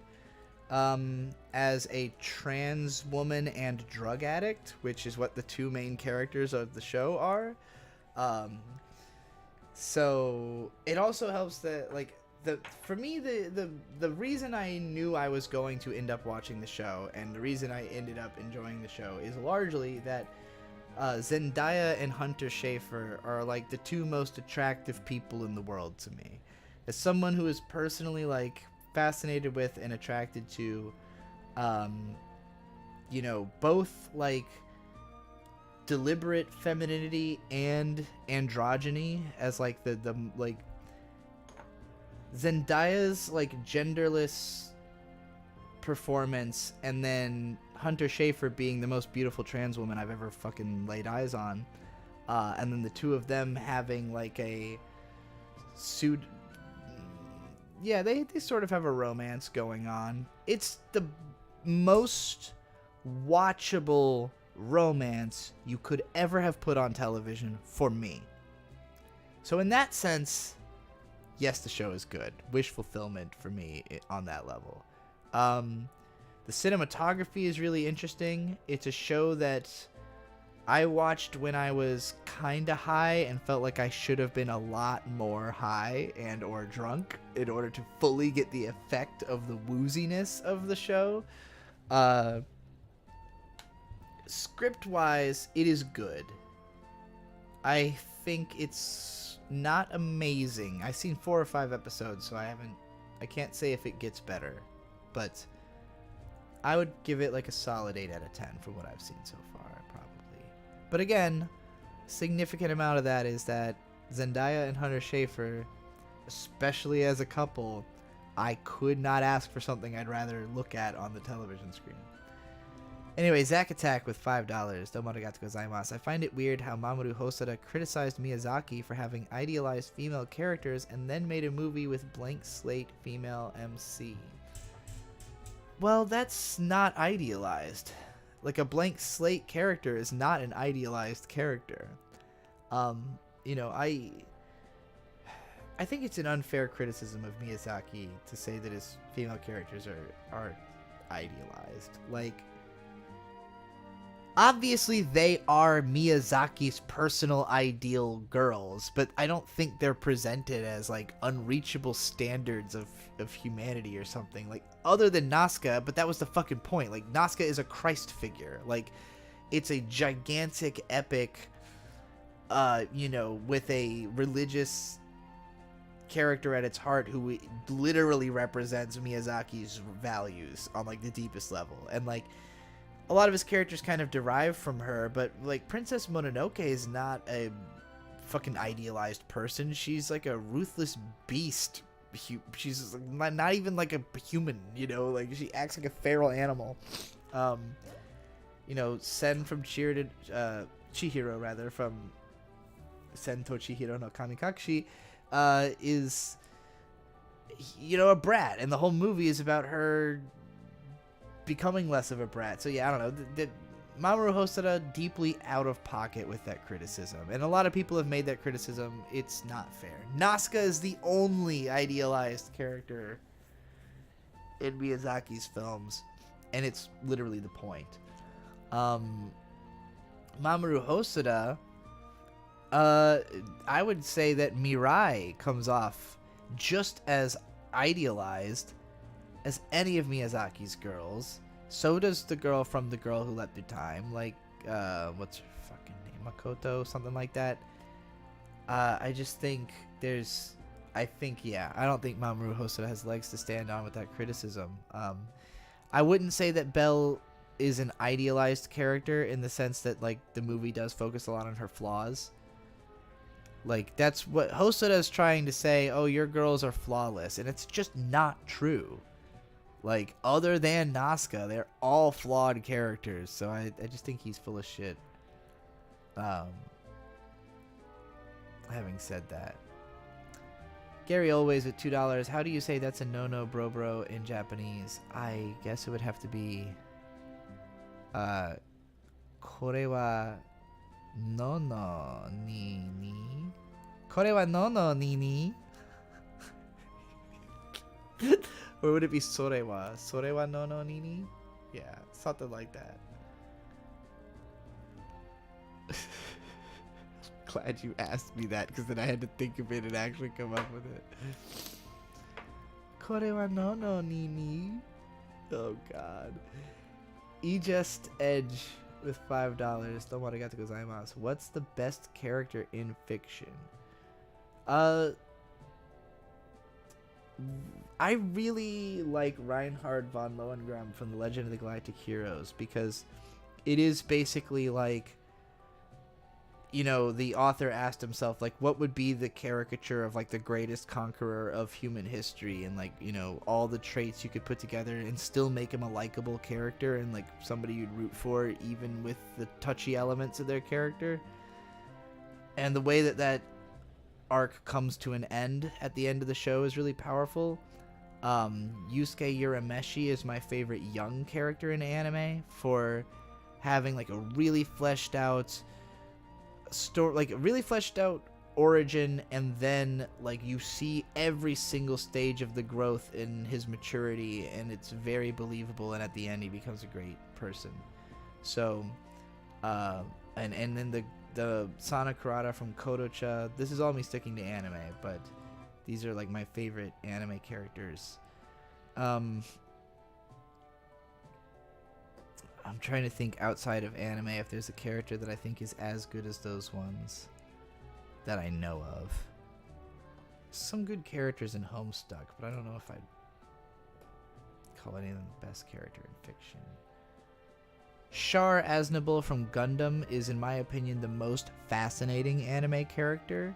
He has the most interesting trajectory over the course of all the seasons, and I think that he, like, represents a lot of, like, the dark side of otaku values and stuff. The fact that he's, like, literally a lolicon is fucking hilarious. Roy Batty is a really good character. I wouldn't call him best character in fiction, but he's really fun. Really interesting. Oh boy, I'm trying to think of anybody else. Reinhard really does come into my mind as just, like, he's such a powerful character, and like, because I have a character that I want to create. I have, like, I don't know exactly what form it'll take in the long run, but, like, a multimedia franchise sort of idea that centers around a character that is sort of my take on a Reinhard type. That is, like, of all the characters I've invented, is my favorite character. So I think that whenever I've created this story, and you know the legend of Gold Ryoma, which is the name of this character, then you'll see a lot of, like, what I value in a character come through. But it'll take me actually having to write good story. Have I seen Nana? Yes. Depressed the fuck out of me. Made me miserable for a few days.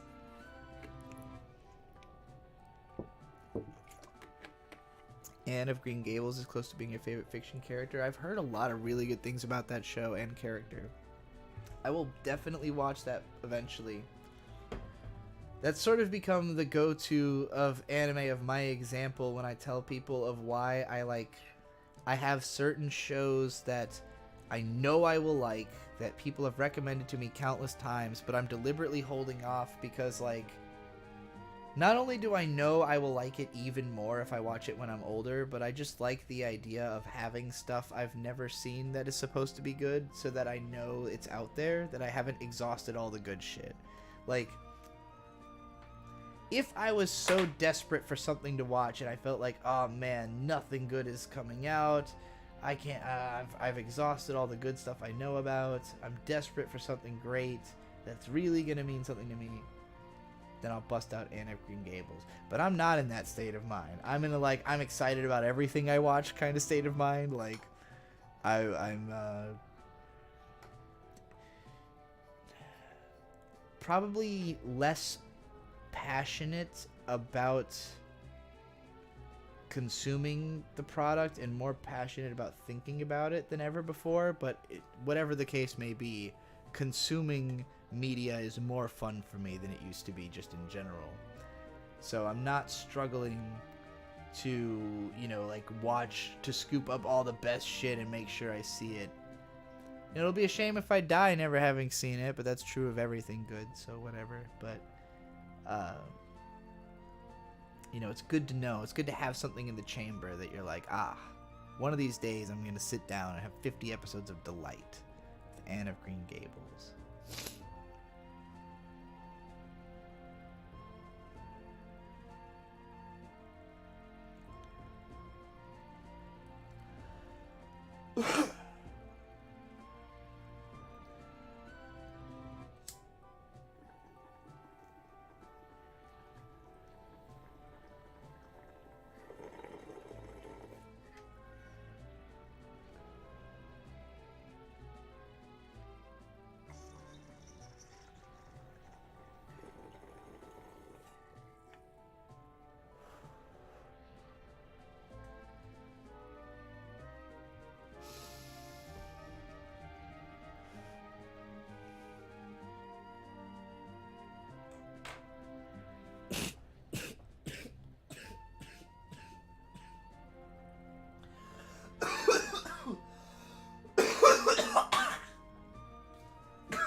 I'm literally dead.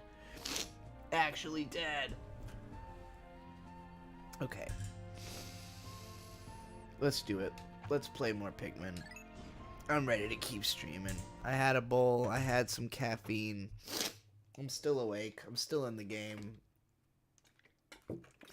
I'm still ready to answer more rant super chat requests. Throw more little fat purple penguin. Penguin? Pikmin.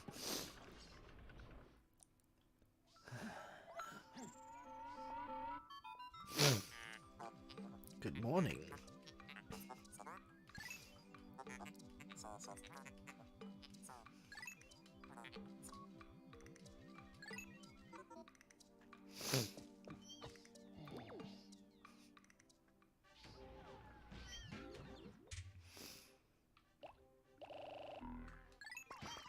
Alright, it's the Thunder fucking Squad. Out to kick some ass today. Get on that.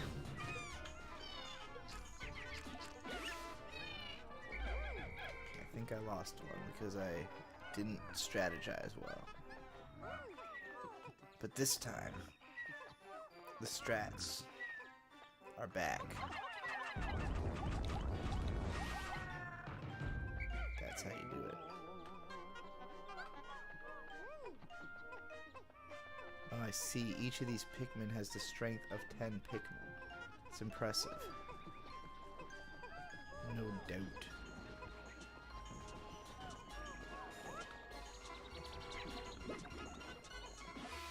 Stop trying to invade my bungalow. This is the thug bungalow.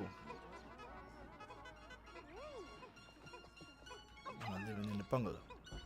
Am I living in a thug bungalow? Am I living in a bungalow? Am I living in a thug bungalow? If anybody knows what the fuck I'm talking about, bless up.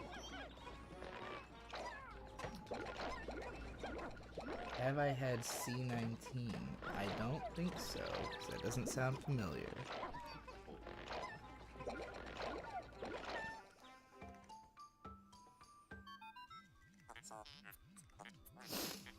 When I was watching Nana, around episode 22, I was feeling really inspired by it. I got a lot of energy out of it, and I was trying to learn how to play bass at the time. So I got really inspired, and for a couple of days, it was like the most I ever practiced at an instrument. It was like a few days of really heavily playing bass because I was so into Nana. And the next fucking 20 episodes were nothing but depression and hurt, and I was left so broken afterwards. I had no motivation to play bass anymore. Sad state of affairs. Nana broke me. I've been too much of a coward to watch it since, although I doubt it would have nearly as brutal an effect on me.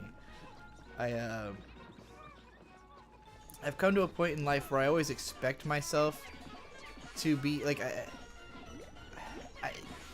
because of the fact that I grew up not really consuming dark media for the most part.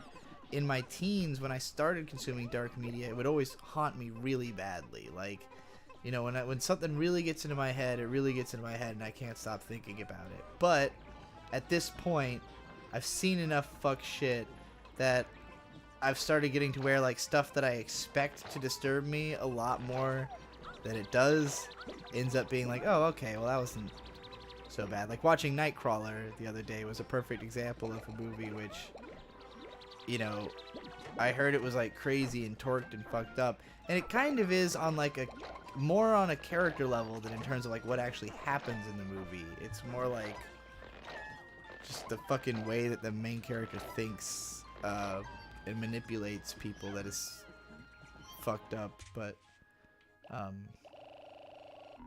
was really good and fun, and I was glad to have seen it. And you know, I expected to come away from a movie like that feeling shitty, and instead I felt intrigued.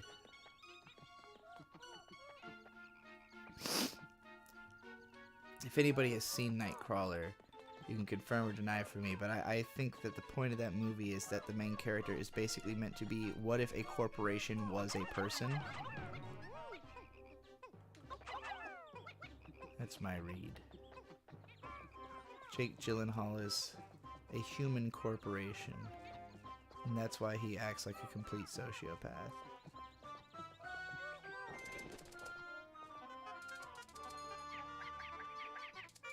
I guess I can't fight that thing.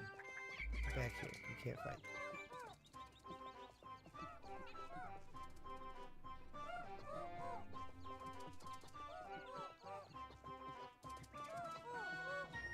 The music in this game is also, like, way more active than the first game. Like, the first game was more just like, at least I remember it that way. I don't remember it being quite so energetic and peppy.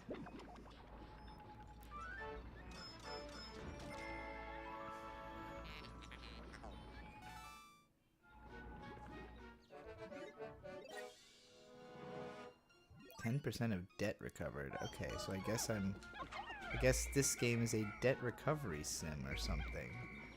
I hadn't even realized. I hadn't been paying that much attention to the actual narrative. Oh, there's a bunch of honey. I think this stuff, like, powers up your Pikmin and makes them cooler. Yeah. Alright. It is 2:43. I said I was going to go until 3 o'clock, provided I keep getting rant requests. So, I'm going to be looking for them super chat rant requests as I, you know, as I come down for these last 15 minutes.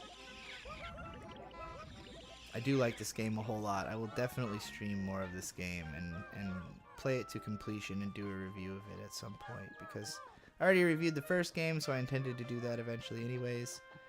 I have made a promise to review every GameCube game within, I think, 30 years or something as of 2018. So I'm like 4 years into my 30-year promise to review every GameCube game.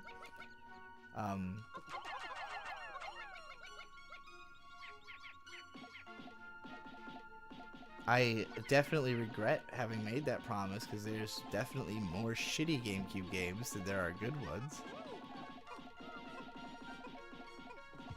And there's also a lot of GameCube games.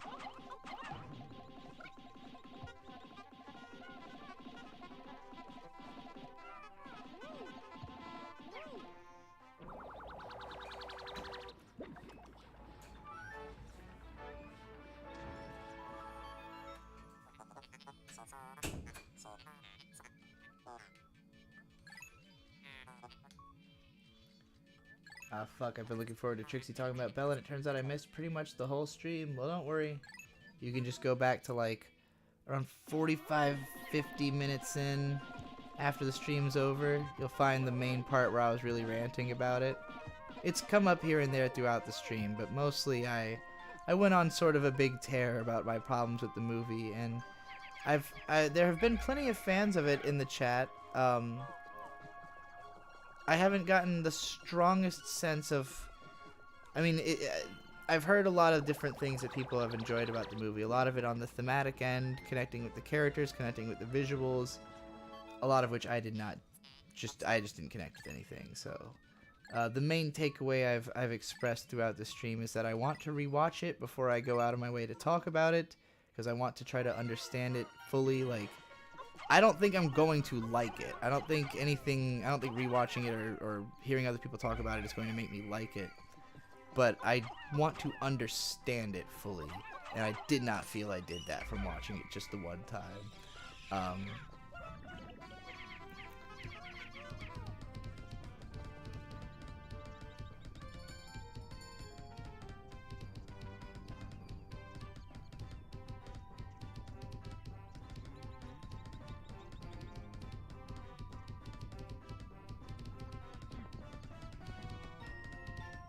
Curse my pony shit posting. If I had held off on that, I wouldn't have missed the stream. I would have liked to argue with you about it while the discussion was happening. I mean, you can argue right now. I'm still here for another 10 minutes, and I'm really, really curious to hear anything you have to say about why that movie's good. I'm curious.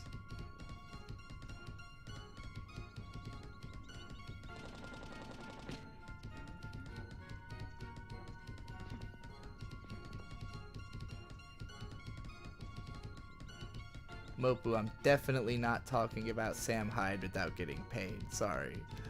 No chance. Still a rant stream. $5 for rant requests. Anybody who is curious about anything and wants me to talk about it.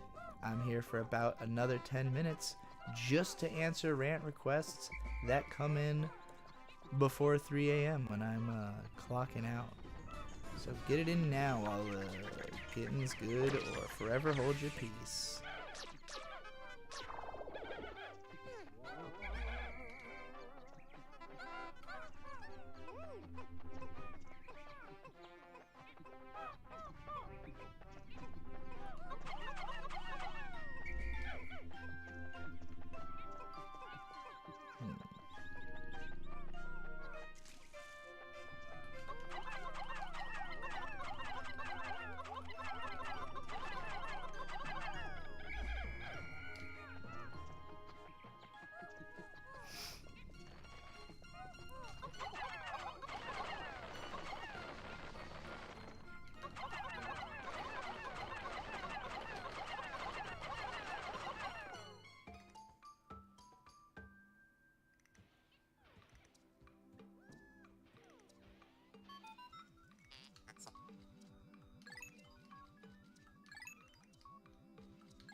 Will there be enough Pikmin?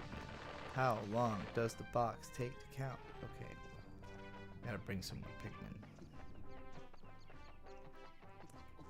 I am reading your responses, Andrew Engelman, and yeah, I do intend to watch the movie again, so I agree and concede it's a movie that will probably make more sense on the second viewing when I already know what's going to happen more thoroughly, and can sort of be like, okay, I get where it's going with all this weird like love triangle shit and stuff that was going on in the background, that like you said, there's like red herrings and obfuscation about who is going to turn out to be the beast, so it probably helps to already know some of that before going into the movie. But God, it was such a weird movie.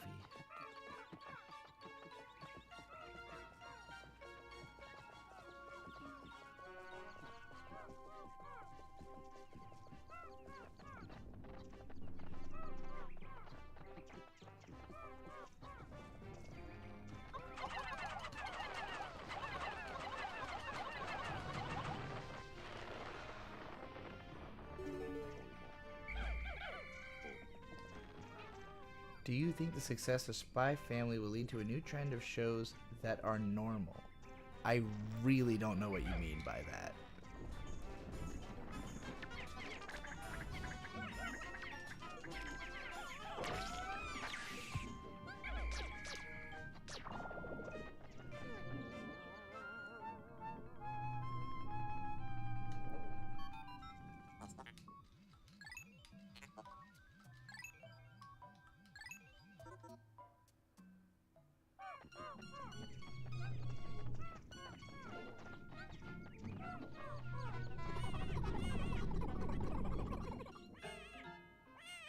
Uh-oh.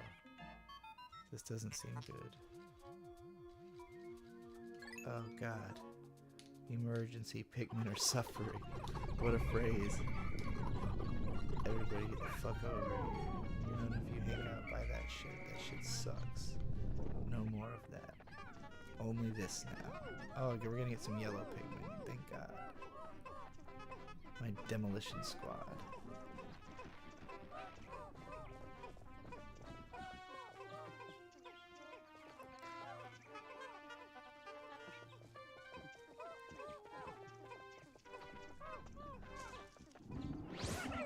Whoa, what the fuck is this thing?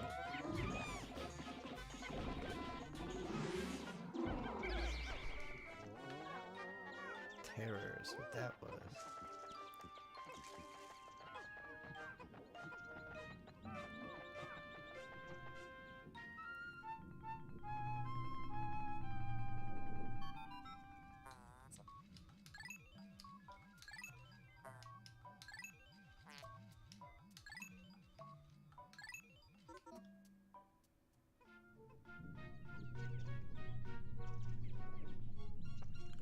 For a general audience, I mean, I think,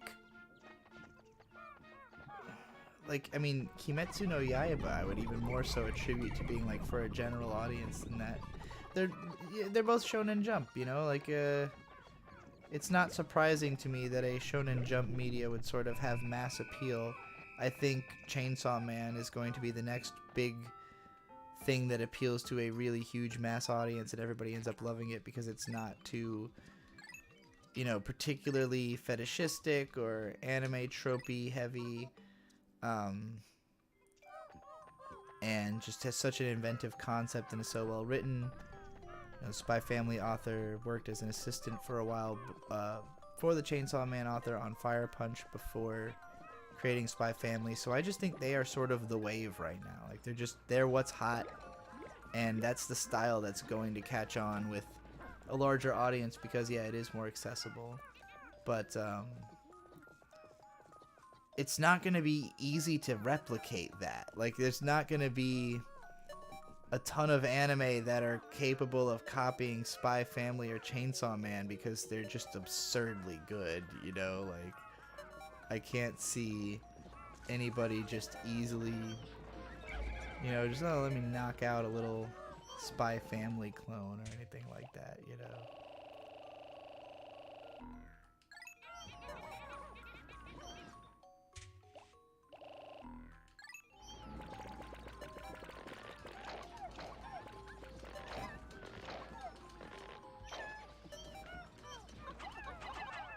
No, I didn't want to do that. I wanted to fucking press A on the goddamn whatever. Hopefully they didn't die.